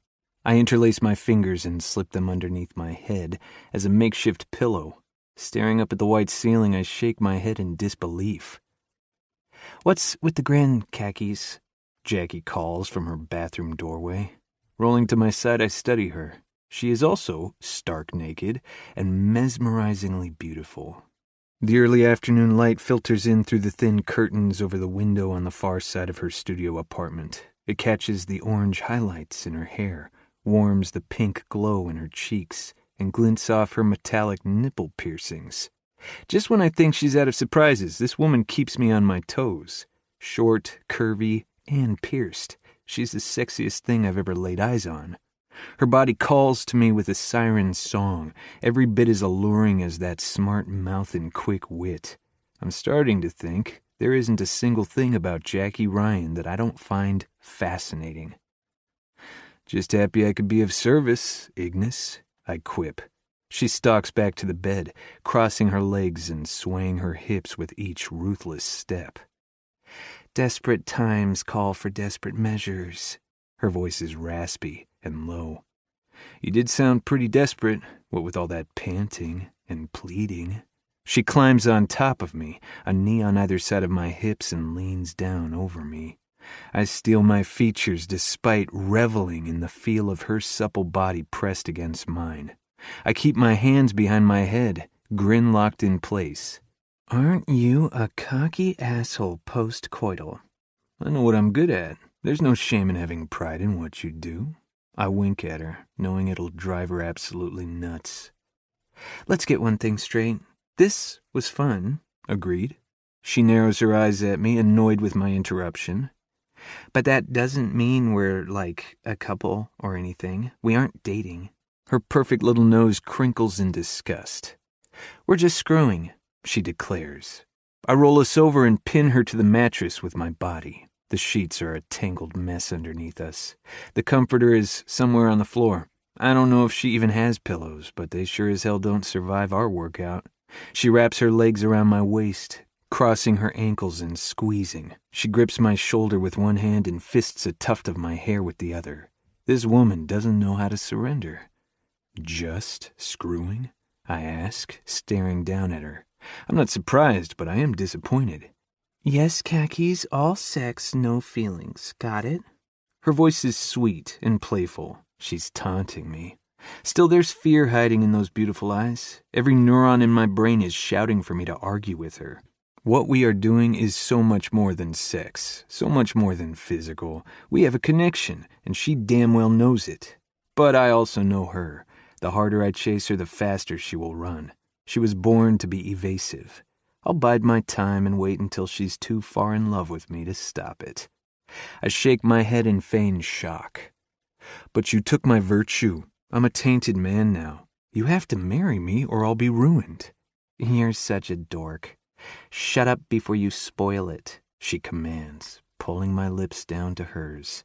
Her words are playful, but I can't help the quiet alarm they spark in my gut. If I'm not careful, this woman really will ruin me. Chapter 18. Eddie. How nice of you to finally show up, Darla chides. I'm sorry about the other day. Starting a meeting with an apology seems to be my new normal with Darla. Sorry for what? Canceling the publicity meeting that had been scheduled for a month with zero excuse, or hanging up on me? She leans back against her desk, arms folded and scowl in place. She's casually threatening. She has that presence that lets me know she could destroy me if she wanted to. Both. It was an emergency, I lie. Well, at the time it did feel like an emergency to get Jackie naked and screaming my name. The building could have been on fire and I still wouldn't have been able to pull myself away. No, it wasn't. Darla levels me with a knowing glare, and I keep my mouth shut. I have no idea how she knows I was with Jackie, but I have no doubt she's figured out something is going on. Let's get this over with. She shoves off her desk and circles around to her chair. Lowering herself with measured control, she takes a seat. Flipping open her engraved leather portfolio, she trails a finger over her handwritten notes. The publicist wants more personal content to post on your social media pages. No, I answer definitively. They want you to do a public appearance for publicity. Fuck no. Neither answer is a surprise. We've been over this a million times before. Telling the world I'm E.B. Jericho is like painting a target on my back and posting a reward for my own hide. No thanks. Do you want to be involved at all? She slaps the portfolio shut with a surprisingly loud smack. As little as I can be, please. That's why I have you. You are infuriating, Eddie. You're expecting me to do my job with one hand tied behind my back. You realize that? I give her a wide smile and quip. You're twice as good as anyone else, so it only seems fair. It's lucky for you that mystery sells. Good for both of us. She nods in the slightest of concessions. Have you finished the draft yet? I've finished a draft. I'm intentionally evasive, but there's no point. Darla knows me too well to be fooled by a little wordplay. God damn it, Eddie. No side projects. Not now. It's just something small. I can do both, I think. You better. Darla shakes her head and sighs. Now get out of my office. Yes, boss. Feeling like a fresh parolee, I make a dash for the door before she can change her mind. Jackie is dancing around the coffee shop, singing along with the 1990s music she always has playing when she's working. I've managed to get zero work done today. Too busy watching her. I'm close to missing a deadline for the first time in my life. And I don't care. I'm having too much fun chasing Jackie Ryan. Every time she dances close, I reach out and try to catch her. Each time she slips away, wiggling her finger at me with a tisk.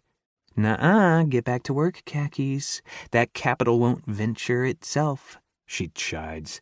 Hopping up to sit on the counter, she smiles at me. I make a loud buzzing noise. Wrong again, Ignis. This is my favorite time of day, late morning, after the morning rush. I use the term loosely, and before Jesus shows up. The two of us are alone in the cafe, teasing and taunting each other. I cross the shop to her. With a hand on either side of her thighs, I cage her in and lean down for a kiss. She pulls away, keeping things on her terms. With a head tilt and a side eye, she tells me, "I'm starting to think you're secretly a superhero." I glance around quickly before holding my index finger up to my lips and shushing her with a lopsided grin. I've been called worse. Jackie tugs on the lapel of my button-down. "I'm on to you and your mild-mannered alter ego." She brings her lips to mine and whispers, "Captain Khakis, defender of the pocket protector, savior of the pleated pant, destroyer of Ignis's panties." She laughs, pushes me away, and hops off the counter. "In your dreams, Khakis." "Among other places," I tease. She giggles as she struts away. I watch the sway of her hips with admiration. I shake my head and try to focus on anything other than wanting to carry her upstairs and bury myself deep inside her for the rest of my life. "So what's the deal with all this junk?" I ask to change the subject. I gesture to the chaotic wall of memorabilia behind us. "Junk?" she gasps. "Excuse you. Those are collector's items, thank you very much." "Oh, really?" I point to the faded subway ticket from the 1980s. "Each item on that wall has a story," she explains. She storms over, her boot-clad feet pounding on the old wood floor. Stepping in next to me, she cocks a hip out and jabs a finger into the wall. "That was the first time Pops rode the New York subway. Ask him about it. He's always looking for new victims to torture with his stories." An experience worth immortalizing, no doubt. I lean against the wall and cross my arms. "Not everything in life is sugar and spice. Good things can be dark and gritty, too." She, too, leans against the wall, crossing her arms and mocking me. "You don't say." I hook a finger in one of her belt loops and pull her closer to me. She keeps her arms folded, preventing me from feeling her body pressed against mine like I'd hoped. "Tell me more, wise one." She shakes her head, reaching up on her tiptoes. She wraps her arms around my neck and tugs on the ends of my hair. "Expand your horizons. Try something new. Get a tattoo. Go to a concert. Eat street food. Live dangerously. Wear white after Labor Day." She fake gasps and slaps a hand over her mouth. "You sound like Ben. He's got this idiotic idea that you're only living if you're torturing yourself with new experiences." I rub my nose against hers, encouraging her to tilt her head back for a kiss. "Sounds like Ben might be my type." With her lips grazing mine, she asks, "Can I have his number?" "Sure. Let me see." I reach into my pocket. When I pull out my hand, I'm holding up my middle finger right in front of her face. With a sweet smile, I add, "Here you go." She bites her lip to stifle a chuckle. She grabs my hand and shoves it back down to my side. When she lets go, I intertwine our fingers. I hold her hand, rubbing small circles with my thumb. We're both staring down at the soft caress. There's an intimacy in the innocent touch, a comfort to the feel of her hand in mine. "Fine, JC called dibs anyway, but I'm with Ben. A little bit of recklessness would do you good, Khakis." "You've got it all figured out, don't you? You know how everyone else should live their life." "Yep, sure do," she answers, her voice soft and low. "Well, excuse me if I don't take advice from the woman who can't find a matching pair of socks to save her life. Tiny details. I don't sweat the small stuff." She draws me to her, my irresistible temptation. "Whatever you say, Buddha. By the way your shirt's on inside out." "Laundry day," is her explanation. I'm laughing when I finally kiss her, those full lips torturing me with their taste as much as their words. Chapter 19. Jackie. "I've got a bet for you," I call out to Eddie as soon as he walks in the door to the coffee shop. I've decided to use and abuse him. I need to focus on anything other than how pissed I am that some corporate asshat is canceling my game. I've always found orgasms are the best distraction. "Good morning to you, too." He sets his bag down at his usual table. I stalk up to him, wrap a leg around his hip, and pull him into a deep kiss, porno tongue included. I want you to guess how many piercings I have. And if I win, you come to a concert with me. Ben was right. You need to expand your horizons. And I have magnanimously decided I'm just the girl to do it. Really, I just can't be alone in my apartment for a second or I'll go completely insane. I like my horizons right where they are, thank you very much.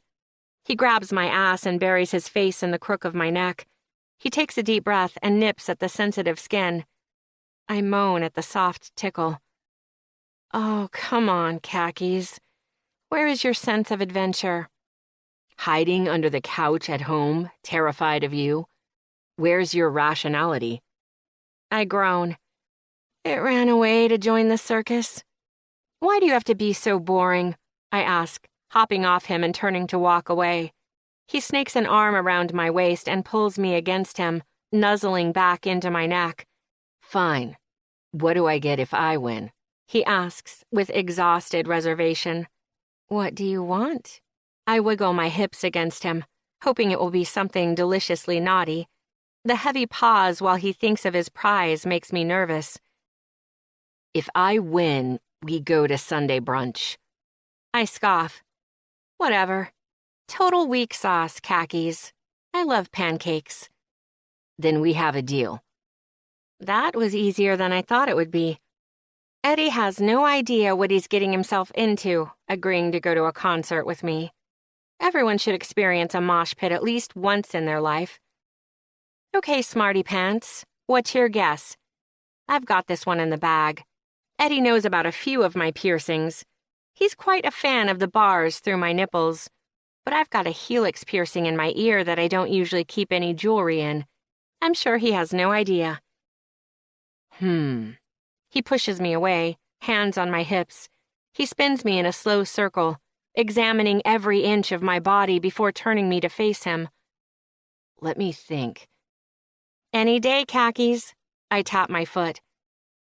8. He declares. My jaw drops to the floor. How did you know that? 2 in each ear. The nose ring is obvious. He grins, leaning in and whispering in my ear. And I'm very familiar with your nipple piercings. That's only 7. You can't count. He shrugs. I added one for good measure since you seemed too cocky for your own good. I shove him away. You're such a pain in the ass. His warm laugh makes my skin heat.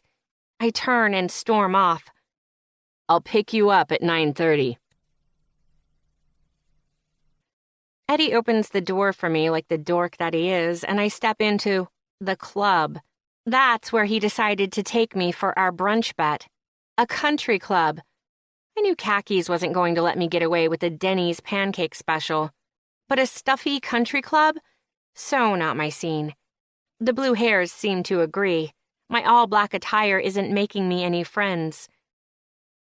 Think a few cloth napkins and dainty teacups are going to intimidate me, khakis? You wish. I croon into his ear as we follow the hostess to our table. Not at all, Ignis. I just think you should expand your horizons. He pulls out the chair for me and I take a seat. He leans over and tucks a strand of hair behind my ear before adding, And I have magnanimously decided I'm just the guy to do it. Hardy har har, smartass. He smirks behind his menu. Plus, this place has the best Belgian waffles in the world. I'm regretting this outing slightly less now. I'm pretty far outside my comfort zone here, but I take it in stride. The opinion of strangers has never mattered much to me anyway. Our server doesn't get a full sentence out before I'm handing her our menus. Round of Belgian waffles for the table, and don't skimp on the whipped cream, my friend. The 20-something looks me up and down, probably wondering if she should call security, before turning to Eddie for the adult decision. It's infuriating. You heard the lady, Eddie tells her with a smile. I like him more than I did 5 minutes ago, and more than I did the day before that, and the week before that. Khakis seems to be growing on me at an alarming rate. Nah, that's just the orgasms talking. Fight your biology, woman. Are you one of those trust fund kids? I squeeze my lemon wedge into my ice water, swirl it, and take a long drag. How's that now? Eddie drapes his napkin in his lap like a good boy and proceeds to butter us each a scone. You know, one of those stupid rich guys whose great-great-grandfather invented the zipper or something, and now the rest of you are completely worthless, aimlessly wandering through life with no sense of purpose? Oh, one of those. He nods a few times, teasing me before shaking his head and laughing. Where do you get this stuff? The mind of a creative genius is a wondrous thing. You don't say. And no, I didn't grow up rich. I narrow my eyes at him, waiting for the but I feel he owes me. Instead, he hands me my buttered scone and doesn't say any more. Annoyed, I tear the scone in half with a grunt. You know, it doesn't matter if you are. I only like you for one thing anyway. My wit? He asks. Your cock, I correct. Eddie chokes on the sip of coffee he'd just taken. He should have known better than to drink before I'd delivered my punchline. Besides, my best friend Elizabeth is stupid rich, and she hasn't let it turn her into a prissy bitch. It doesn't have to ruin you. You think money ruins people? Eddie asks me, his voice and features more serious than I am ready for on a Sunday morning. I think it amplifies whatever you are without it. Elizabeth is generous with her heart and her money. Her dad is a festering bag of shit. You've got great table conversation. I'm so glad we get to share a meal together. I shrug and take the first bite of my buttery scone. Holy blessed mother of baked goods! That's amazing! The light, fluffy morsel is still warm and practically melts in my mouth, a mixture of sweet and salty. It is the perfect combination. My mouth waters, and I let out a not-so-subtle moan of ecstasy. Eddie leans back and eats his scone while managing to keep a smug grin on his face. It'd be annoying if I weren't in pastry heaven. If the scones were heaven, the waffles are the devil's playground. A rich, creamy, decadent, guilty pleasure that brought this woman to gastronomic nirvana. The outsides are a crispy golden brown, but the inside is a dense, moist cake. Miniature chocolate chips, pure maple syrup, and thick whipped cream fill every delicious square. I make inappropriate noises throughout the entirety of brunch. People scurry by our table like I'm doing a naked back handspring. Fuck 'em. These are the best waffles of my life. They're quite good, aren't they? A little old lady who could be a look-alike for Betty White asks from beside Eddie. I have manners enough to swallow down my last bite before answering. Positively sinful. Grandma! Eddie stands up and gives her a warm hug. Grandma? I choke on my lemon water. I cough the water out of my lungs, and it dribbles down my chin. The room is suddenly 1,000 degrees.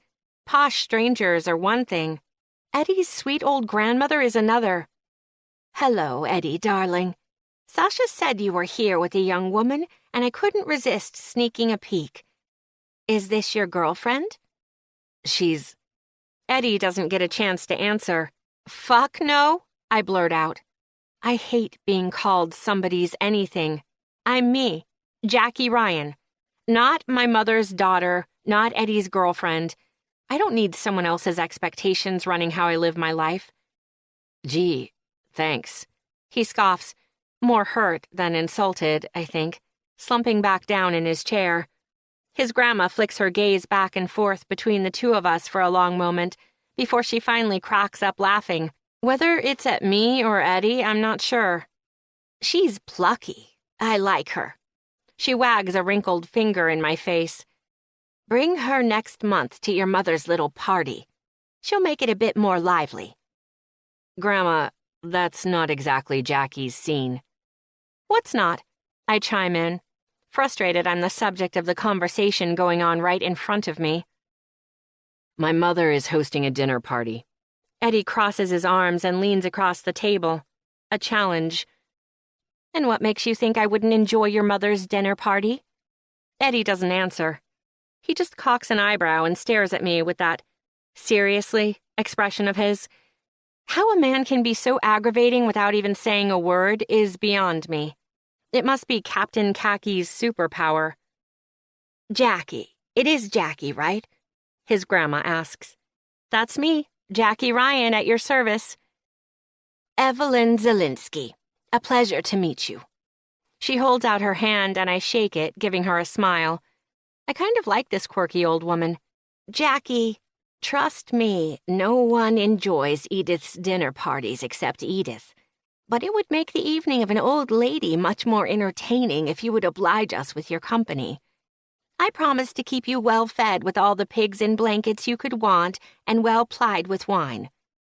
With an offer like that, how could I possibly say no? Fabulous. We'll see you next month. Nice to meet you, Evelyn. Same to you, Jackie. Before leaving, Evelyn leans down and whispers something in Eddie's ear. I twist in my seat, a sick feeling twirling around the waffles in my stomach, knowing I'm the subject of their tete-a-tete. I know, he answers with that boyish grin of his. Good boy, she coos before patting him on the shoulder and disappearing. I don't give him the satisfaction of asking what she said, although I admit I'm rather desperate to know. Explain to me again how you're not a trust fund kid when your grandma seems to be a regular here. I try to put him on the defensive. I never said I didn't have money. He sits down, delicately laying his napkin back in his lap. I wait for him to go on, but when he doesn't, I prod again. So, you shit gold nuggets or something, Khakis? He lets out an awkward chuckle. Not that I'm aware of. I keep him pinned with my gaze, refusing to let it go until he gives me some sort of answer. The truth is, I grew up kind of poor. My mom got pregnant young and my dad ghosted, so we lived with my grandparents. When I made a little money, I wanted to spoil my family, so I buy my grandma a membership to this club every year as a Christmas gift. I'm not going to lie. The tenderness in his voice and the openness of his words make me go all soft and mushy inside. They serve breakfast all day and she likes hustling the other grannies at shuffleboard. Don't ever play her for money, he adds under his breath, with that boyish grin that sets my panties on fire. There is something about Eddie's honest vulnerability that makes me want to know more. For us to be more. I kick away the errant fantasy like it's a shark out for blood. Khakis is a distraction. Nothing more. Chapter 20. Eddie. You can get naked or you can get out. The choice is yours. You got to the count of 10. Jackie crows at me. She's standing in the middle of her bed wearing nothing but her bra and panties and a pair of long red satin gloves. They match her fiery hair and her scarlet lips.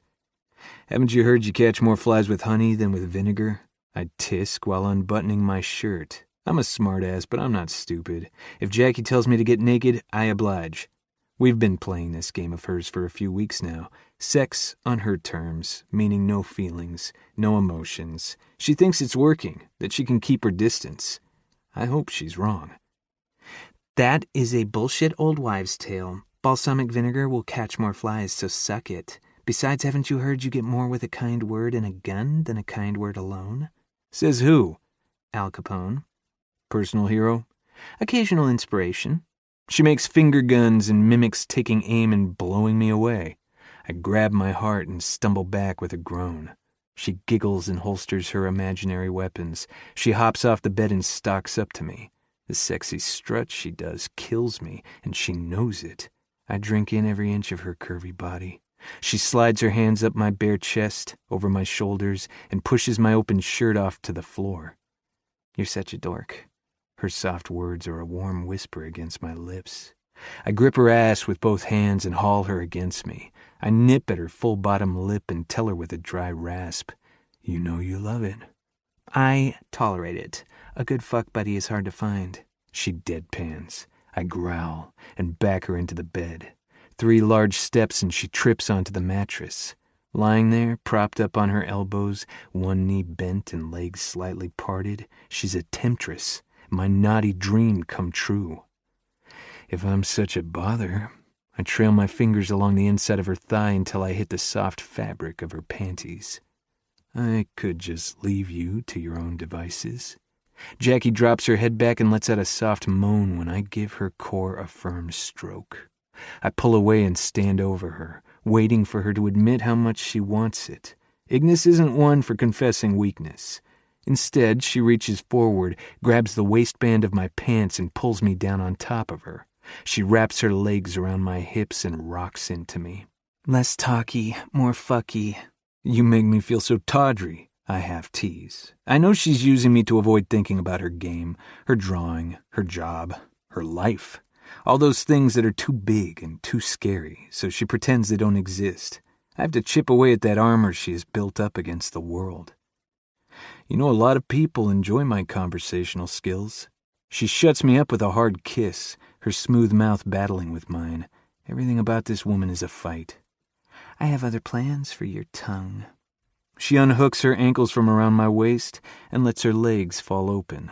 Not missing the less than subtle invitation, I kiss my way down her body. When I reach the end of the bed, I slide onto my knees. Nestled between her thighs, I peer up her beautiful body. Those deep eyes are watching me. She likes watching, keeping eye contact. I drag my tongue up the length of her panties, tasting her wetness already. She fists my hair and tugs hard when I pull the fabric away from her soft skin. I slide a finger into her warmth and lap at her slick folds. She bites down on her bottom lip and lets out a low groan. I love her responses, feeling her body tighten, listening to her noises.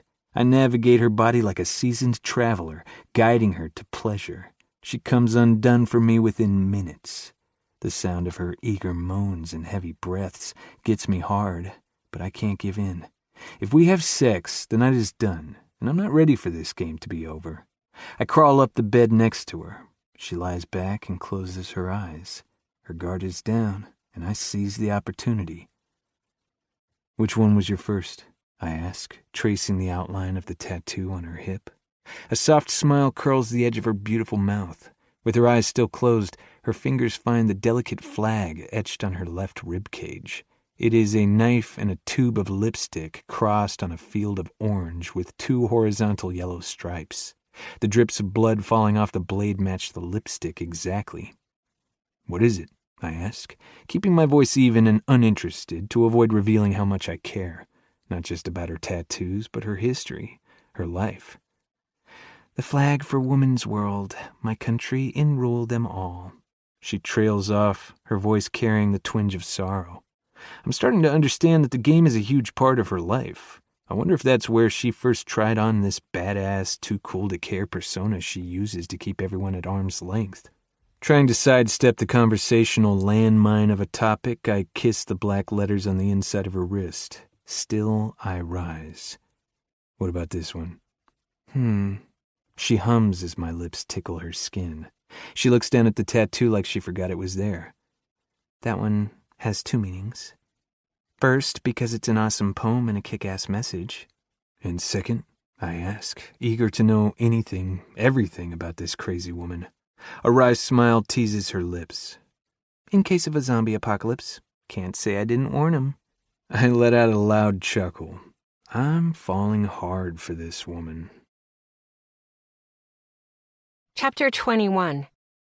Jackie. I come back from the bathroom after freshening up, and Eddie is sprawled out on my bed in his boxers. My well-worn copy of Syrian's Raider in his hands.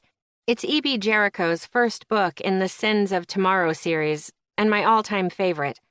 I have several copies, but the hardbound one in his hands is my most treasured. I've read it dozens of times. It has a perpetual place of honor on my nightstand. Any time I can't sleep, I pick it up and turn to a random page. The familiar words are more comforting than a warm blanket or a soft lullaby. Part of me wants to snap at him to put down the treasure, but he handles it with a gentle care, so instead I lean against the door jamb, cross my arms, and watch him. He has one leg under the tangled mess of sheets, meaning a crumpled map of woman's world trails up his body. The custom sheets were a Christmas gift from Elizabeth, and I make a mental note to tell her that Irlandia, my capital city, just happened to land on Eddie's junk. The convergence of 2 of my favorite places. His other leg is bent at the knee with his boxers riding up his muscular thigh. He has my extra pillow folded up and tucked under his head. He's a big guy, but he's not a bed hog. He's left enough room for me to slide back in next to him. There is something endearing about the way he's made himself at home in my space. We always meet up at my place. If we were dating, I'd be wondering why he never asks me to his place. I'd be getting some major Norman Bates vibes, but we're just fucking. When I want, where I want. I've made him come to me, on my terms, yet he manages to acquiesce with an aggravating air of victory, as if every booty call is his only little triumph. If I were smart, I'd kick him out right now. He's provided the toe-curling distractions I keep him around for. He has no other reason to loiter in my bed. Unfortunately, I'm less and less eager to kick him out with each orgasm. And there have been a lot. He reads my body as easily as he's reading my favorite book. My lady parts hum with contentment at the recent memory. And much to my horror, my heart flutters in my chest. Luckily, my head is still functioning, and I lock that shit down. Make yourself right at home, I tease him. Will do, thanks. He calls back without bothering to look up from his book. I don't miss the way the side of his mouth tips up in a smirk. Smartass. I climb onto the bed and scoot up next to him. Don't you have a life you need to get back to? I ask, poking him in the ribs. Nope, I'm good. He turns the page and keeps reading. I bite back a smile. When was it that I started wanting him to stay? I've made a point of shoving him out the door as soon as his dick goes soft. Who needs to cuddle? Somewhere along the way, I've gotten used to having him here. Somehow, I've started to like having him in my bed even after the sex. It's possible I might actually like spending time with the human equivalent of vanilla pudding. The idea is a little unsettling. I haven't read this one in a while. Eddie's voice pulls me out of my thoughts. I like reading your copy, with all your little notes and underlines. It almost feels like reading your diary. Percy held her cold blade steady against the warlord's throat, smiling when his flinch caused the steel to break the pale skin.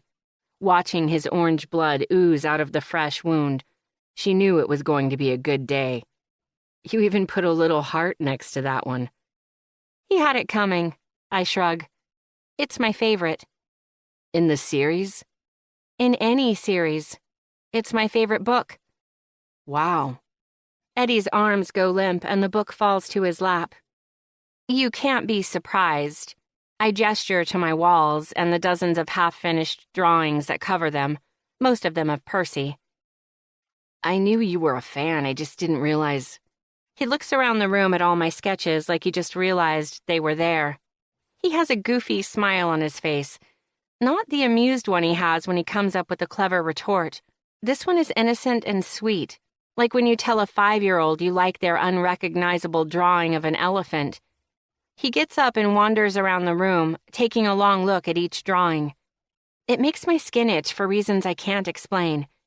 I don't give a fuck what Khakis thinks of my art. These are amazing. I can't believe you've never won the cover competition. Probably has something to do with never entering. I flop back on my bed with a quick exhale and stare up at the ceiling. What? Eddie shrieks. What do you mean? What do you mean, what do I mean? Jackie. I know that exasperated tone. Eventually, everyone who's around me long enough uses it. The frustrated, disappointed tone. The, why do you have to make everything so difficult tone. Don't you dare. I jump off the bed and charge over to him. I didn't. Oh, yes, you did. I shove him back against the wall and step into his bare chest. You don't get to judge me from up in your elitist tower. You don't know how hard it is to pour your heart and soul into something, then send it out in the world to be judged, torn down, and destroyed. His voice is softer now, with a twinge of remorse. I'm sorry. I step back, caught off guard by his apology. We stare at each other for a moment, surrounded in a rare, awkward silence. The sun has set, and the room is lit only by the dim light from my bathroom. His face is a soft shadow, and I study its curves with a sudden fascination. I have the urge to be with him, not to fuck. This time, I want him to make love to me. Nope. Damn right you are. I spin away and storm off. Well, as far as I can get in my tiny studio apartment. I rip a picture off the wall and stare at it in the darkness. I can't remember what I hated about this one. At first, it looks perfect. But I keep looking and realize the perspective is off. And the shading is weak. It's not good enough. I tear it in half over and over until it is nothing but tiny shreds in my palms. Hey, don't do that. Eddie is behind me in a flash, wrapping his hands around my wrists to still my self-destruction. Why not? It was crap, I growl. It was beautiful. He tightens his grip, pulling me against his warm chest, and kisses my bare shoulder. It's not good enough. None of these are good enough. I'm not good enough. Says who? I don't have an answer. I've never shown my sketches to anyone that matters. I only painted the mural downstairs because Pops begged me and JC dared me. Says me. I lift my chin and grit my teeth. My own hardest critique. This is the last book in the Sins of Tomorrow series. The finale. The cover has to be perfect. It's just a book. Urgh. You just don't get it. I try to pull away, but he won't let me. I get that it is important to you. But I'm telling you, you're capable of so much more. Hearing him say those words means more than I would have realized. More than I'm willing to admit. I can feel it. The wall inside me crumbling. My self-reliance failing. My resistance slipping. He holds me in the dim room, the heavy silence falling on us like a protective cloak. My mind fills with past failures and risks not taken. The memories drowning me in a tide of regret. I will myself not to drown, not to be washed away in the flood of sadness. I'm tired, I whisper, sinking back into him. I don't mean I'm sleepy. I mean I'm tired of trying so hard, of being so scared, of giving up so easily, of hating myself for it. Let's go to bed. Eddie guides me back to the bed.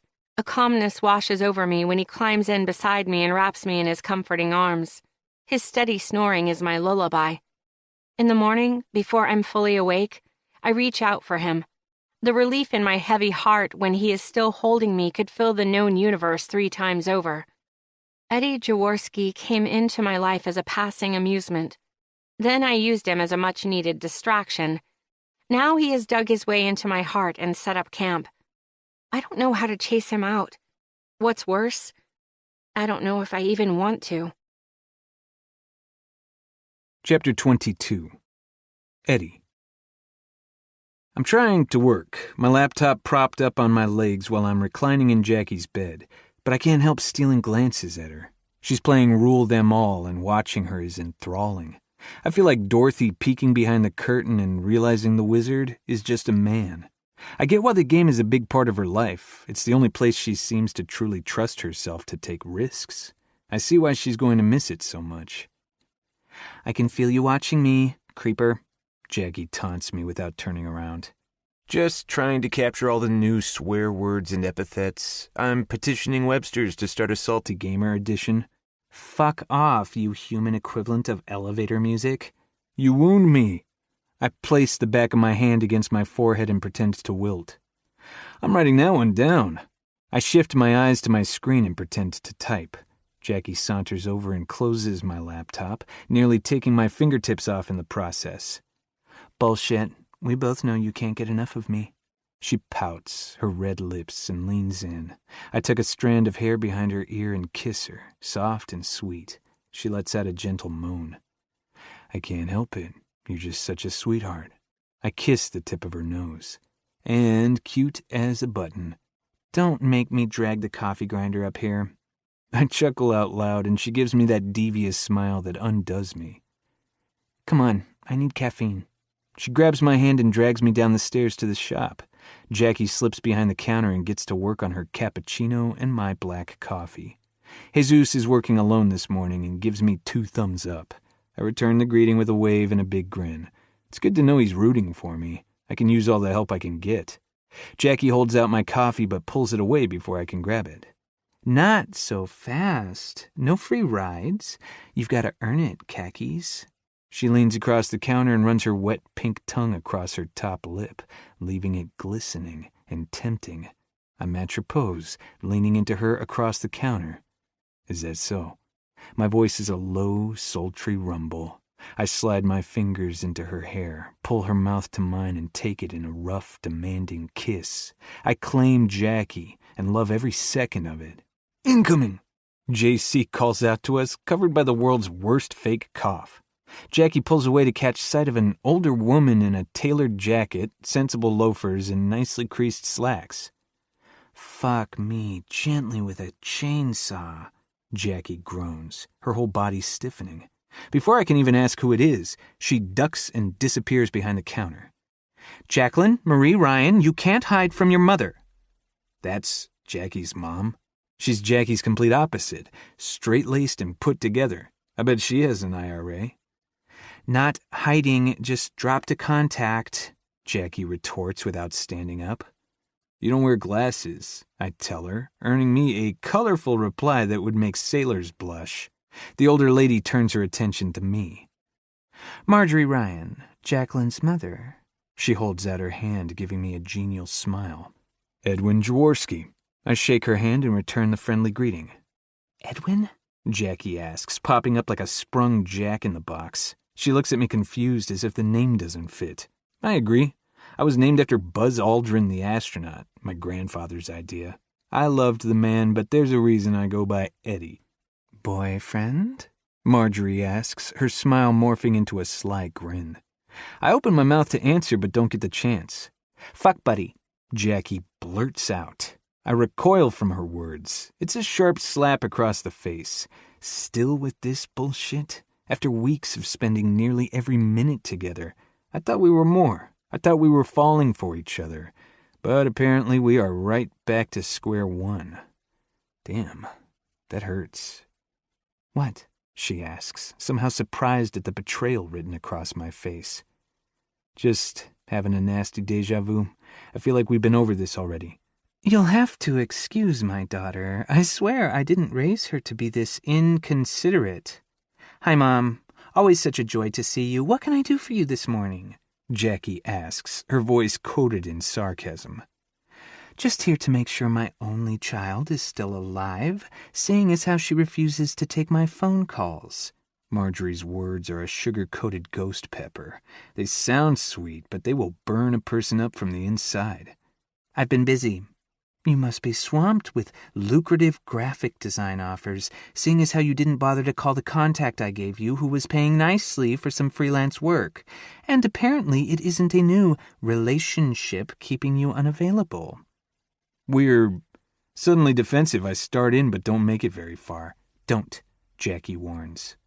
Well, Mom, I'm alive. Guilt trip received, so sorry I dodged your calls and missed out on hearing the pep talk earlier. Now, if you'll excuse me, I'm going to have kinky premarital sex with someone I'm not in a relationship with. Jackie abandons her cappuccino and me and disappears up the stairs at the back of the shop. I'm dumbstruck. Mrs. Ryan, it was a pleasure? It comes out as an unintentional question. It is interesting to see another piece of Jackie's life revealed, but I'm also frustrated with her and for her. On one hand, her mom is a piece of work. On the other, she still won't even admit we are in a relationship. I turn to follow Jackie up the stairs when Marjorie reaches out to stop me. She clutches my arm in a firm grip despite her manicured nails. Eddie, She takes a deep breath and stares up at the ceiling. I'm sorry. My daughter and I don't communicate very well, as you can see. Clearly. She's always been headstrong. Wonder where she could get that from, I quip. Touché. She folds her hands in front of her, and I catch the same amused smile Jackie always tries to hide when I say something clever. Could you just tell me one thing? Is she doing well? Is she happy? I glance back at the empty doorway Jackie made her escape through a few moments ago. Most days, yeah. I hope so, anyway. Thank you. She lets out a pained breath and gives me a sad smile before leaving. The door to Jackie's apartment is ajar. Inside, she's pacing the small space like a caged tiger. I shut the door with a loud thud to catch her attention. "What took you so long?" Jackie starts in with an accusing tone.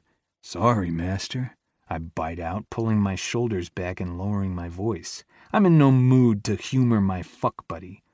I was trying not to be a gaping asshole to your mother. "Please tell me you didn't tell her anything." "She asked if you were happy. I said I thought so." She tugs at her hair and groans. "Why would you say that?" "Because it's true," I tell her flatly. "You can keep pretending this doesn't mean anything to you, but I know you're happy. With me." "Not very happy with you right now." She crosses her arms and glares at me. "Pissed off is your default setting. You know what I mean. With us." "Whatever. Fine. You're my boyfriend, and you make me happy most of the time. That's not the point. She doesn't need to know that." "Wait, what? Now I'm your boyfriend?" "Sure, the meaningless, antiquated label is all yours." She rolls her eyes at me, trying to make light of the titles she's been avoiding for weeks. "You practically live here these days anyway." "But you just called me your fuck buddy." "To my mom, yeah?" "Why? She's your mom." "Exactly." I'm so confused. My head is spinning. I've got emotional whiplash. So, just to recap, I'm your boyfriend. I make you happy, but you don't want your mother to know any of that? Now he gets it. Because I wave my hand in a go-on motion. Because you're too fucking perfect. I nod a couple of times, then squeeze my eyes shut and shake my head until my neck hurts. I feel like I've got a wicked brain freeze trying to understand this crazy woman. "You're exactly the kind of guy she wants me to be with," Jackie tells me in complete annoyance and frustration. I'm perfect, and she's pissed about it. And that's a problem because now she'll double down on her nagging for me to grow up and be perfect. I bet she's out there plotting our fairy tale wedding, shopping for the colonial-style house we'll buy, and naming the 2.5 grandkids we'll give her. And when this turns to shit and none of that happens, it will be all my fault. It will be because I screwed up. Again. You know, you're a lot like a candy bar, half sweet and half nuts. What makes you think this will turn to shit? Because relationships always do? Then what the hell are we even doing? I ask, not entirely sure I want to know her answer. Honestly, I have no goddamn idea. My heart breaks with her admission, and all I can do is walk away. Chapter 23. Jackie. Eddie took off a few hours ago, and all I have the energy for is staring up at the ceiling and listening to angry chick rock. I'm too anxious to sit still and too listless to be productive, so I'm just wallowing in a constant state of frump. I call up Elizabeth for a video chat, because what are friends for if not to share suffering with? "Hey, Jackie. Everything okay?" my best friend asks. I rarely call her. Most of our chats happen through the game. We haven't talked much since Rule Them All announced it was ending in a few months. I should be playing as much as possible, clinging to the last few minutes of my favorite pastime. Instead, I'm cutting myself off cold turkey. I'll log in and conquer a few countries when the craving gets out of control, but otherwise, I'm MIA. Why bother putting energy into something I know is going to end? Ghosting the game means I've been inadvertently avoiding Elizabeth, too. My life is a rose-colored pile of shit, I brood. Is that better or worse than regular poo? I smile at her inability to swear even a little. She's the good one, the angel on my shoulder. Worse, my angel. So much worse. You know what you're getting with a regular, lumpy, corn-filled load, but when it's rose-colored, you can almost convince yourself it's not that bad. Then you get a big smelly whiff and gag on the reality of it. I get it. I'm sad too. I kept hoping we could crowdsource the funding to keep Rule Them All going. It just doesn't look possible. We'd have to raise like $100 million. I'd almost forgotten that the game was getting shut down. Eddie is an even better distraction when he's pissed at me than when he's inside me. Go figure. That's all I really wanted with him, a distraction. But now he's almost more of a catastrophe than losing my game. I let out a long sigh and brace myself for the humiliation that will ensure after confessing to Elizabeth that I'm having boy trouble.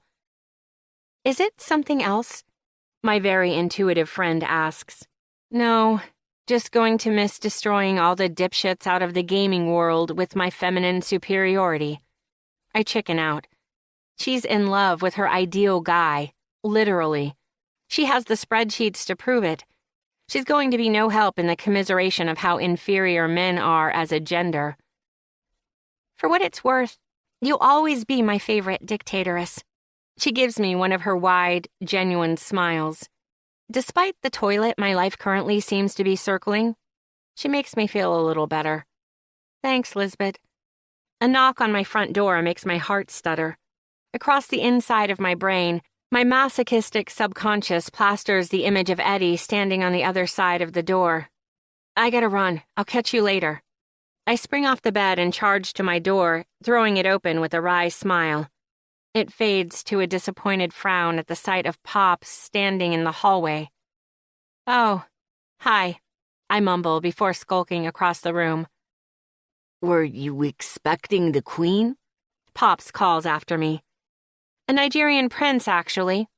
I pinch my eyebrows together and scratch my chin. His email said he'd pay me back double what I loaned him as soon as he made it to America. I wouldn't hold your breath. Pops teases. I heard you got a visit from your mom today. I nod. He takes a seat on the bed and pats the spot next to it. And how did that go? She met khakis. I flop down on the bed, grab my pillow, and scream into it. And why is that so bad? His voice is gentle and cajoling, despite knowing exactly how I feel about my mother and her expectations for my life. I toss the pillow aside and stare up at the ceiling. Because I don't need one more thing she can hang over my head for screwing up. You know how she is. Don't count your failures before they hatch, kiddo. And even if things don't work out with Eddie, there's no shame in chasing love. Love's not my bag. That's the point. I'm just having fun. What's wrong with love? Pops admonishes. He pokes me in the ribs with that damn cane, and I groan. I sit up and answer with my canned response. Love is for suckers. It's a manufactured construct to secure the patriarchal infrastructure and convince us monogamy is sustainable and marriage is anything other than a prison. Pop tisks. How did someone so young get so jaded? I speak as I find. Robert is a lying dickweed coward who left Mom's life a disaster. And bullshit society expectations kept you from finding your soulmate. I sink back down into the bed and throw my arms over my face in a pointless attempt to keep away the memories. I haven't thought about my dad in a long time, but his betrayal still stings. Cheating is a major douche canoe move, but I can at least understand the allure of carnal sin. What I don't get is leaving your only daughter without so much as a "see you later, kid." I will grant you that your father is a monumental piece of shit, but I'll have you know I had 26 wonderful years with my soulmate. I roll to my side and face my grandfather. He's dead serious, and I'm dying to know who the love of his life was. Who? I ask, giddy as a little kid waiting for the end of their favorite bedtime story. Your beautiful grandmother. Pops answers matter-of-factly. Grandma? I'm named after her, but I don't know much about her at all. She died before I was born, and neither Pops nor my mom really talk about her. I think it's a little too hard for both of them, even all these years later. But you're gay, I scoff. I'm well aware of that, thank you. A hint of annoyance sneaks into Pop's tone. I just mean... You mean you're ignorantly confusing love and sex. Come with me. I want to show you something. Pops walks to the doorway. When I don't immediately follow, he stomps his cane into the floor 3 times and chides, Right now, Jacqueline Marie Ryan. I'm not getting any younger. With a chuckle, I follow my surly grandfather into his apartment. Sit, he commands in an all-too-serious voice. I do as I'm told for once, taking up residence on his floral love seat. After a few minutes of rustling sounds emanating from the bedroom, he emerges with an old cigar box and a sad smile. He takes the seat next to me and lovingly strokes the faded crest on the box. Did you know your grandmother died slowly, after a long battle with breast cancer? I shake my head. I had no idea. She had time to plot, and she used it wisely. I found this in our safe deposit box with her will the day after she died. He gingerly opens the cigar box and pulls out an envelope, old enough to be yellowing at the corners. He kisses it reverently before handing it over to me. My dearest Martin, I read in a magazine once that the Buddhists believe your soulmate isn't the person who makes your heart race, but the person whom you feel at peace with. That is you, my love. You are my home, my peace. I have treasured every moment of our wonderful life together, and I thank you for each day I was able to call you my husband. But now it's time for you to live your life, to do and see and be all the things you never thought you could. To get you started, I have enclosed a bucket list of sorts. These are all the things you must do for me, and I know you wouldn't dare deny me my dying wish. I'll haunt you and hide your lucky socks. Darling, I know you are scared, but know you will never be alone. I will always be with you. I will always love you. The bravest thing you can do with your life is live it how you want, to be who you are, because you are beautiful. All my love, now and into eternity. Your Jackie. P.S. Get started, or those socks are history, bud. With tears building in the corners of my eyes, I turn the page to find the long list of tasks my dying grandmother made for my grandfather. Ride the New York subway, see a play on Broadway, kiss a man in Paris, tour the Louvre, have afternoon tea in a London cafe, take drugs in Amsterdam. Each item is crossed off with a single bold line. The last line at the very bottom of the page reads, "Love again." The realization hits me with the force of a wrecking ball on a house of cards. The receipts and memorabilia down in the shop, they were all things you did for her? He nods and wipes away a few mournful tears. Taking the letter back, he tucks it in the envelope, kisses it one more time, and reverently returns it to the cigar box. I loved your grandma more than life itself. We were as different as can be, but she saw me. She knew me in a way no one else could. She gave me the greatest gift I've ever received. She taught me how to love all of myself, the beautiful and the ugly, the average and the controversial, the bland and the quirky, and for that I will always be grateful to her. He rubs the chain around his neck that holds both of their wedding rings, a sanguine smile on his lips and a wistful look in his mature eyes. You're named after her, that you are so much like me. We're both so scared of life. Normally, if someone told me I was scared, I would kick and scream in objection. I would argue until I passed out, but that doesn't feel appropriate surrounded by the memory of my grandmother and her unconditional love for Pops. So I stay quiet and really listen. You puff yourself up and pretend to be untouchable, but underneath all the bluster, we are both terrified of not being enough. Pops takes my hand in his and squeezes. Your grandmother taught me being vulnerable is true strength. Being part of something imperfect is braver than mocking it from the safety of the sidelines. I'm so sorry, I admit, feeling like a spoiled brat. I know you loved her. I wish I could have met her. I wish you could have too, kiddo. She would have loved you. Does Mom know? About the letter? Pops shakes his head. Why not? She thinks you abandoned her. You basically orphaned her after Mom died. You know that's why she's mad at you, right? I'd rather her be mad at me than at the memory of her mother. Besides, she has to learn for herself that the secret to happiness is finding more joy being who you are than who you think you are supposed to be. I wouldn't hold my breath on that one. I snort. I believe in her just like I believe in you. Pops wraps an arm around me and pulls me into his side. Aw, shucks, I joke, trying to ease the seriousness of the situation with my inappropriate humor. Do me a favor, would you? Pops asks. I hum an affirmation. Find someone whose love makes you brave. And if you get it wrong, try again, and again, and again.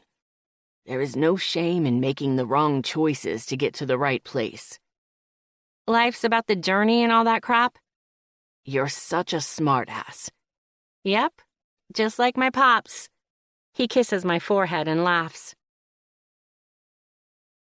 Chapter 24. Eddie. I take my usual seat in the coffee shop and stare at my phone. I'm too distracted to even pretend to be working.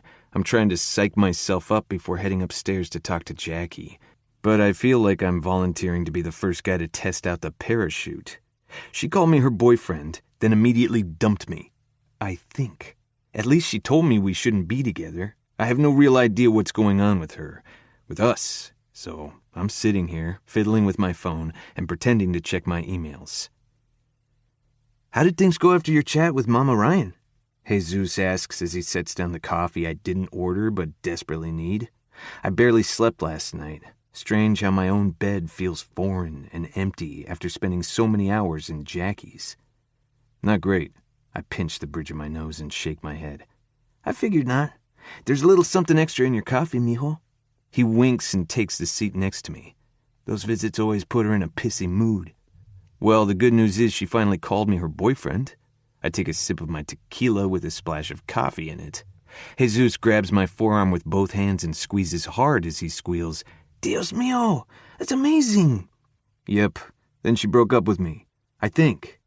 You think? Jackie doesn't do subtle. If you're dumped, you know it. His weird reassurance actually makes me feel a bit better. If Jackie didn't want to see me again, she probably would have told me to fuck off and die.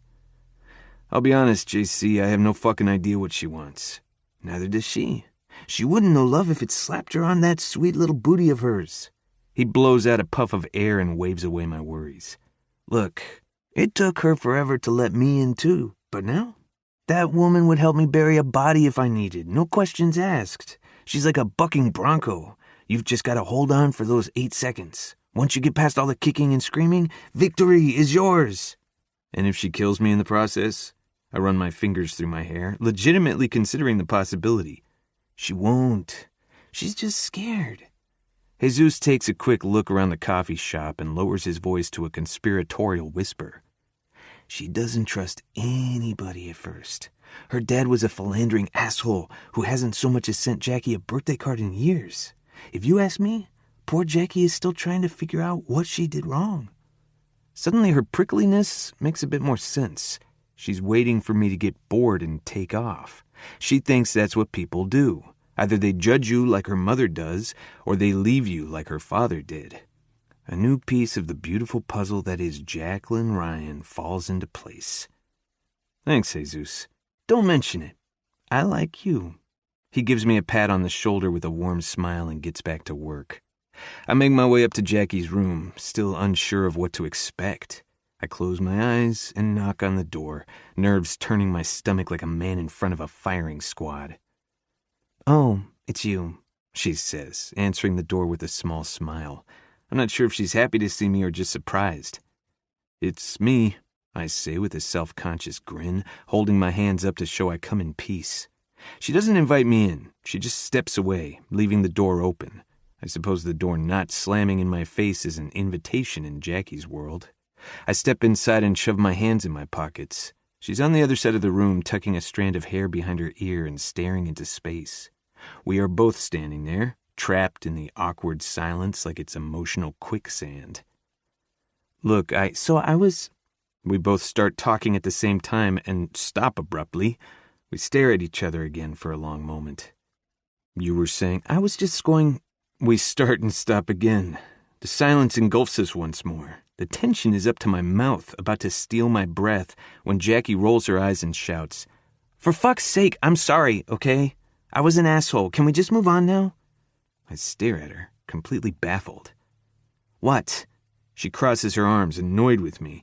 I can't help but let out a surprised snort. Give me a minute. Jackie Ryan just apologized to me. I need to reevaluate my understanding of the universe. I hold my index fingers up to my temples and twirl them in little loops like the wheels are turning. She cracks a smile, although she is clearly trying really damn hard not to.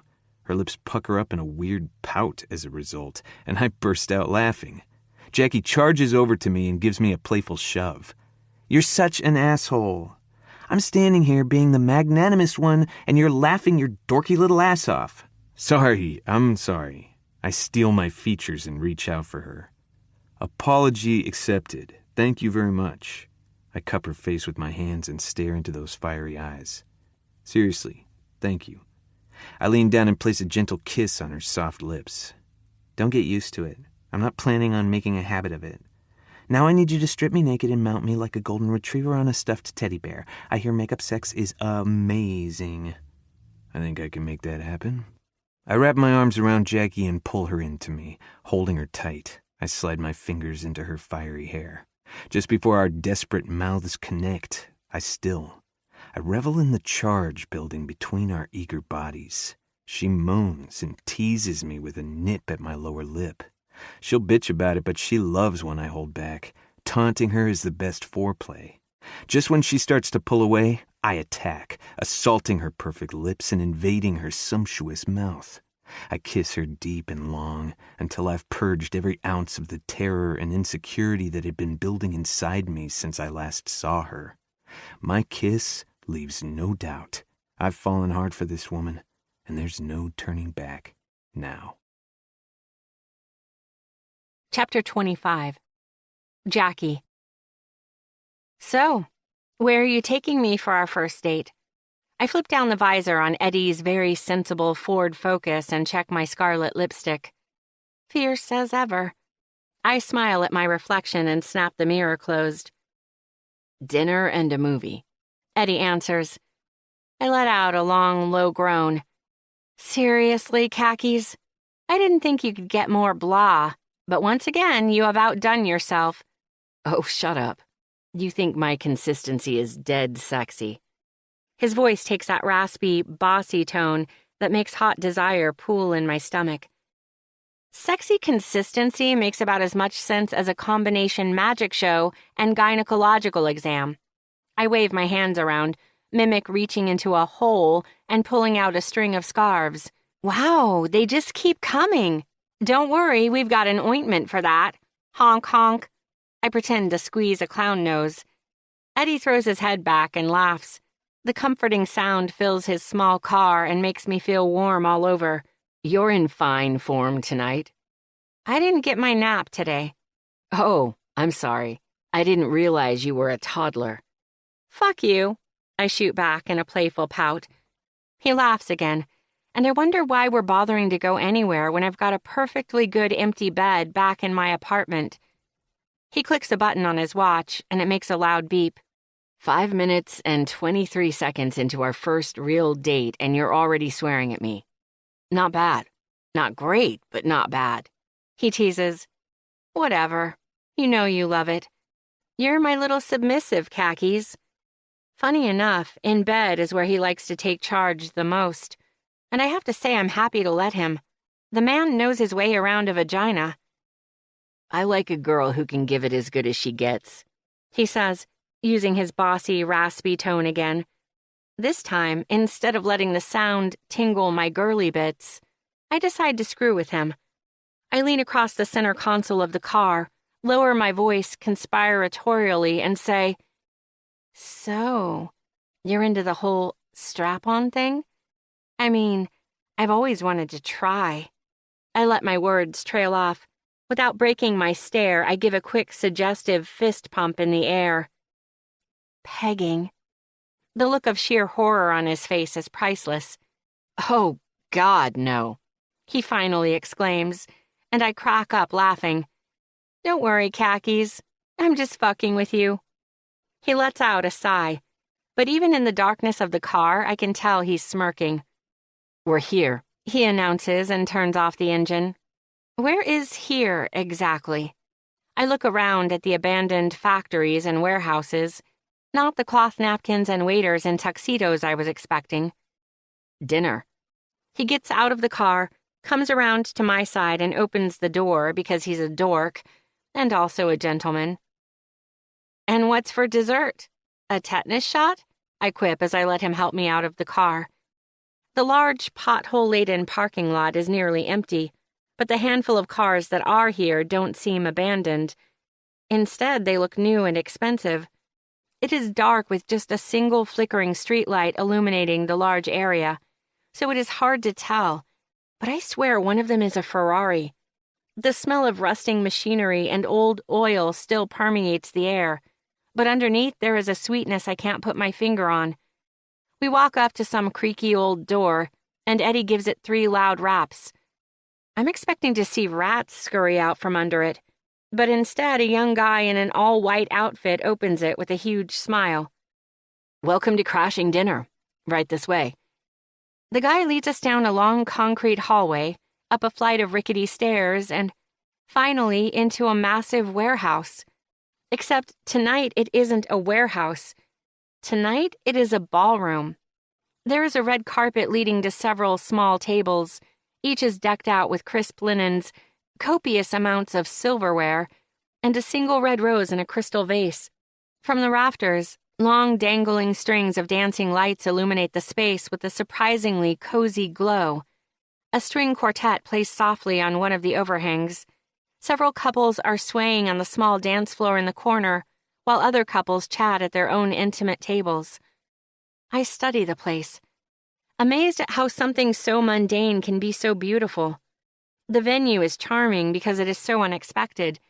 I'm smiling from ear to ear when I finally turn back to look at Eddie, who is now seated across from me at our table for 2. Aren't you full of surprises? Eddie beams with pride, so I bury my head in the menu to ignore him. We order our food and stare at each other for a minute. I've been naked on top of him, but somehow this feels more intimate, certainly more romantic.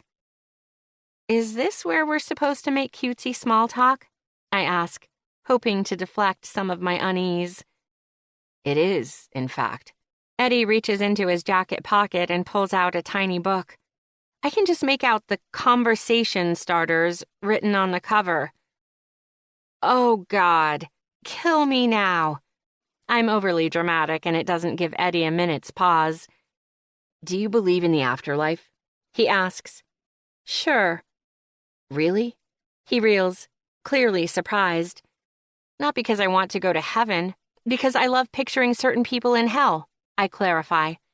He flips the page and asks, What is your biggest dream?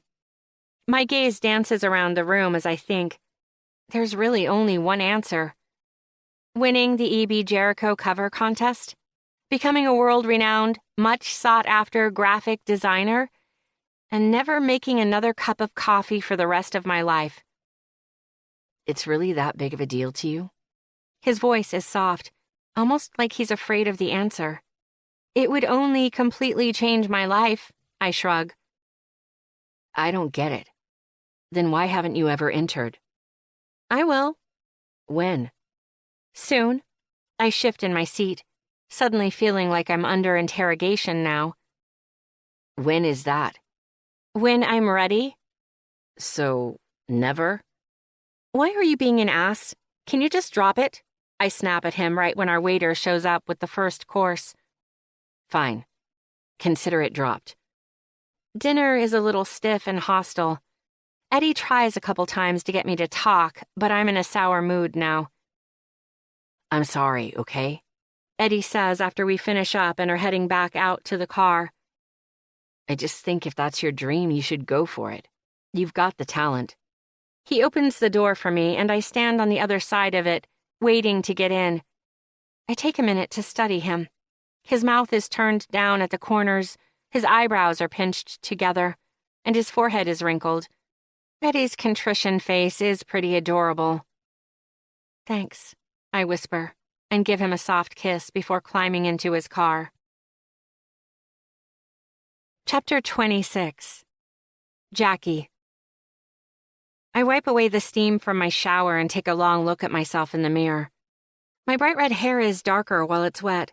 My cheeks soft pink thanks to the 3 orgasms Eddie just coaxed out of me, and my makeup-free face looks fresh and innocent. A string of pearls and one of Elizabeth's conservative dresses, and I might actually look like Eddie's girlfriend. Almost. Until I open my mouth. I throw my hair up in a messy bun, spiky bits hanging out in every direction. I slip on a large black 9-inch nails t-shirt with the collar cut wide so that it slips off one shoulder, revealing an appalling amount of cleavage. A coat of devil-may-care red lipstick, and I smile at my new reflection. That's more like it. I'm nobody's sweetheart. I stroll out to the bedroom, basking in the warm caress that is Eddie's lingering gaze on my bare legs.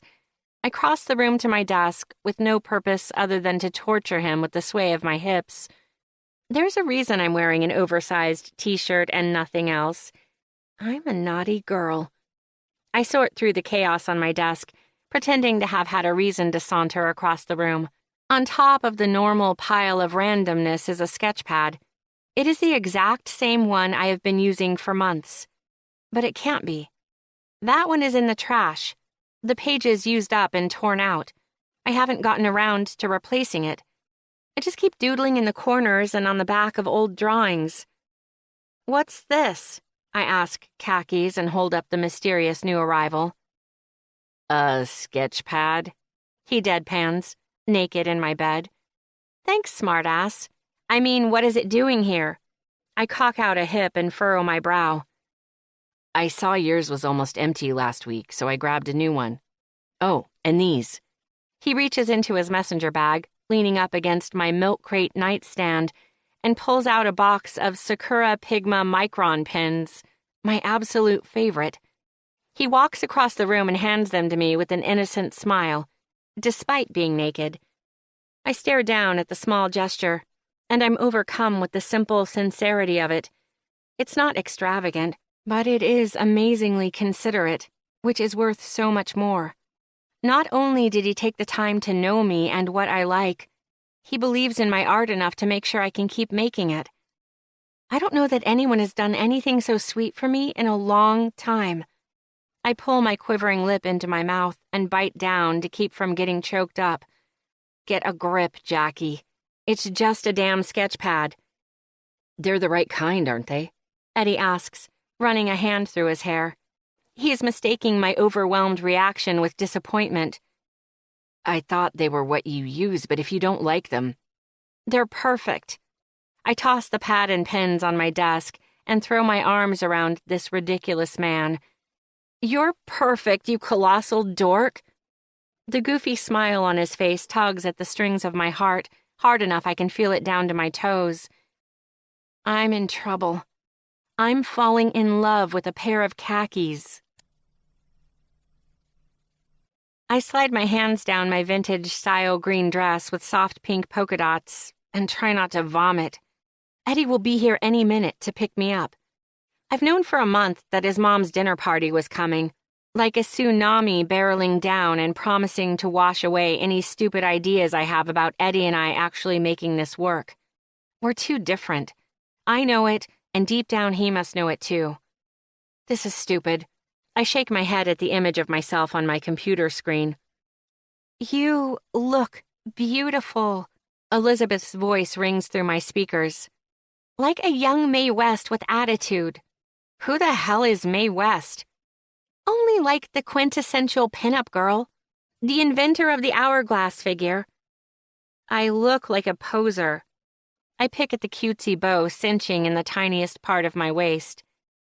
You look like a woman in love. Austin chimes in from over Elizabeth's shoulder, drawing out the nasty 4-letter word. Fuck off, man meat. I snap back while flipping him the bird. That's not a denial.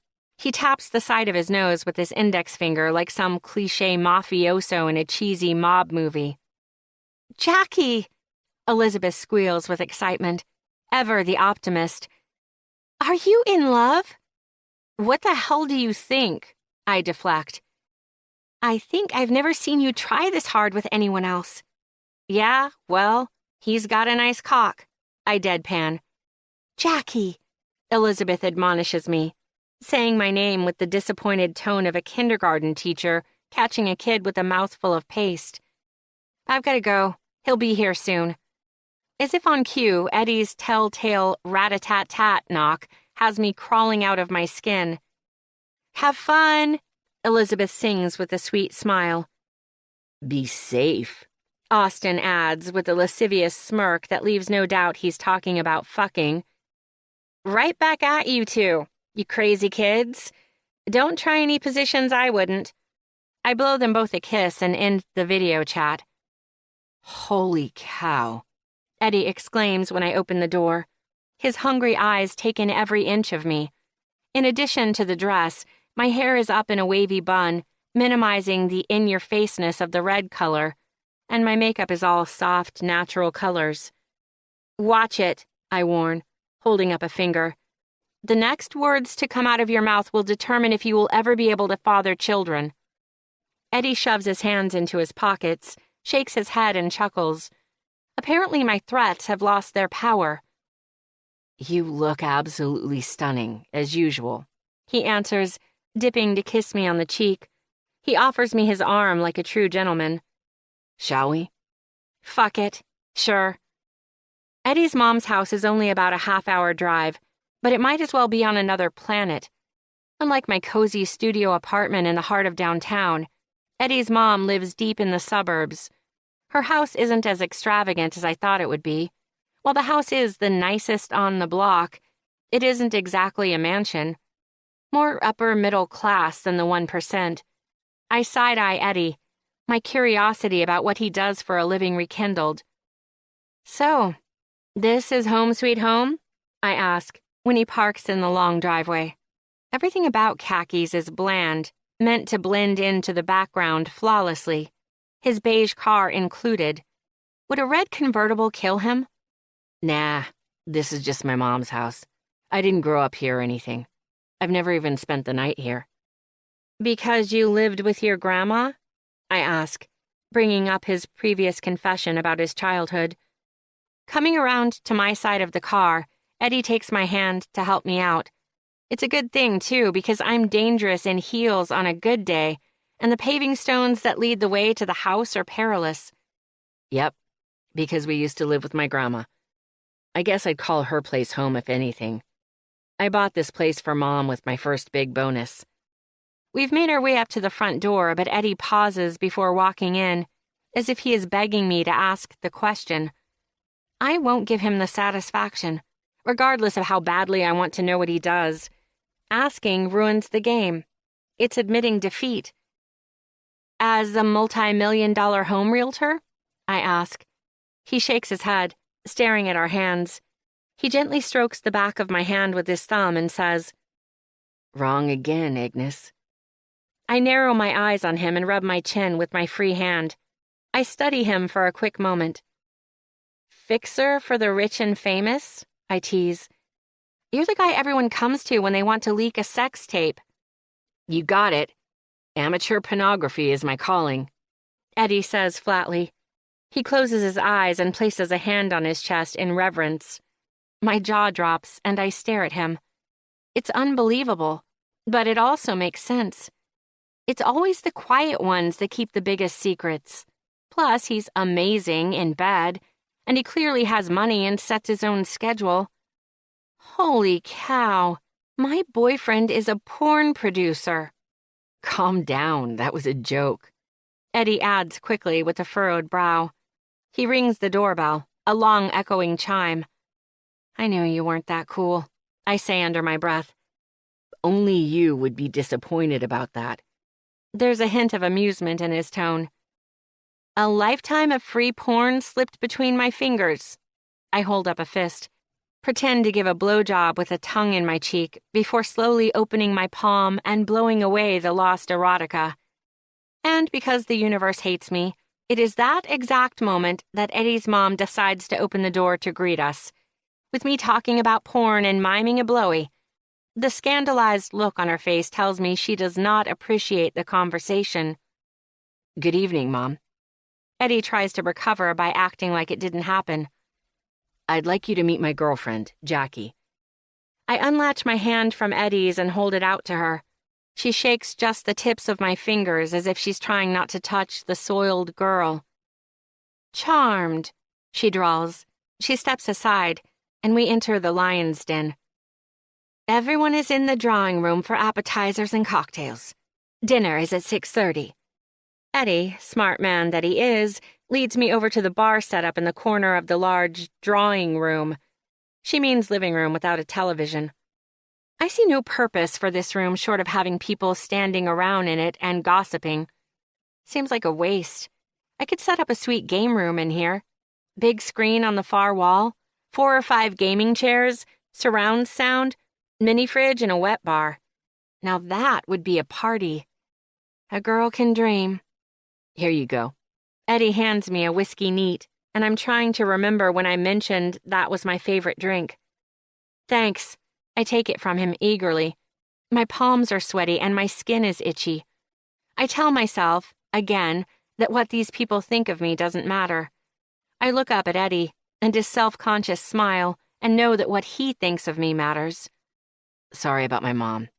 Eddie says to me in a low whisper. She can be a bit much. I noticed. I take a long pull of my whiskey, the robust liquid burning down my throat. She's always cared too much about what people think. And you don't? I scoff. I could use confirmation right now that this isn't a test because I'm going to fail. Harder than Eddie up on that stage in drag. I don't. Eddie doesn't get to finish before his mom waves him over. I'll be right back. Based on the wild hand gestures, something has gone wildly amiss in Mrs. Jaworski's world. Eddie shrugs a few times before the glare his mother is leveling at him hits home. With a quick, annoyed step, he crosses the room back to me. I've got to head to the store. Apparently, I was supposed to bring the cinnamon sticks for the hot toddy garnish, and it's her signature drink. I've got to run out and grab them real quick before there is a world-ending meltdown. Sounds like quite an emergency, I tease, despite the sick feeling in my stomach at the thought of being left to solo this dinner party extravaganza. Need a co-pilot?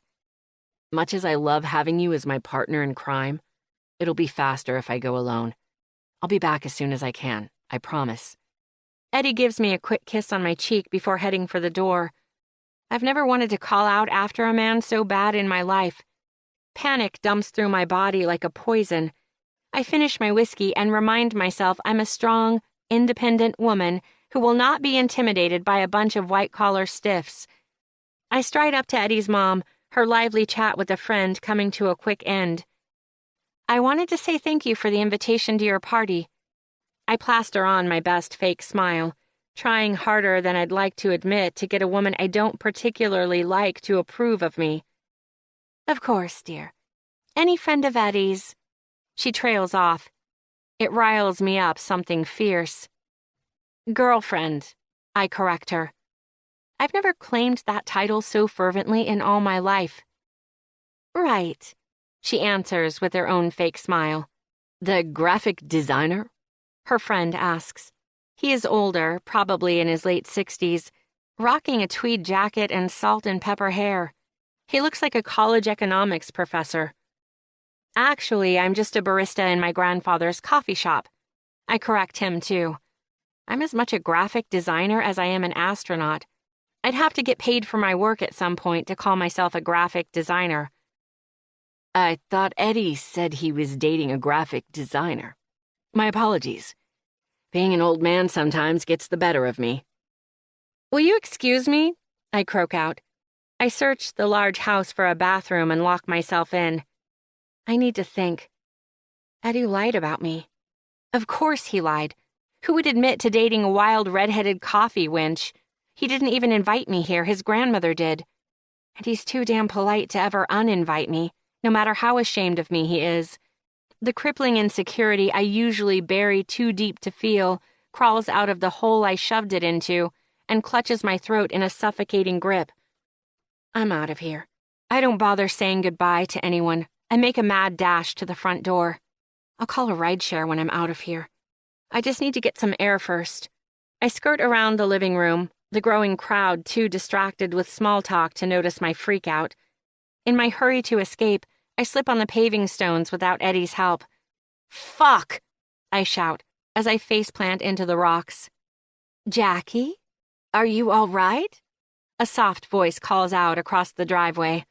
I push myself up to meet the concerned face of Evelyn, Eddie's grandmother. "I'm fine. Just thought I saw a penny.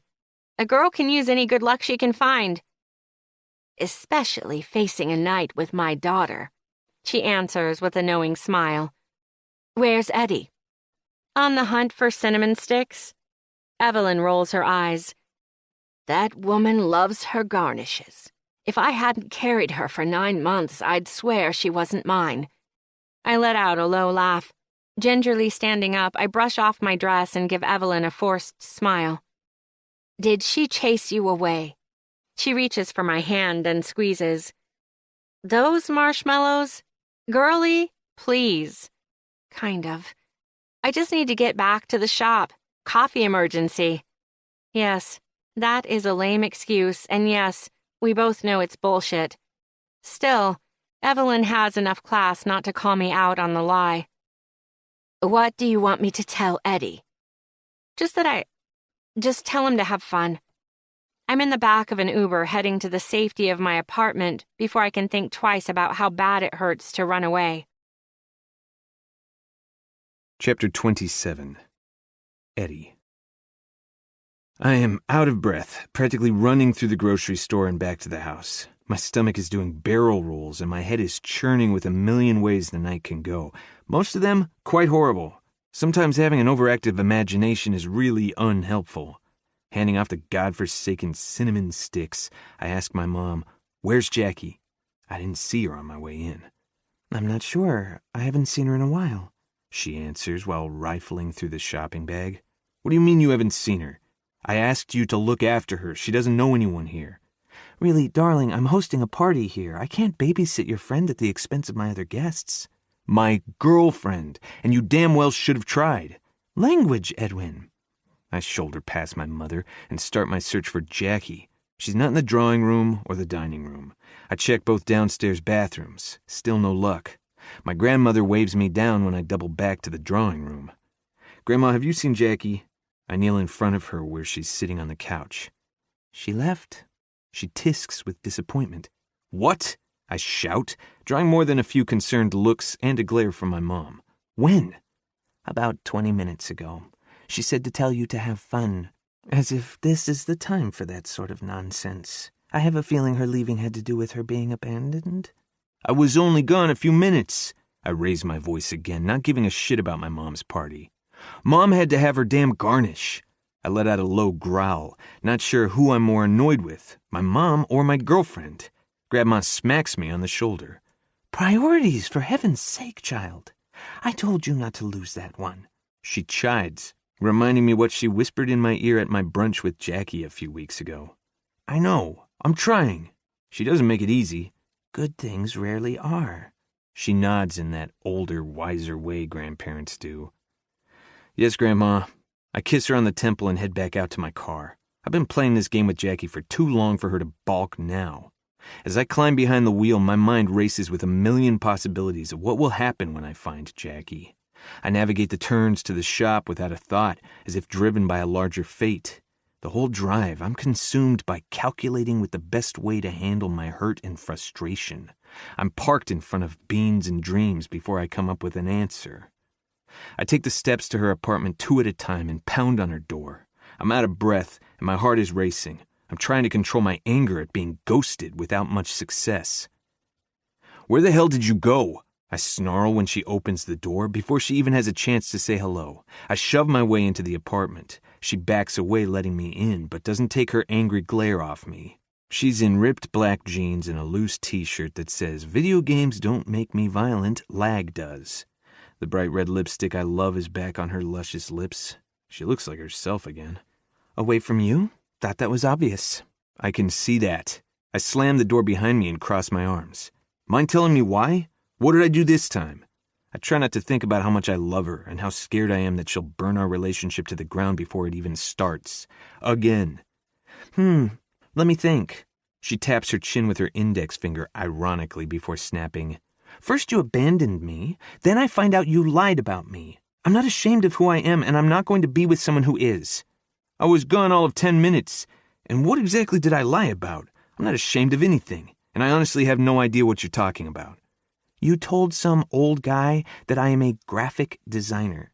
She flails her arms wide like she's trying to backhand me from across the room.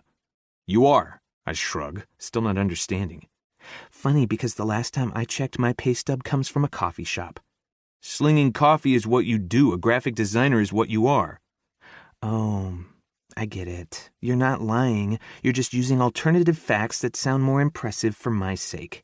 Look, I don't give a shit what anyone at that party thinks. They're just my mom's friends, and frankly, a bunch of twats. And I didn't lie. You are an artist, regardless of the fact that you're too scared to show your work to anyone. She stomps her foot on the floor hard enough the full-length mirror leaning against the wall behind her slides down to the floor with a clang. Hey, asshole, I'm not scared of anything. She points a finger at me, her eyes wide and wild.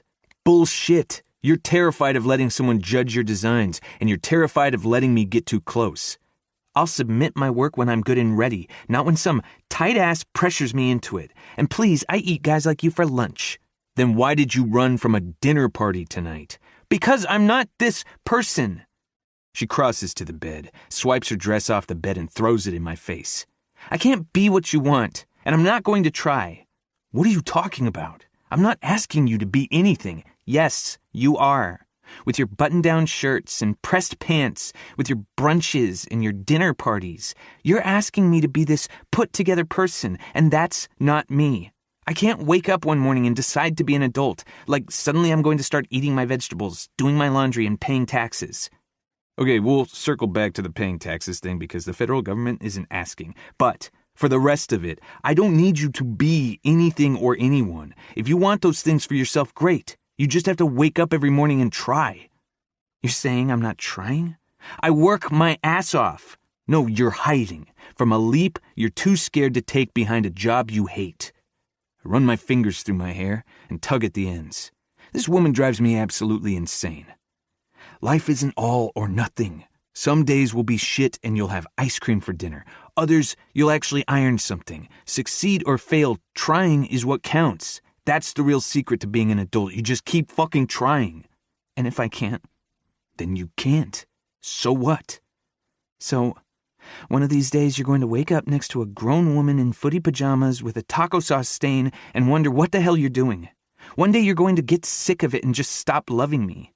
She is screaming at me, but tears are building in her eyes, and there is a new fragility to her voice. Her chest is rising and falling as she pants in a near panic. I take a minute to let her truth settle on me. It's more than being too scared of failing to bother trying. She's terrified of standing in front of someone she cares about and not being good enough. Jackie, listen to me. The only way that is going to happen is if you don't share those tacos. I joke to ease the tension as I slowly get closer.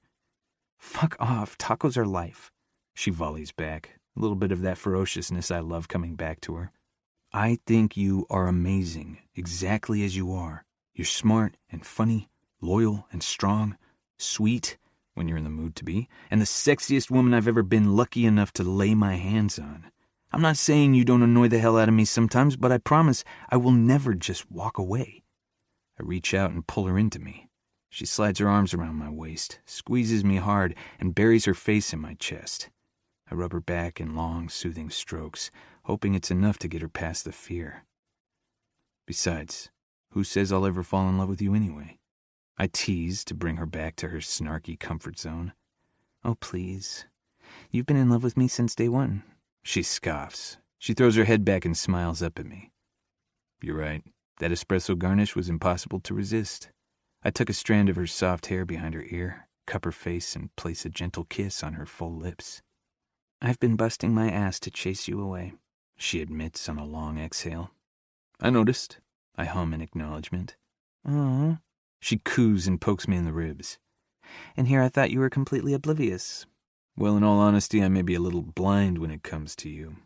I brush her soft pink cheek with my thumb and stare deep into those hazel eyes. I hold my breath just before telling her, Because I'm in love with you. With a sly smile, she rises on her tiptoes to kiss me. Told you so.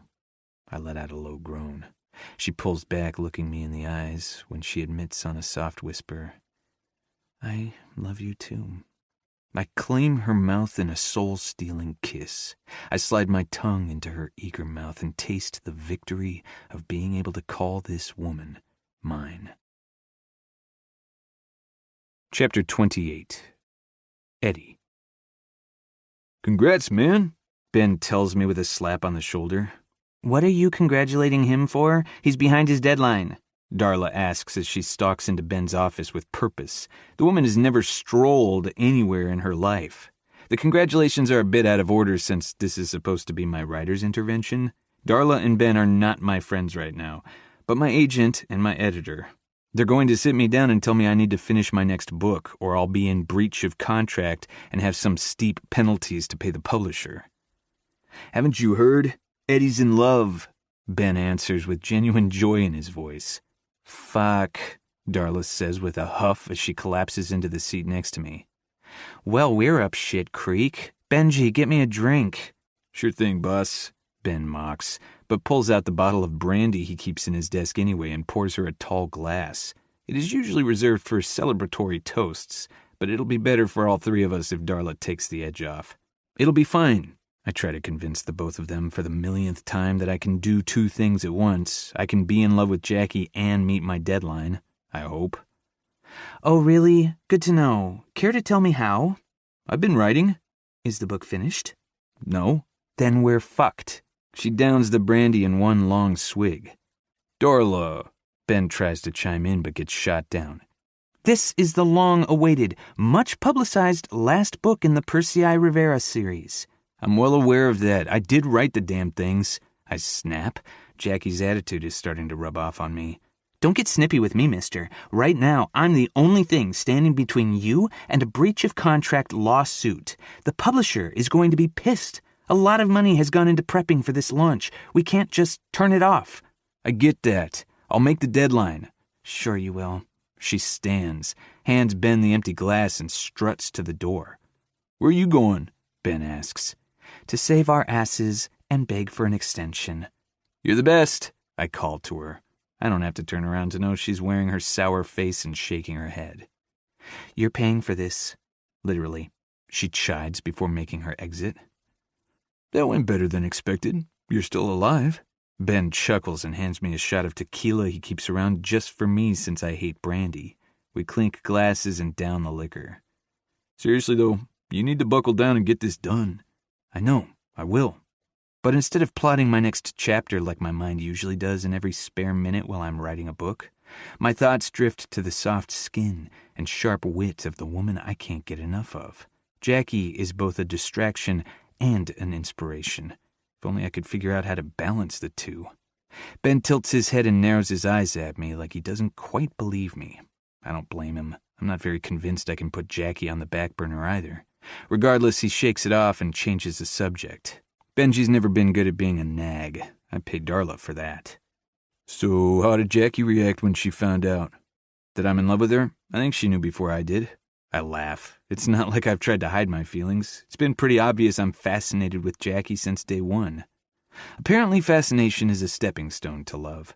No shit, everyone knew before you did. I meant when she found out you're E.B. Jericho.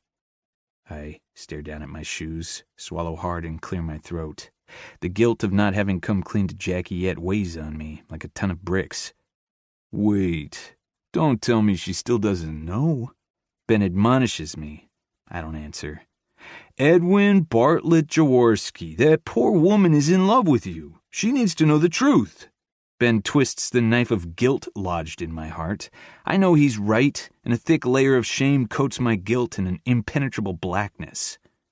I never meant to lie to her, I mumble.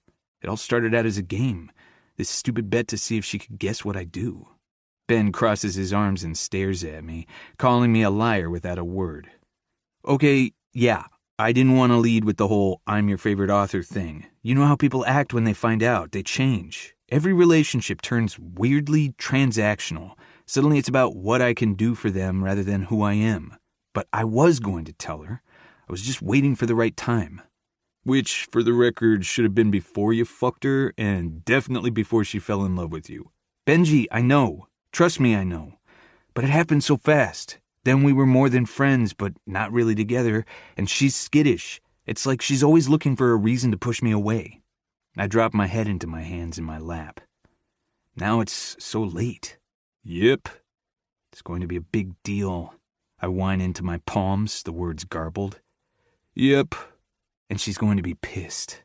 I let out a long, pained sigh. It's not Jackie's anger I'm afraid of, although I will be sure to keep sharp objects out of arm's reach. It's the chance of losing her that terrifies me.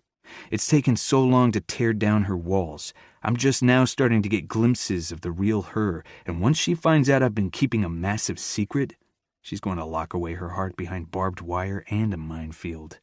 Oh, hell yes, Benji answers, handing me a second shot of tequila. Any suggestions? I down the shot. Do it now. The longer you wait, the harder it's going to be. I drop my head back against the chair and stare up at his office ceiling. I just walk up to her and say it. Jackie, I'm E.B. Jericho. I meant to tell you earlier, but, I was really enjoying the sex and didn't want you to put my balls in the coffee grinder. Ben snorts at my side. Coffee grinder? Come on, man, she's intense for sure, but she's not Hannibal Lecter. Trust me, Ben, if you don't hear from me again, check the coffee grinder. I was up all night, racking my brain, thinking through a million different versions of telling Jackie. I've basically been lying to her since we met. 49.5% of them end with her inflicting some sort of bodily harm before dumping me unceremoniously. 49.5% of them end with her breaking down into tears and never speaking to me again, which is so much worse. The last 1%, aliens invade, and she forgives me in order to form a united front against the slimy invaders. My imagination isn't always an asset. I told Jackie I needed to stay at my place tonight to get some work done, which is true. I really need to write, but I can't. All I can do is picture the furious look on her face when I tell her, the hateful words that are going to spill from her beautiful mouth. I can't even think of a good way to bring it up. I was hinting at it on my mom's doorstep, telling her I got a big commission bonus, hoping she'd outright ask me and we could put it behind us. Unfortunately, that conversation went sideways on me. Leave it to Jackie to make everything about porn. Damn, I'm going to miss that woman. Thinking of ways to tell her without having to actually tell her, I get a brilliant idea. Instagram. Maybe, if I drop enough clues, she'll straight up ask. I can pretend like I wasn't hiding it, just didn't get around to telling her, like it's not a big deal. It might be the alcohol and the lack of sleep, but I can't see any flaws in this plan. I pull up the photo I took on my phone of her mural in the coffee shop. Persei looking kick-ass and indestructible, without thinking about it too much, courtesy of the tequila Ben got me started with, and the beers that have been keeping me going. I post the picture on E.B. Jericho's Instagram. I'm surprised I even remember the account password. I almost never post stuff myself since my publicist takes care of all my Jericho accounts, but desperate times call for extreme measures. I chugged the rest of my beer, followed by my glass of water to preemptively fight tomorrow's hangover, before crawling into my big, empty bed. I get a restless night's sleep before facing my fate at the hands of a tumultuous redhead. Chapter 29. Jackie. Are you hungover? I ask Eddie when he walks into Beans and Dreams, rubbing his temples and wearing sunglasses, despite the overcast weather. He told me he had to work last night, and apparently that involved the free flow of alcohol. Maybe he's a poker player. I snicker at the thought of my straight-laced khakis and his button-down, pushing his chips all in at the high-stakes table. Coffee, he croaks out. I take pity on the poor guy and bring him a dark roast, a bottle of water, and 2 aspirin. Drink up. We need to talk. He takes his sunglasses off and his eyes are bloodshot. He smiles nervously at me, but I don't put him out of his misery. After polishing off his bottle of water, he looks at me like a condemned man and mutters, "Okay, I'm ready." I pull out my phone and hand it to him. He looks down at the screen, open to my Instagram account. His eyes pinch closed, and he frowns. That hangover must be pretty brutal. Look, I know I should have. Eddie starts, but I don't have time for his apologies for one stupid night of drinking too much. Hell, we've all had to crawl from the toilet bowl into the shower at some point in our lives. Besides, he looks like he's suffering enough already. I'm not the sadist. E.B. Jericho, D.E.B. Jericho likes my work, I blurt out. I can't control the giant smile on my face. I've been practically vibrating with excitement since I woke up this morning. She posted my mural on her Instagram, and it already has 10,000 likes. Really? That can't be right.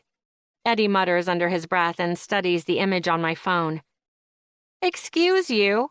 I snatch my phone and pull away. I get that you're feeling pretty rough, but that's no reason to be shitty. No, I didn't mean it like that. I'm sorry. He grabs my wrist and leads me back down to the bench seat next to him. Your mural is amazing. I just mean that account never gets that kind of engagement. I study him for a quick moment, deciding if I want to be pissed or if his apology is enough. Screw it. I'm too happy to be mad right now. It's crazy, right? My mural is going viral. She never posts anything personal, just book news and release promos and stuff, so people are going nuts over it. Plus, she didn't remove the metadata from the image, so now everyone is trying to be the first one to figure out who she is. Wait, what? Eddie nearly does a spit take. Choking back his hot coffee, he starts coughing. Did Ben talk you into dropping acid or something? What's up with you today? He is acting really weird, which for him is saying a lot. His picture is posted in the dictionary next to the word mundane. I'm fine. Just didn't get much sleep. He wipes off the coffee dribbling down his chin and asks, What's metadata? It's the code your phone puts on every photo you take with the timestamp and location. I know she was here in this shop on January 18th at 9:27, which is kind of weird because she was here months ago and just posted the photo. You can do that? Eddie jumps in. I thought only like the FBI can do that sort of thing. Nah, it's stupid easy. There are even websites set up to do it for you. If you're computer illiterate, all you need is a credit card. With every word, Eddie turns more and more pale.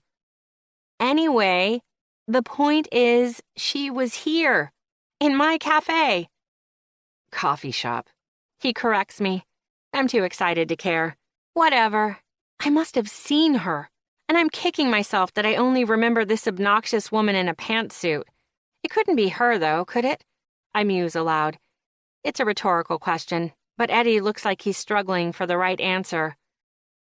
So, all of this got me thinking. I take a long breath, press my lips together to hold it in until I can't stand it, and scream, I'm entering the contest! His eyes go wide and he stares at me blankly. He's in shock. I was too.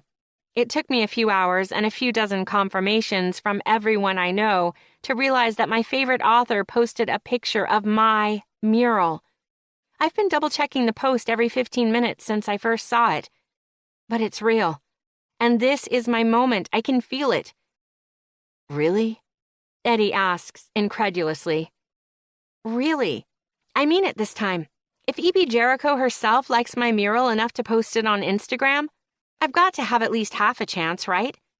I bite my lip and stare at him. I'm ashamed to say how important his support means to me right now. Absolutely. I think that's amazing. And I know you're going to win. He gives me a small smile, although it looks like he's trying hard not to throw up, and a huge hug. I'm so proud of you. I've never focused so hard on anything. I worked through the night, only taking a few minutes to catnap here and there. I've been drawing for so long that my hand is cramping, and I think I might have done some permanent carpal tunnel damage. But I don't care. I'm afraid if I stop moving, I'm going to let the uncertainty creep back in. I can't let it. I'm going to get this design absolutely perfect, and I'm going to win that damn competition if it kills me. I tried to get Eddie to give me his opinion about which design I should submit, but the man was so non-committal. They're both great. Whatever you think is better. Urgh. I hate when people do that. So I kicked him out late last night. Besides, I don't need any distractions right now. About hour 12, I go cross-eyed after looking at my design for what feels like an eternity. I hate to admit it, but I need a break. I head down to the shop to steal a cup of coffee to recharge my batteries. The place is nearly empty, as usual in the post-morning rush. Jesus and Pops are in the back corner, arguing about the best movie of all time. I'm not saying Gene Kelly isn't adorable. A man that can dance is always sexy. And sing, Pops adds. Please. They all sing when they come to Jesus. He licks his finger and drags it down his chest, making a sizzling sound. Pop points to Jesus and tells me, Such a modest young man. That's why I hired him.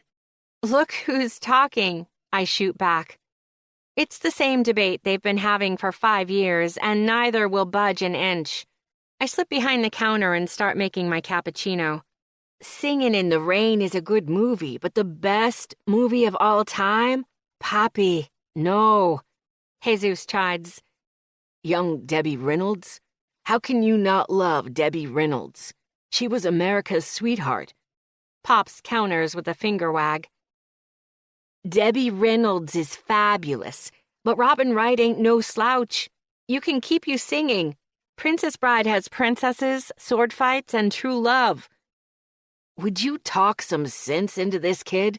Pops asks me, giving up and coming to stand by me on the other side of the counter. I'm not getting dragged into this. You both know my answer. Psycho. Hitchcock was a genius and romance is for suckers. There is a bitterness to my words that catches me by surprise. I guess I'm more annoyed at Eddie than I realized. How did I raise such a cynic? Pops asks.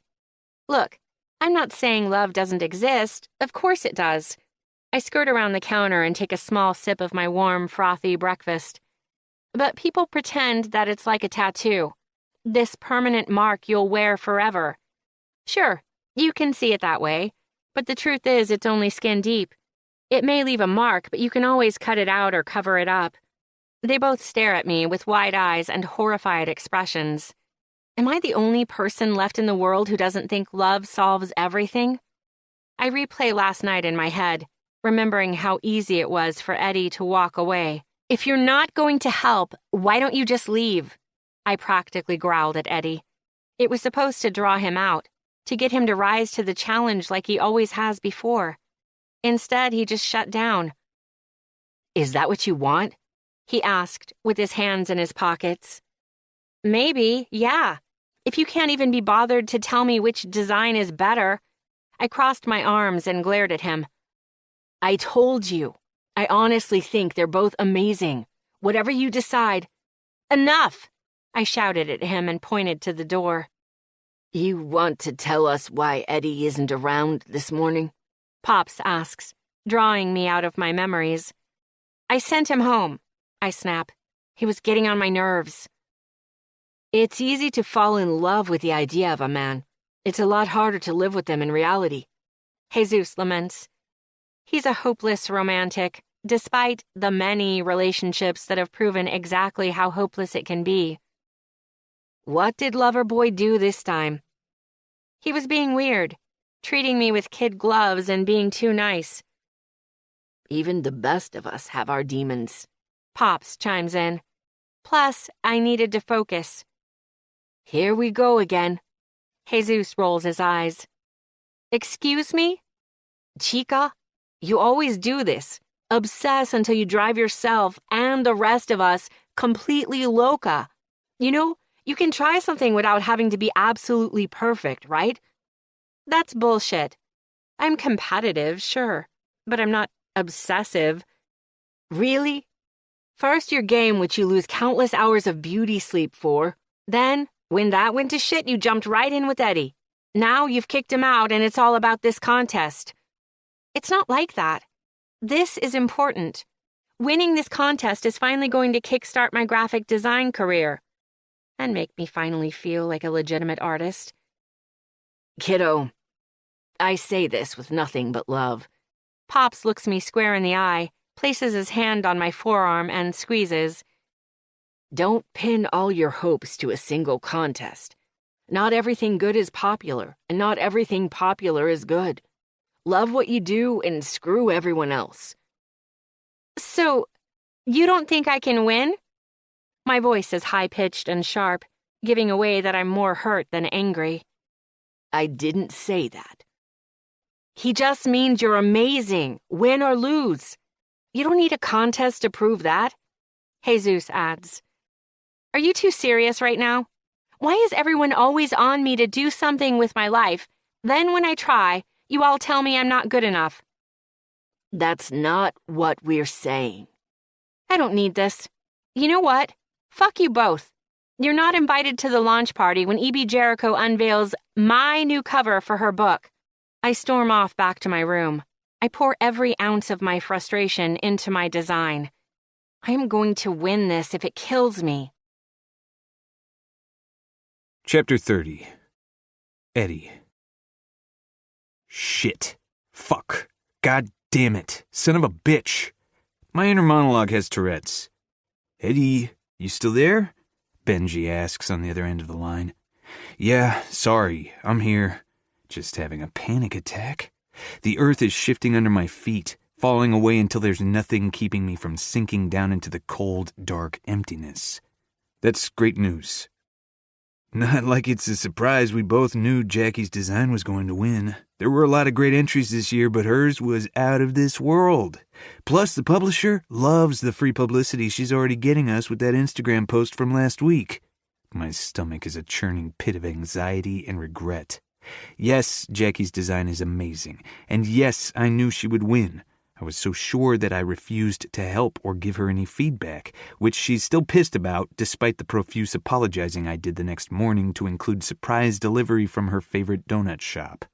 I wanted this victory to be all hers. I even recused myself from the contest judging for the first time ever. That went over real well considering I refused to explain why. The problem is, she was so excited about the contest, finally having enough confidence in herself to go for it. I still haven't told her I'm E.B. Jericho, which means there's still a ticking time bomb strapped to my heart. And knowing Jackie, my testicles. Let me give her the good news. I need to be the one to tell her. I sputter, knowing I'm signing my own death warrant. I can't believe I'm finally going to see your place, Jackie hums at my side. She's been a lot less stressed after she submitted her final design to the contest. Things are still a bit awkward between us. We don't have the same easy banter and incessant teasing foreplay, but I feel like we're getting back to where we were before. That is, until I blow it all up tonight with my long overdue confession. She checks her email in the elevator up to my apartment, waiting for the results notification I know isn't coming. I take a deep breath and let it out slowly, willing myself to keep going. I owe her that much. I should have brought you here a long time ago, I lament. I squeeze her hand, trying to remember the way it feels in mine in case this is the last time she'll let me hold it. Had to take down all the Jonas Brothers posters? She teases. I'm more of a Taylor Swift kind of guy. I deadpan, trying to keep the mood light despite the despair growing inside me. The elevator doors open and I lead Jackie down the hallway to my front door. I take out my keys, but still before I can bring myself to unlock it. There's no getting out of it this time. As soon as she sees my place, she'll know. I swallow hard, turn her to face me and tell her, I just want you to know I love you. I love you too, weirdo. Now stop freaking me out. You don't have a couch made out of people or anything, do you? She pokes me in the ribs. You don't know comfort until you've curled up in some Soylent suede cushions. She lets out a loud, raucous laugh, the beautiful sound nearly bringing tears to my eyes. It is a sweet sucker punch, adding to my guilt for being such a coward and dragging me deeper into my misery. I am going to miss that sound. She tugs at my hand impatiently. Come on already. You've seen my place. What are you so afraid of? Losing you. With a resigned sigh, I place a soft kiss on her forehead, open the door, and prepare to meet my fate. Jackie lets go of my hand and strolls into my living room like a newly crowned queen surveying her realm. She takes in the high ceilings, an open floor plan of my penthouse with an approving nod and a long, low whistle. Not bad, khakis. Not bad at all. So, 50 Shades of Beige, where's the sex dungeon? No sex dungeon, just a really big bed. I hover near the door, hands in my pockets, shuffling my feet and avoiding eye contact. I'm counting down the seconds I have left until the woman I love hates my guts. Guess that will have to do for now. She throws me a wink before scanning the rest of the room. I can tell the exact second my makeshift office catches her eye. She freezes in place, awestruck, and lets out gasp and a low, whoa. I like writing in an open space, so my desk is set up in a corner of my living room instead of one of the several spare bedrooms I rarely go into. The living room is twice as big as I need anyway and has the best views in the apartment. It's not like I throw parties here or anything, so it's never mattered that my work is on display. Until now. All the evidence she needs of the secret I've been keeping is staring her right in the face. I watch as she takes it all in. On the bookshelf are a handful of first edition copies of every one of my books. Most have never even been opened. On the desk are 2 finished manuscripts, including the one that will be published with her cover design. Above the desk, along the wall, are poster-sized printings of my covers. On the end is the newest edition and my favorite, Jackie's design. And I thought I was a fan. Where did you get all this stuff? She asks, drinking in each item before moving on to the next. Most of it is from my publisher. I try to keep my voice even and relaxed, despite the way my heart is thundering. Your publisher? Jackie asks incredulously, not believing me. I shrug and repeat myself. My publisher. Waiting for her to realize the truth is a slow torture. Still, I can't bring myself to say the words that will end this. Coward. The posters I had made and framed myself. Hey, that's mine. Jackie's eyebrows pinch together when she finally sees her artwork hanging on my wall. She strides over, standing in front of it with a wide, satisfied smile. I thought you didn't care about my entry. I care, more than you realize. I just wanted you to know you won all on your own. I come up behind her and place my hands on her hips. I try to remember the feel of her soft curves against my palms, saving the sensation with my most sacred memories. Which you did. That is the winning entry in the E.B. Jericho cover design contest. I lean down and place a kiss on her shoulder and add, Congratulations. She spins to face me. Shock and excitement make her flush, her cheeks a beautiful shade of soft pink. Oh my God, I won? Yep. I smile wide at the joy splashed across her face. I won? She starts to bounce on the tips of her toes, more excited than I've ever seen her. Her eyes are wide and watery. She is truly beautiful, down to her very soul. Yes, I tell her again.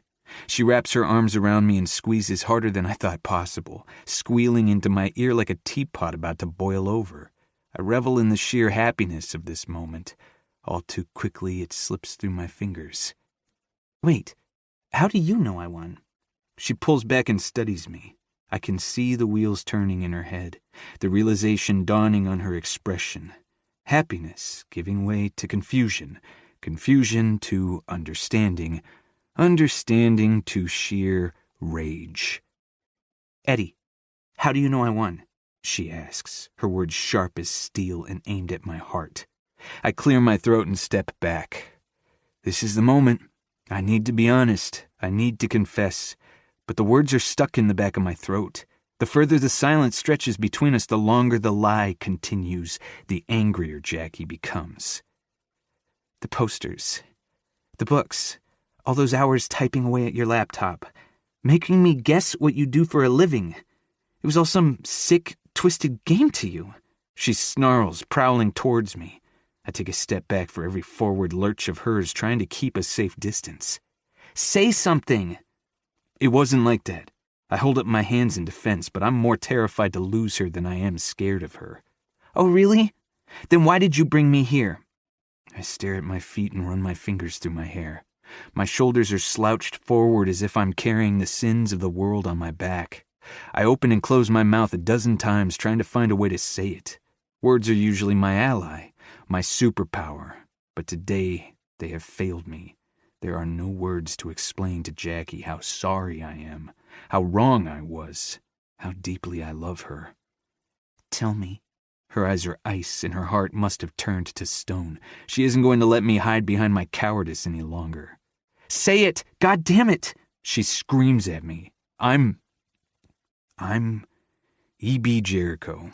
I finally managed to stammer. For a moment the world stops spinning. A suffocating stillness engulfs us, choking me with the urge to hold her, to sink to my knees and beg forgiveness when all I can do is stand and stare. Then everything happens, lurches forward at light speed as if to catch up. You asshole! You gaping, prolapsed anus! You lying, manipulative, conniving piece of shit! Jackie shouts at me, at the ceiling, at the world itself. She is pacing back and forth in front of my desk. The rapid rise and fall of her chest tells me she is breathing hard. Whether that's from the pacing or anger, I'm not sure. She grabs the first thing she can get her hands on, a copy of Honor Bound, the book she was reading when we met.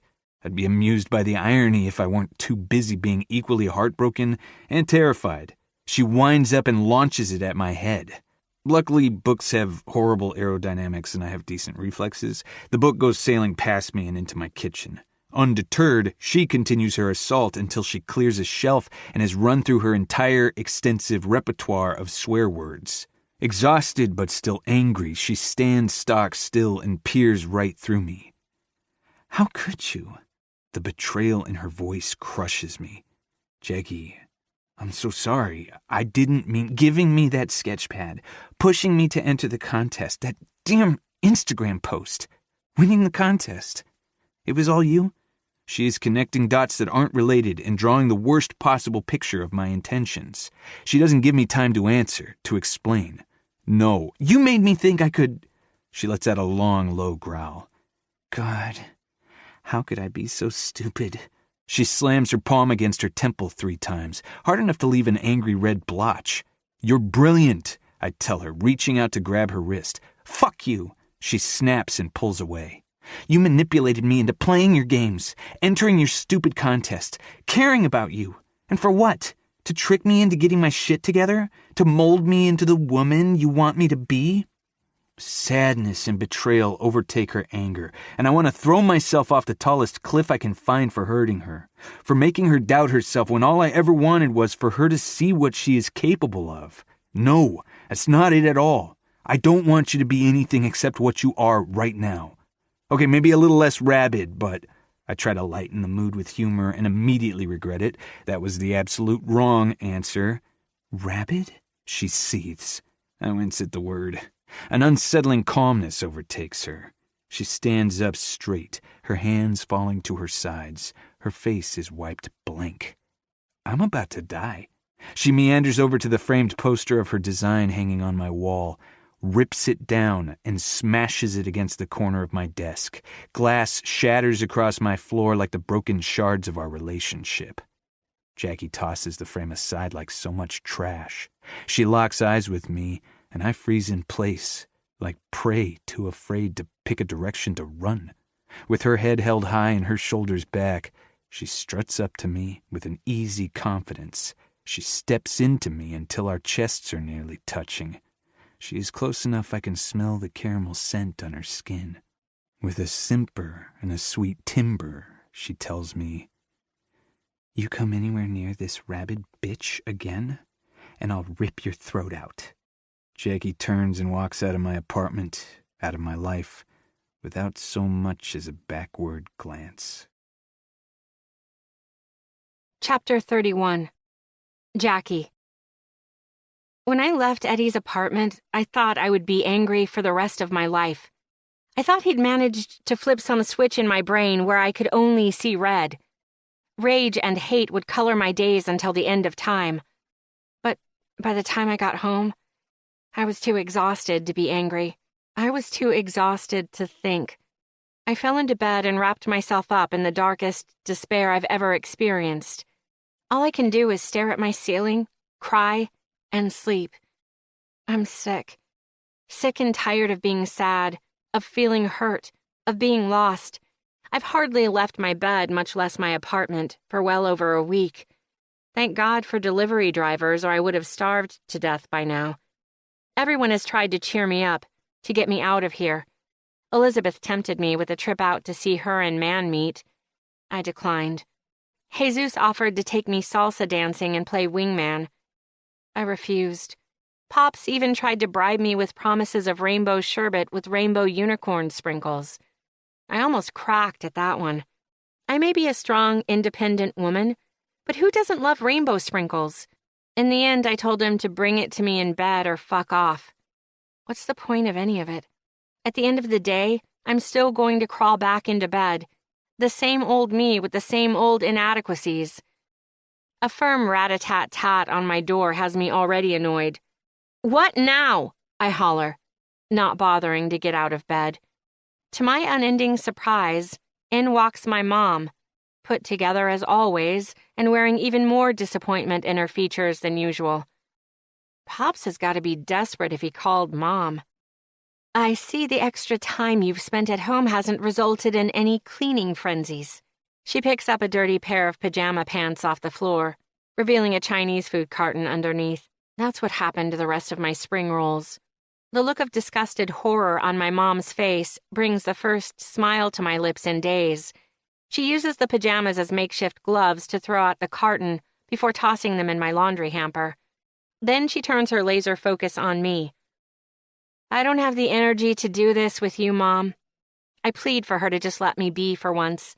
I grab my blanket and throw it over my head like I used to do when I was 8 and didn't want to go to school.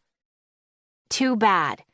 Your grandfather may be content to let you waste away in here until the smell reaches high heaven, but I am not. Come on, get up." She rips the blanket off with shocking strength. I did not raise a quitter. "No, just a failure," I deadpan, staring up at the ceiling and still refusing to move. "What are you on about?" "I failed, okay? At college, at being a graphic designer, at being in a relationship, at being a daughter, at being a fucking adult, at everything I've ever tried. I'm a failure. Are you happy now?" I cross my arms and pout. My mom sighs and shakes her head. "You are always so melodramatic. You get that from your grandfather." She shoves me over and sits down on the bed next to me. "You only fail if you stop trying." This woman is like a walking, talking motivational poster. I should stick her on the wall next to my "hang in there, kitten" picture. She pokes me in the ribs with a long, manicured fingernail. She must have learned that move from Pops. "And you'd have to start trying before you could stop." "What's that supposed to mean?" I ask, exasperated.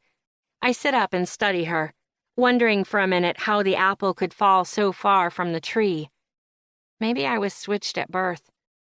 "It means you never put your whole heart, your whole self, into a single thing you do. You could be anything, achieve anything if only you would get out of your own way," Mom answers matter-of-factly. I reel at the backhanded compliment. My mom actually believes in me. Sort of. "And your grandfather isn't doing you any favors by letting you tread water," she adds with her familiar judgmental lilt. "Tread water? He throws me a life ring and you'd rather I drown?" I shake my head and toss myself back on the mattress. "No, Jacqueline. I'm begging you to swim to shore." The analogy hits home. I feel adrift, floating wherever the current takes me, too afraid to choose the wrong direction. A shore I'll never reach. Just when my mom almost has me believing she has a point, she goes and adds, "Besides, I don't see how what Eddie did was so very horrible. So he lied about what he does. Plenty of men do that. I once dated a mailroom clerk who told me he was the head of distribution for a major corporation. He left out the mail part entirely." I put my pillow over my face and scream. Leave it to my mother to trivialize my suffering. "You don't get it. It's not just the lie," I try to explain. "The lie is the tree that bore the poison fruit. The whole relationship was a lie. He made me believe I was good at something, then his lie took that away. I didn't just lose him, I lost who I thought I could be. Don't be stupid. He didn't take anything away. Excuse you, is it wrong to want to wring my mother's neck? Yes. Do I daydream about doing it anyway? Also yes. People can't take away who you are. You will always be every bit the amazing, stubborn, talented, infuriating woman you've ever been. Believe me, trying to get you to be anything other than who you are is a lost cause. I've always envied that about you. And hated it in Pops, I quip without missing a beat. That's different. Finding himself was more important than being my father. You were in your 30s, and I'm not ashamed to admit I still needed my father. She snips, her tone defensive and irritated. She takes a quiet moment to herself, I'm sure compartmentalizing her emotions in the detached way she does. But when she speaks again, there's an unfamiliar wistfulness to her voice. You never stop being a parent, or wanting what's best for your child, even when they're an adult. Staring down at me, still defiantly prone on the bed, she tucks a strand of hair behind my ears and cups my face. It's a sweet, gentle gesture that makes me feel 5 years old again, back when we were still a family, before Dad left and I started disappointing her. You know I love you, don't you? She asks. I nod, but don't meet her eyes. Sometimes I just wish you liked me more, I confess. I'm sorry you feel that way. I just don't know how to talk to you sometimes. She lets out a sad sigh. I wish you liked me, too. I risk glancing over at my mother, sitting on the edge of my unmade bed and lamenting our strained relationship. For the first time, I let myself realize she really is trying. I have never made it easy for her. But she keeps coming back. She keeps trying. God knows we are two very different people. But Pops was right. She loves me and she wants what's best for me. Even if she's going about it back-asswards in a way that makes me want to scream bloody murder, I climb out of my own pit of wallowing long enough to throw the woman who carried me for 9 months a bone. I sit up and tell her, You know I love you too, right? She cracks a small smile and pats my hand. I know. We are just two very different people, and that's okay. She sounds like she's trying to convince herself more than me. She picks up my hand, still stained with ink, and the nails gnawed down to the quick. You know you intimidate me. What? I balk. That can't be true. You're full of so much raw talent. You always have been. I never knew how to help you harness it. I know I push you too hard sometimes. I meant to push you forward, and I think I just pushed you away. And I'm sorry. I just don't know how else to help you. My mom holds my hand, and we both stare at it like we're Alice peering through the looking glass. Her honesty shocks and humbles me. You know, you inspire me, I tell her. What? She has the same stunned reaction I did a few minutes ago, and I smile at the familiarity in her features. You do. Your ability to just keep going? I swallow the lump in my throat and broach the subject we silently agreed never to talk about. Dad left us. He took off and I was so scared and hurt, I shut out the world. But you just kept going. You rolled up your sleeves and kept living. Oh, Jackie, Mom exclaims before wrapping me in a big hug. She rocks us back and forth ever so softly, humming in my ear. How do you do it? How do you push through the fear? I ask my mom with my face buried against her silk blouse. She strokes my back, and I sink into the welcome comfort. Your grandmother used to say, life keeps on going whether you're living it or not. I chuckle. Pops uses that line all the time. Well, I guess I decided to keep living. Nothing plus a little effort might still be nothing, but it might also be everything. It's that simple, huh? I let my snark bubble up to the surface. That hard, she answers, kissing the top of my head. We sit in the silence, embracing and soaking in the knowledge that as different as we are, We love each other. And right now, that is enough. You're wrong about one thing, I mumble, not entirely sure I want to be heard. What's that? With Eddie, I did try. With my whole heart. I let the tears fall. They aren't the overwhelming sobs of lost hope I've shed over the past week. They are the gentle acceptance of moving on. Then I'm truly sorry. She squeezes me tighter, and I surrender to the sentimentality of it all. Mom lets me enjoy the tender moment for a few more minutes before her cursed, indomitable spirit kicks into overdrive. She never was one to sit still for long. She pulls away and stands up with a quick couple claps of her hands. Chop chop. Life keeps on going, so you better start living it. And there's no time like the present. Her cheery voice rings through the apartment. She's back to the overbearing woman I am trying to learn to appreciate. Let's start with getting this place habitable again. Starting with changing these rancid sheets. With a reluctant groan, I roll out of bed and get to work. Chapter 32. Eddie. She was explicitly clear she does not want to see you, Darla tells me while blocking my exit from her office with her superhero stance. In her case, maybe it is an evil villain's stance. She is literally the last thing standing between me and the woman I love. Knowing Jackie is in the building, within a few hundred feet of where I'm standing, is killing me. I haven't seen her in weeks, and I'm going mad. She won't answer my phone calls or emails, and every time I've tried going to her place, Pops and Jesus run interference, not even letting me in the front door of the shop. I just need 5 minutes, I plead. She is here to sign the contract for her cover design, and that's it. This isn't going to be some cheesy love story moment where she comes running back to your open arms. Pull your head out of your ass. Darla has been pretty vocal about how badly she thinks I screwed up, with Jackie and with my career.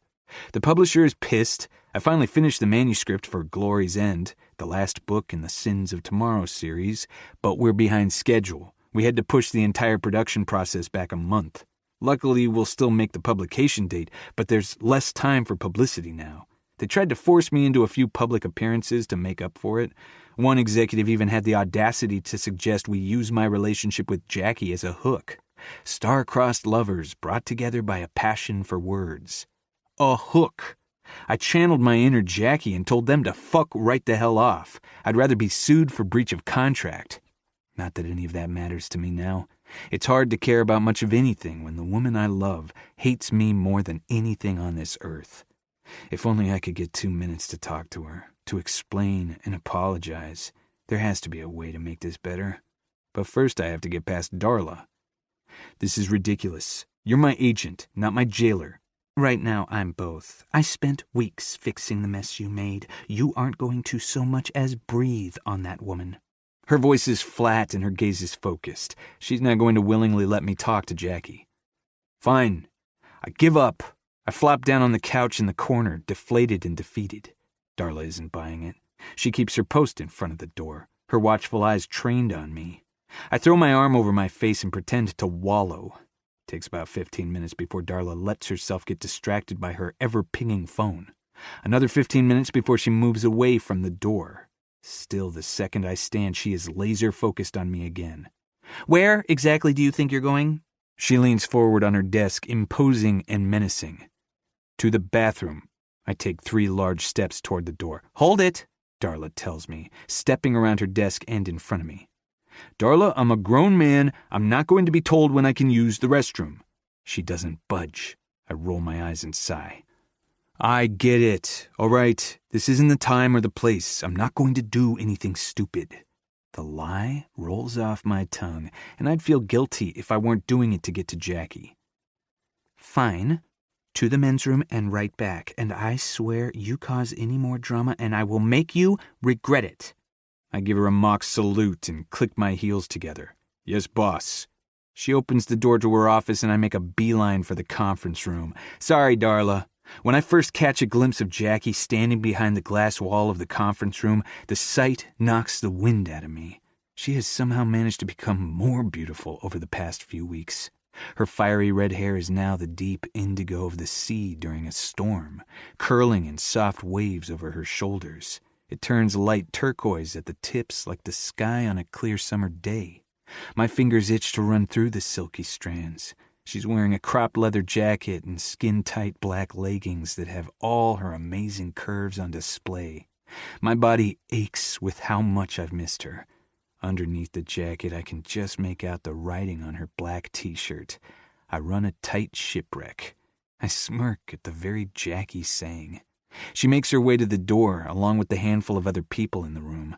I can't be bothered to figure out who else is with her. Drinking in the sight of Jackie takes all my attention. Someone holds the conference room door open, and she steps through it. Now there is nothing between me and the woman I love except her resentment and my regret. "Hello, Jackie." My voice is shaky with nerves. She stops dead in her tracks and stares at me. The whole office goes silent. Or maybe I just can't hear it over the drumming of blood in my ears.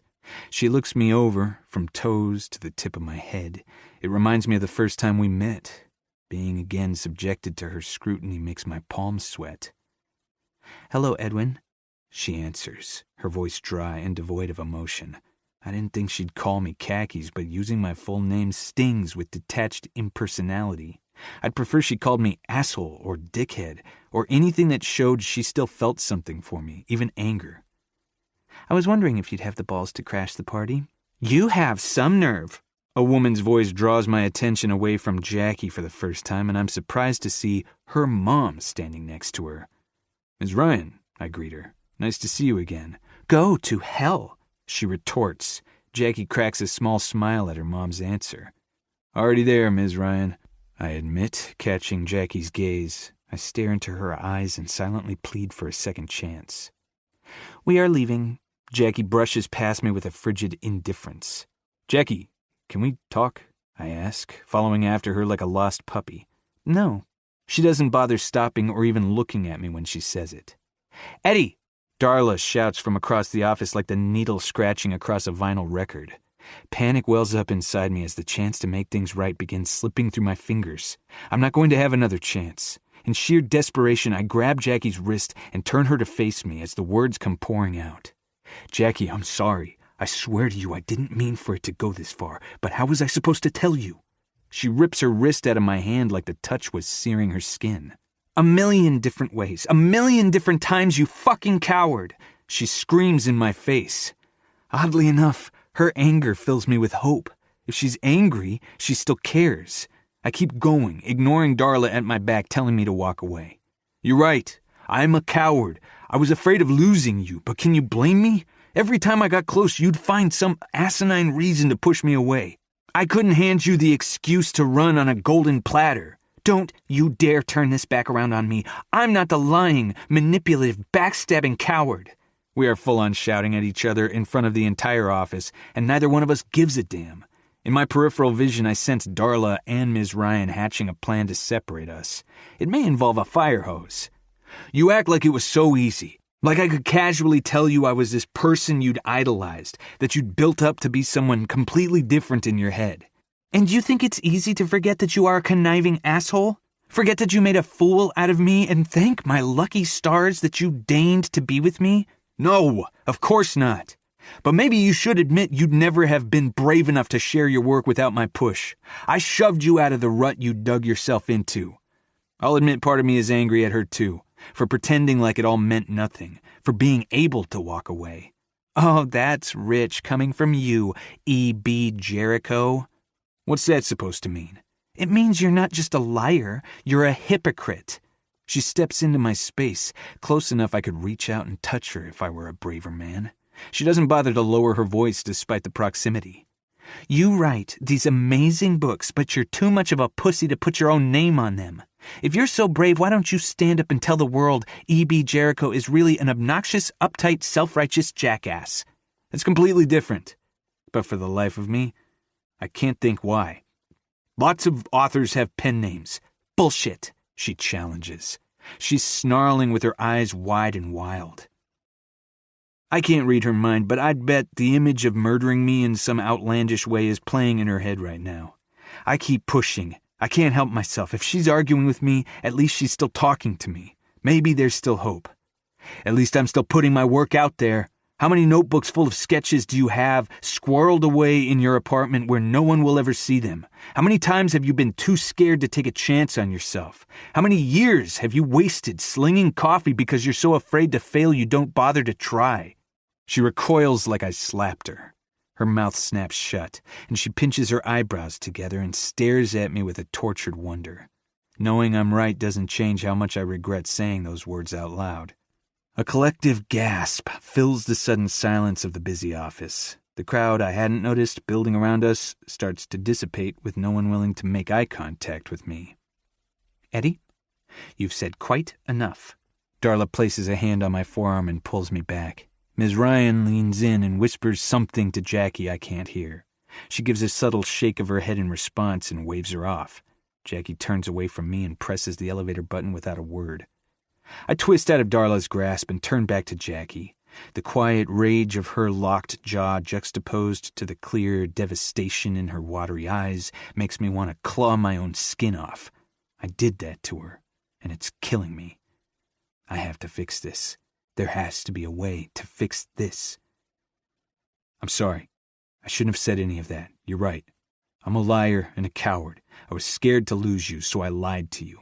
I did it over and over again until I didn't know how to stop, and I live with that regret every day, but this can't be it. This can't be the end.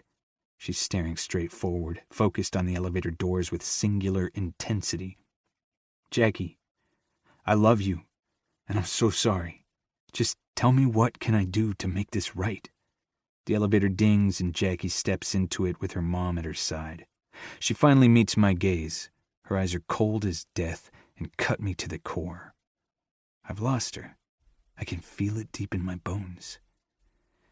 You can go fuck yourself, Jackie tells me as the doors close. On a scale from 1 to 10, how bad did I mess that up? I ask Darla back in her office that I now regret ever leaving. You turned your ass-hattery up to 11, my friend, she answers. Ah, Jesus, I whine, burying my head in my hands. I just made it so much worse, didn't I? Darla places a hand on my shoulder and gives me the brutal honesty I expect from her. Yes, you did. You were right, okay? I shoot out of my chair. I'm sorry. I promise next time I will listen to you. No, you won't. She sighs, knowing me well enough to know better. You're right, I probably won't, but I need you right now. I need your help to fix this. Eddie, honestly, I don't think there is a way to fix this. That woman seems pretty sure she's done with you. I have a plan. I stand up, place my palms flat on her desk and lean in. How fast can you get something new published? Look. She starts as she steeples her hands on her desk. I'm definitely getting the "it's not me, it's you" talk. A new Jericho series isn't the answer. I wrote her something, I blurt out. Darla cracks a smile, catching on to what I'm getting at. You sneaky son of a bitch. Is that what you've been working on instead of making your contract deadlines? I nod, and she shakes her head. What are you pitching? I guess you'd call it a love letter. Darla's shrewd eyes study me. Is it any good? Benji says it's the best thing I've ever written. It's worth a shot, I guess. I'll call the publisher. I'm sure any new Jericho book will probably get an automatic green light, even if it is completely different. No, this isn't a Jericho book. I need to publish this one as myself, as Edwin Jaworski. No pen names, no hiding. That's a hard one. Pitching a book of an unknown author is never easy. And I want to publish it as soon as possible. Next month. I lay it out there, throwing the gauntlet at Darla's feet and knowing she'll thrive on the challenge. Eddie, that's not going to happen. Darla shakes her head in violent disbelief. I need this, Darla, please. Find me a publisher and get it released next month, and I'll give you 30% of the royalties. God damn it, she says with a resigned acceptance. Fine. You're lucky I'm a hopeless romantic. I leave Darla to the million phone calls she needs to make and make a silent wish she can work magic. Chapter 33. Jackie. That's suicide. Elizabeth's concern only serves to convince me. Ye of little faith. Besides, what does it matter? The game is ending in a few months anyway, I tell my best friend. I've decided to end in a blaze of glory. Woman's world will not fade into the night. I'm going down swinging. Jackie, think this through, Elizabeth pleads. She's far too rational to change my mind. I'm following my gut. You could lose everything. I already have. Fuck it, I answer as I brazenly pick a fight with the strongest alliance and rule them all. Their forces outnumber mine 10-1. Elizabeth is right. It's suicide, and I don't care. I'm in the mood to burn it all to the ground. Rule them all is ending. Eddie is gone, and my career as a graphic designer is over before it started now that I've withdrawn my cover design from the competition. I'm trying to hit rock bottom so hard I bounce. I'm sorry, Jackie. I love you, but I can't watch this, Elizabeth tells me. Her forlorn voice only shakes my confidence for a second. She signs off and I trudge forward. It takes 5 hours to destroy what I spent nearly a decade building. I fight to the last man, woman, and child. I tear down my country until there is nothing left. Vanquished and broken, I crawl into bed after 2 a.m. I've never felt so hollow. An untold number of hours later, I'm startled out of my restless slumber by a determined thumping on my door. I check my phone and confirm it's Wednesday, my day off. Whoever it is can fuck off indefinitely. Go away! I shout at the unknown interloper to my wallowing. The pounding gets louder. 3 confident thwacks, a 5-second pause, then 3 more thwacks.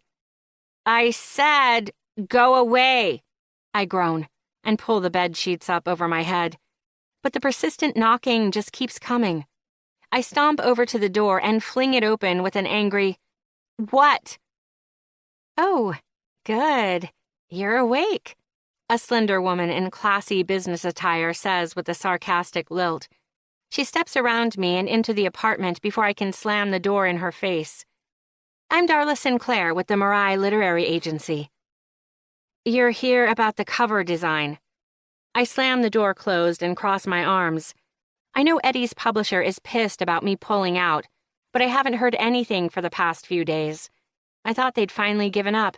Apparently not if they're sending executive henchmen or women to pressure me into it. Too bad for her I refuse to be intimidated. Yes, I'm here about the cover design. She sets down her briefcase and takes off her expensive-looking wool coat, folding it neatly and draping it over the briefcase. My blatant animosity doesn't seem to register as she wanders around my tiny apartment, taking in my newly barren walls and empty bookshelf. I got rid of all my copies of his books and tore down all the old sketches hanging on my walls. There is a visible hole where Eddie and E.B. Jericho used to be. I've already told you guys I'm aware of what you've told the publisher. She cuts me off with calm efficiency. I'm not here on their behalf, but rather on yours. I'm here because you're being a complete fucking idiot. My mouth drops open and I stare at her in surprise. Between being half asleep and now completely stunned, I've lost my power of speech. Do you realize you're giving up the opportunity of a lifetime? She continues. I don't need the sales pitch. It's not happening. I snap back into the fight. Sorry, but you're going to have to find some other sucker. Again, I'm not with the publisher. And despite owning the copyright to your work as part of the entry agreement for the contest, they have already found another artist. Eddie, consummate pain in my ass that he is, used his contractually required cover approval to insist they not use your design without your consent. A sweet but misguided gesture on his part. I ignore the revelation that Eddie stood up for me. It's the least he could do after everything, and focus on the realization that I've met her before, and that she's a friend of Eddie's. That's where I recognize you from, I point at her, anger boiling over in my veins. You're Eddie's lackey. I assure you, I am no one's lackey, and I am most definitely not here on Eddie's behalf. Oh yeah?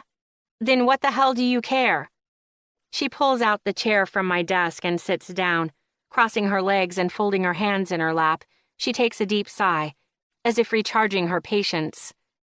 I care that a strong and talented woman is throwing away an amazing opportunity to spite a man. She sounds disgusted and disappointed. Bullshit, I retort. But her conviction has me wavering. You can leave now and take your presumptuous opinions with you. Explain to me why you refuse to seize an opportunity that you've earned, and I will leave. Darla sits there, studying me with her cool eyes. I have 3 choices. I can answer her question, try to drag her out of my apartment, or embrace my new roommate because she is clearly not going anywhere otherwise. I don't like being lied to and manipulated, and nepotism isn't my deal. I don't need Eddie's handouts to be successful. How is winning a contest a handout? Her voice is even despite the condescension. When your boyfriend is the judge, it isn't much of a contest, is it? Eddie recused himself. He what? I stutter. He flat out refused to vote, or even provide any direction as to what he wanted for the cover. It actually caused quite a shitstorm for me, so thanks for that. I'm reeling from this new information. I assumed Eddie was the only reason I won, the only reason I could have won. If that's not true, I'm not sure where I stand. I take a few moments to replay the past few months, rethinking why I even entered. He still posted that picture on Instagram. That had to have influenced the contest, I argue, trying to maintain the moral high ground. He didn't have to actually vote to rig it. If you buy a book after a friend recommends it, was it your choice, or were you manipulated? Darla's response comes quicker than I can effectively counter. That's different. It's not, she declares. I've been trying for years to get Eddie to interact more with his audience, despite his stubborn refusals and privacy complaints. Your mural is exactly the type of content his publicist should have been hunting for, which I informed them of when I threatened to fire them if they don't drastically improve his social media engagement. That post is his most popular all year and resulted in a 5% increase in Sins of Tomorrow sales across 2 weeks.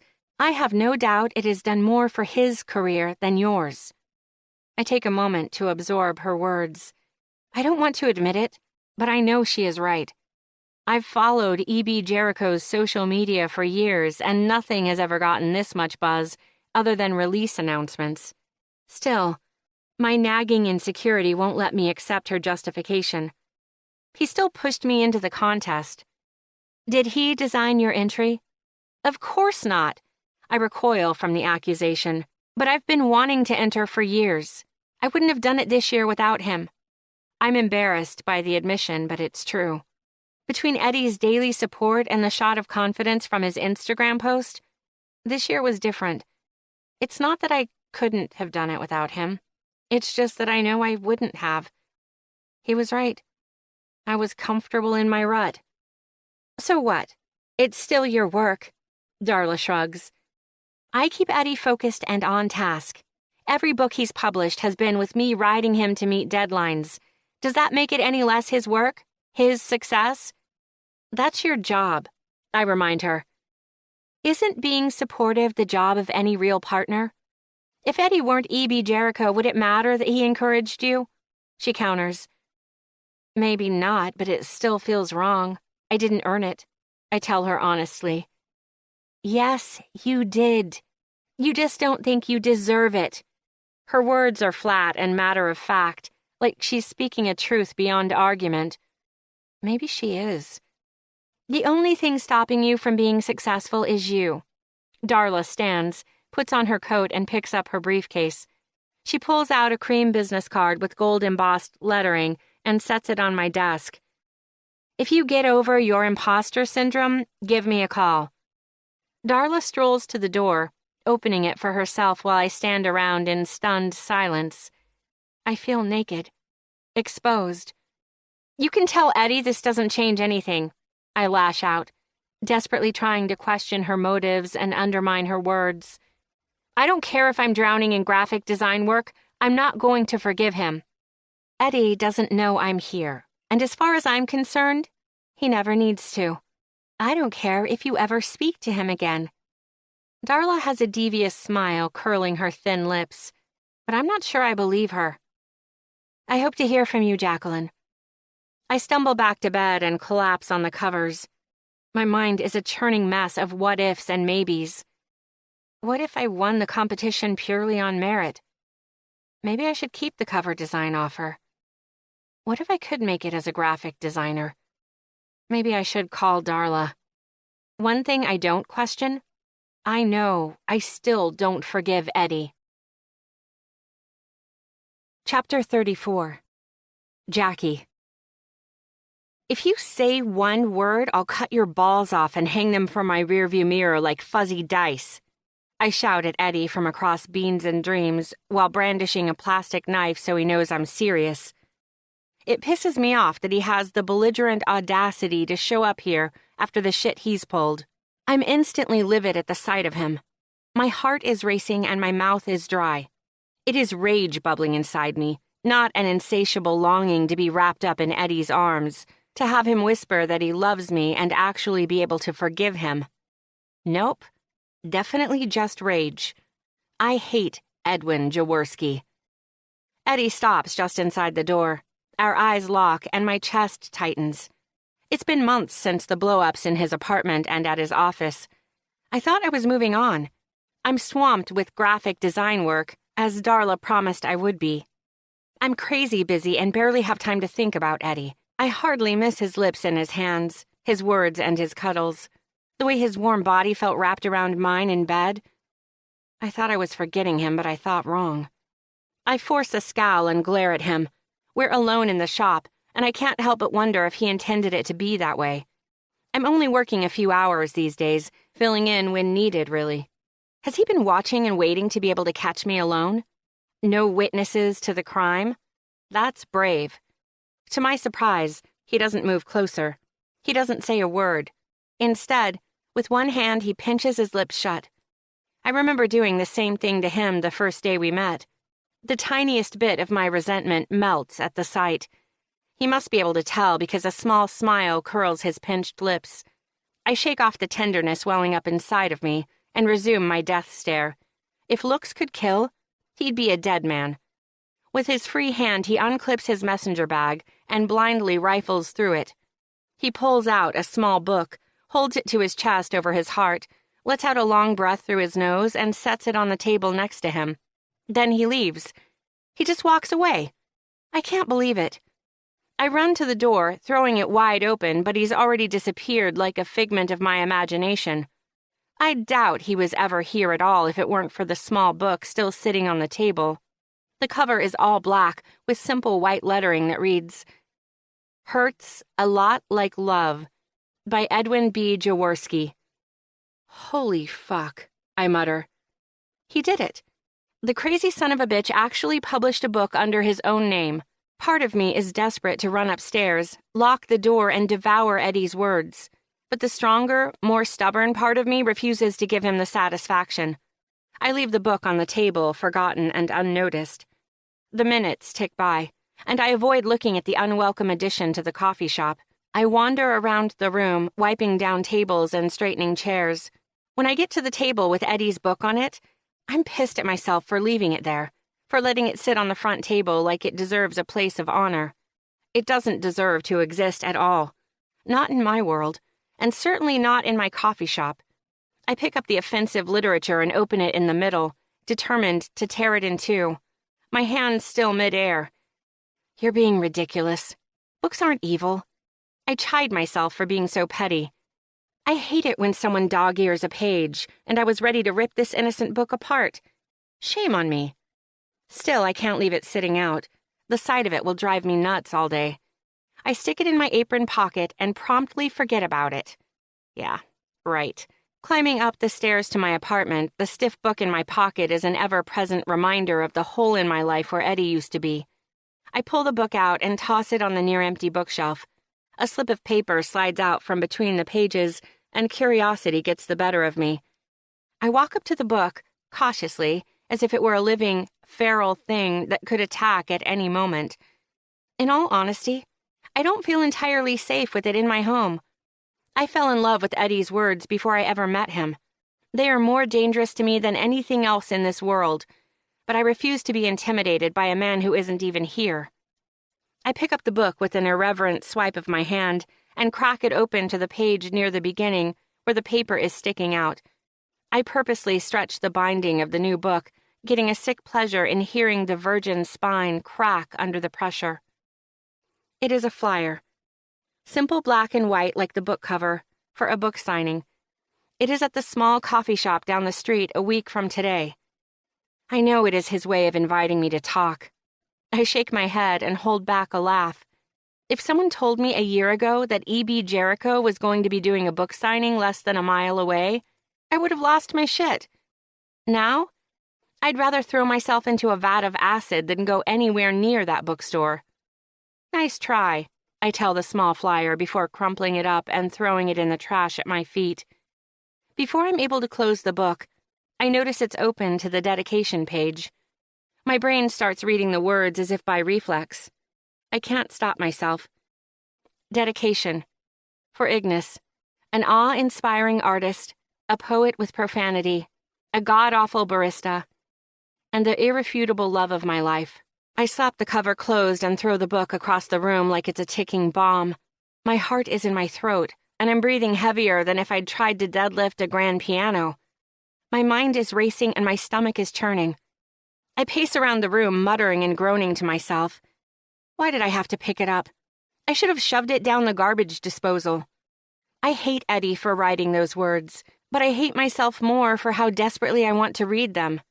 Is this how drug addicts feel? The book lies in the corner of the room like a coiled snake waiting to strike. It's out of sight, but never out of my mind. 2 long, painful hours drag on where my willpower slowly erodes. He'll never know if you read it. No one will ever have to know. I reason with myself, rationalizing the mistake I know I'm inevitably going to make. Fuck it, I finally groan before swiping up the book. Lying down in my bed and devouring Eddie's words like a glutton 12 hours into a diet with shameful, reckless abandon. It is 3 a.m. when I put the book down. I have read it cover to cover 3 times, cried over it 6 times, laughed out loud 8, and picked up the phone to call Eddie a dozen or more before tossing it aside in conflicted frustration. The next few days are a blur. I'm a zombie functioning on little sleep and a brain so scrambled I don't know which way is up. I make the catastrophic mistake of leaving Eddie's book on the counter one morning, and now both Jesus and Pops have read his confession/apology to me. I fell for Ignis faster than a fat kid on a seesaw.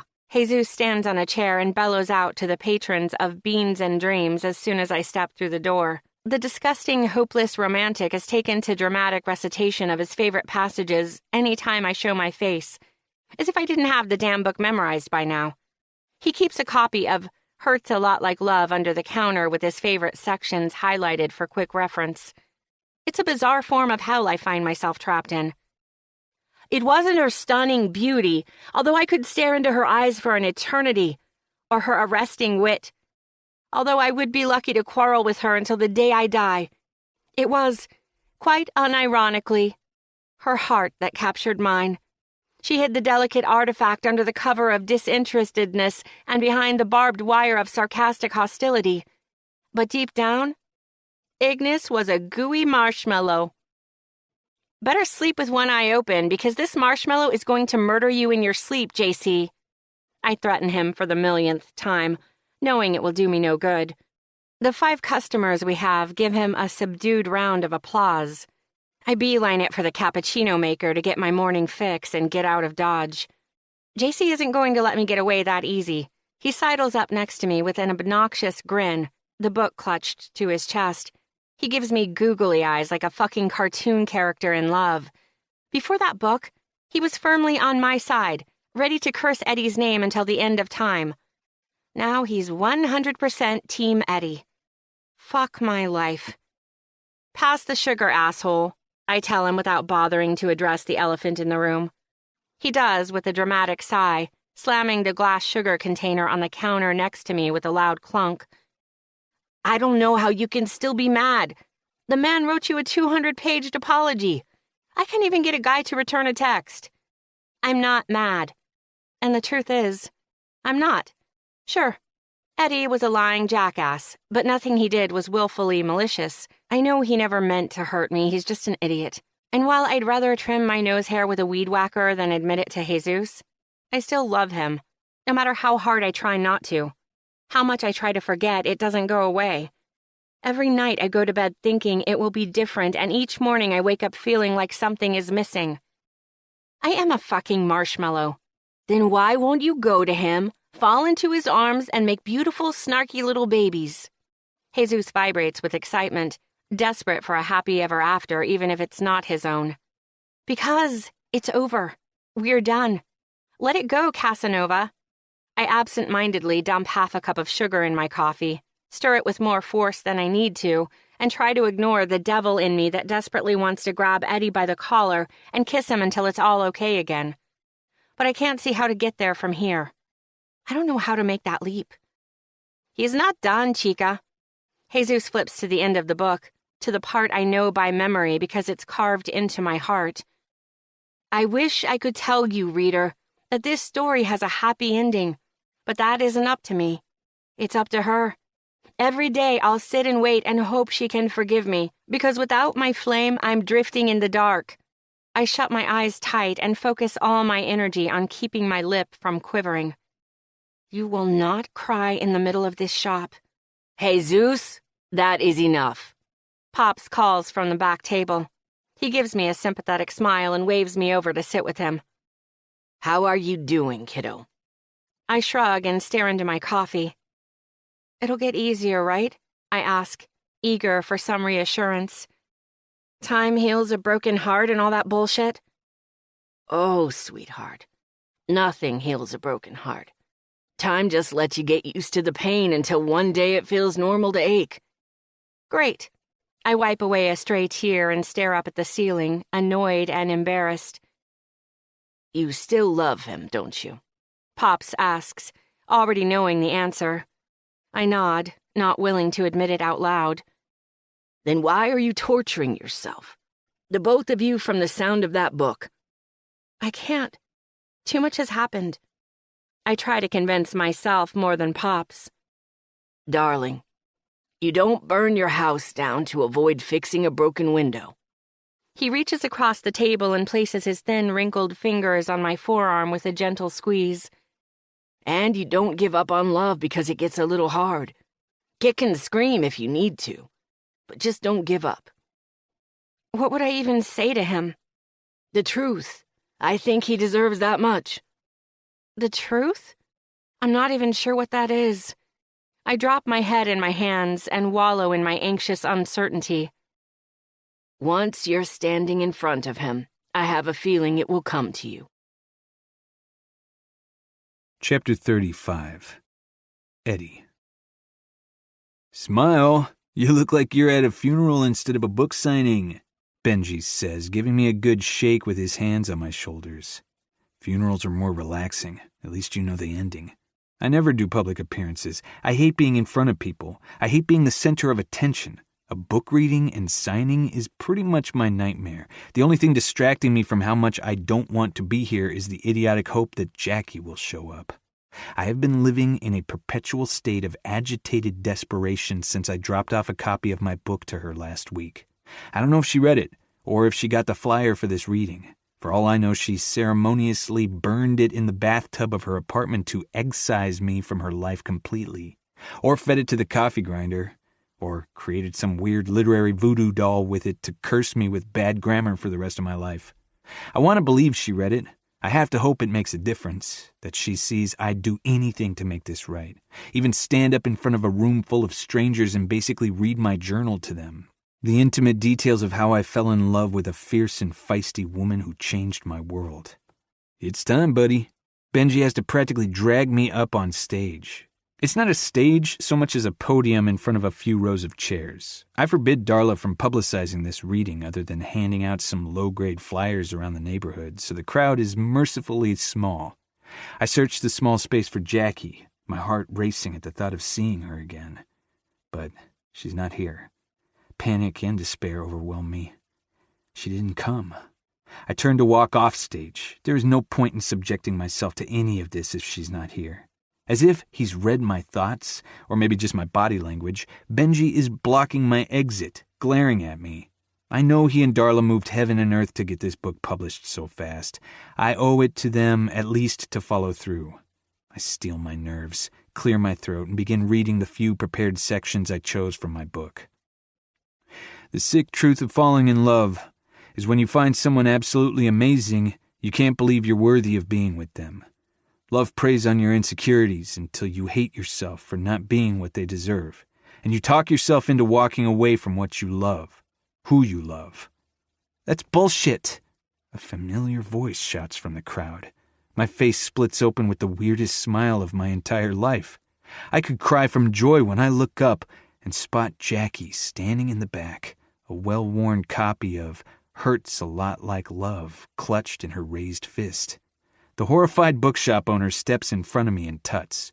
"This is a reading, not a discussion group. Please be respectful of the author." Jackie snort laughs, and I fall even deeper in love with the cheeky woman. "No, it's okay. I'm interested in her point of view," I tell the owner with a gentle smile before turning my attention back to Jackie. "Which part exactly? That I found someone amazing, or that our insecurities drove us apart?" "Clearly I'm amazing." "Clearly," I agree with a sappy smile. "The part where you claim I ran away like some weak little scaredy cat." She glares at me, and I just smile in return. "How would you describe it?" I ask, genuinely intrigued and eager for her response. "I made the smart move and walked away." "You mean the safe move." She ignores my barb and continues with her literary review. "And while we're on the subject of things you got wrong, the part where you're the wounded lover and I'm the unforgiving evil tyrant is complete horseshit too." I step out from around the podium and lock eyes with her. The crowd and the rest of the world fade away. There is only Jackie, the all-consuming siren who commands my undivided attention. It takes every ounce of willpower I have not to charge toward her, wrap her in my arms, and never let go. My heart is stampeding despite my brain telling me not to send out the wedding invitations just yet. She showed up, but that could just as easily be to kill you as to kiss you. But now doesn't seem like the time for caution. I feel like the book makes it pretty clear. I was the one who fucked up. She shrugs. "I could use more groveling." "I see.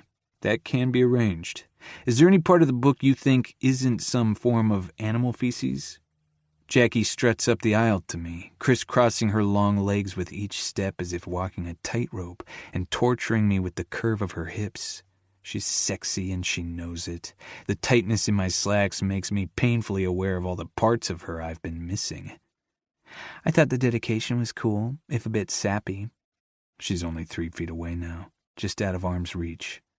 "It's the truth. You're the love of my life." She cracks a small, tenuous smile. "Even if I torture you for the rest of it, for being a lying idiot?" Unable to resist any longer, I take 2 quick steps forward and wrap an arm around her waist so she can't escape. "I'm yours to torture, Ignis," I whisper as I nuzzle against her.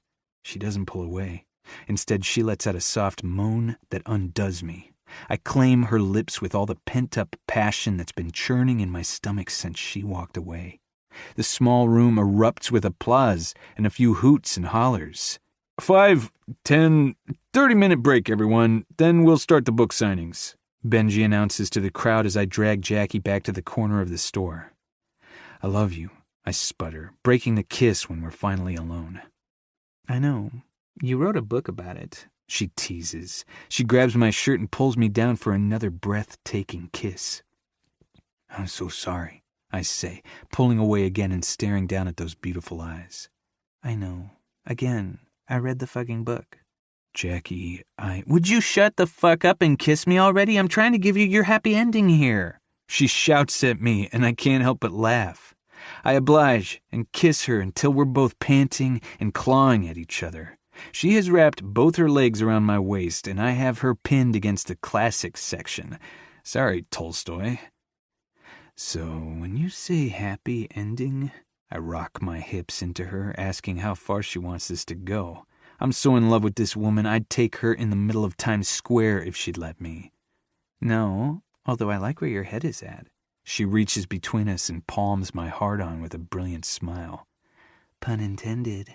That's not exactly what I meant. I tilt my head and cock an eyebrow. Her smile fades. She licks her lips and swallows hard like she's psyching herself up for something. She stares at my chest and holds her breath. I was thinking we could give this a real try. She slides her hands from my pants to my shoulders, squeezing hard. This? I ask, mainly to make sure she's saying what I think she's saying and not just what I hope she's saying. Us. I want to make this work. Her gaze slowly glides up my face until our eyes meet. I love you. My heart explodes. I lift her up and twirl us around, shouting, Jackie Ryan still loves me. She gasps and clings to me, but I won't let her fall. You're such a dork, she simpers in my ear. I let her down, but don't let her go.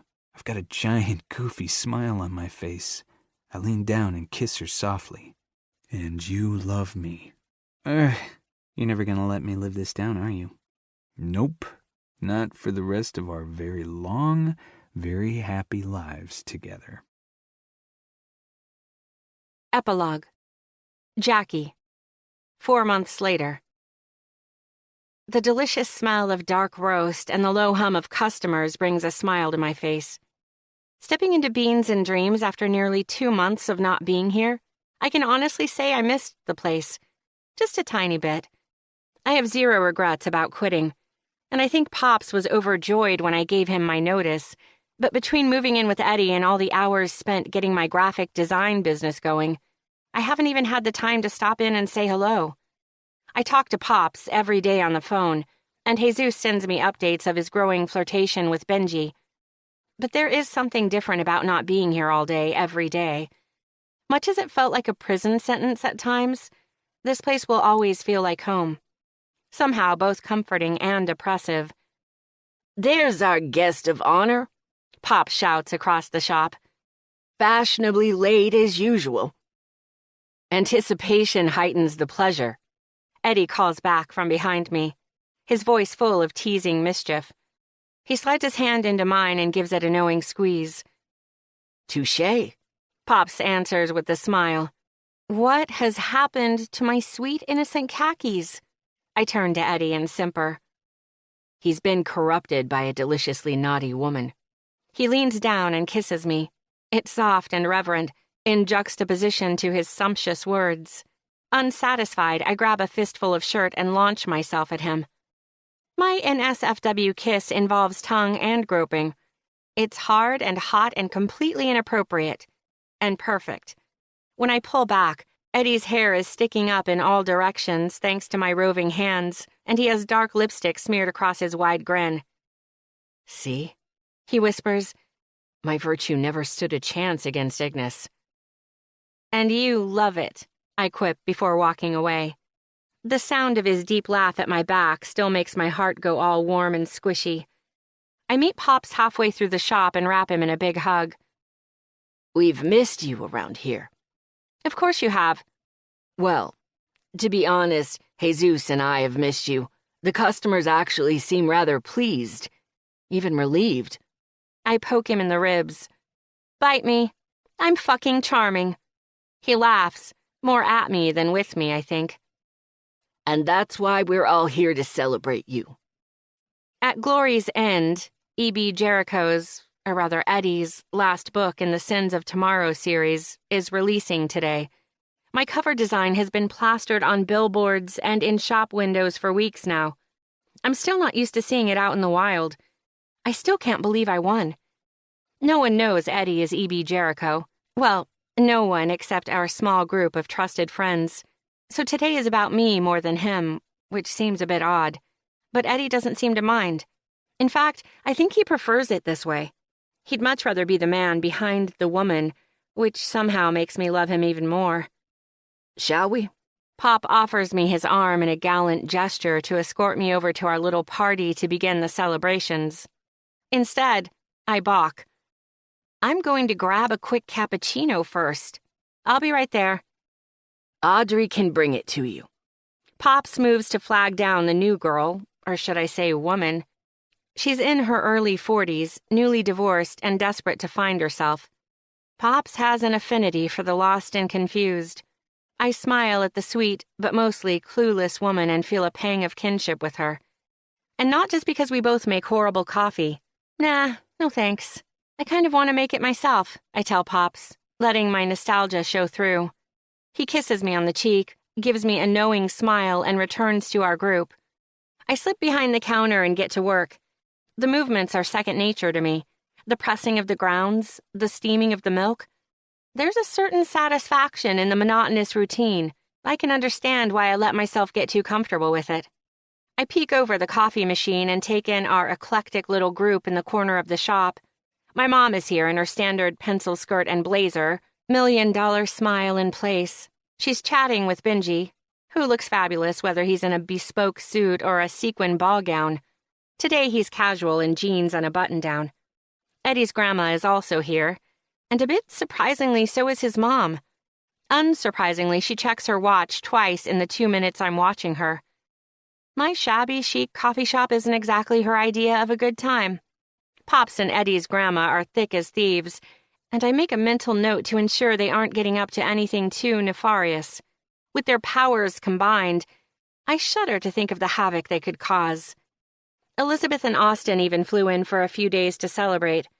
Although by the hungry looks Austin keeps giving her, I have a feeling he'd rather be testing out the durability of the bed springs back at their hotel room.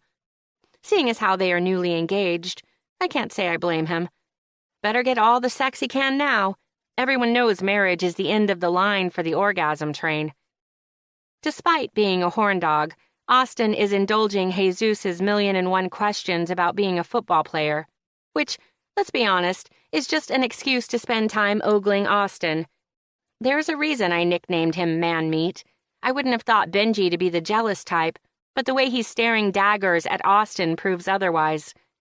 It's an odd bunch, a smattering of old and young, professional and casual, friendly and annoyed, but for some reason they are all here. For me. And that feels pretty damn good. Excuse me. A shrill voice drags my eyes over to the front counter. It's the same self-centered businesswoman from months ago, Mrs. Non-Fat. I chuckle at the memory that seems like 1,000,000 years ago. I would like to order. It isn't what she says so much as the way she says it. That sense of wanton entitlement oozing out of every word. Before it would have been like jackhammers to my ears. Now I just think it's funny. I turn to face her, smile, and take a long sip of my coffee. After a contented hum, I tell her, "Sorry, I don't work here." "Coming," Audrey chirps while scurrying behind the counter. I meet her eyes, wink, and tell her, "Good luck. Feel free to use the special sauce." Audrey chuckles and shakes her head. Eddie lifts the counter divide for me and asks, "That feel good?" Yes. God. It's exhausting being so awesome all the time. I take another long sip of my cappuccino. I know, right? Should we go join our group of lovable misfits? I can't believe you wrangled them all here just because I designed the cover of some silly book.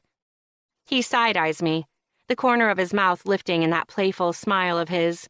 Winning that competition was an amazing and much-deserved accomplishment. Even if it is some garbage book written by a half-wit, he says with derision. I'm all about sarcasm, but the self-deprecating humor doesn't quite sit right. Eddie is the most amazing author. I fell in love with his words long before I ever fell in love with him. I turn him to face me and let a rare sincerity slip into my features. You know it's amazing, right? He looks away, shrugs and blushes. Seriously, Eddie, look at me. He slides his gaze to mine, and the genuine pride filling them makes my heart melt. Your books are amazing. You are amazing. We should be celebrating you too. We are. kind of. Everyone is here to celebrate our 6-month anniversary, too. 6-month anniversary? Of what? We've only been dating like 4 and living together for barely 2. You don't remember? I'm heartbroken. He clutches his chest in mock pain. The act dies quickly, and instead he steps into me.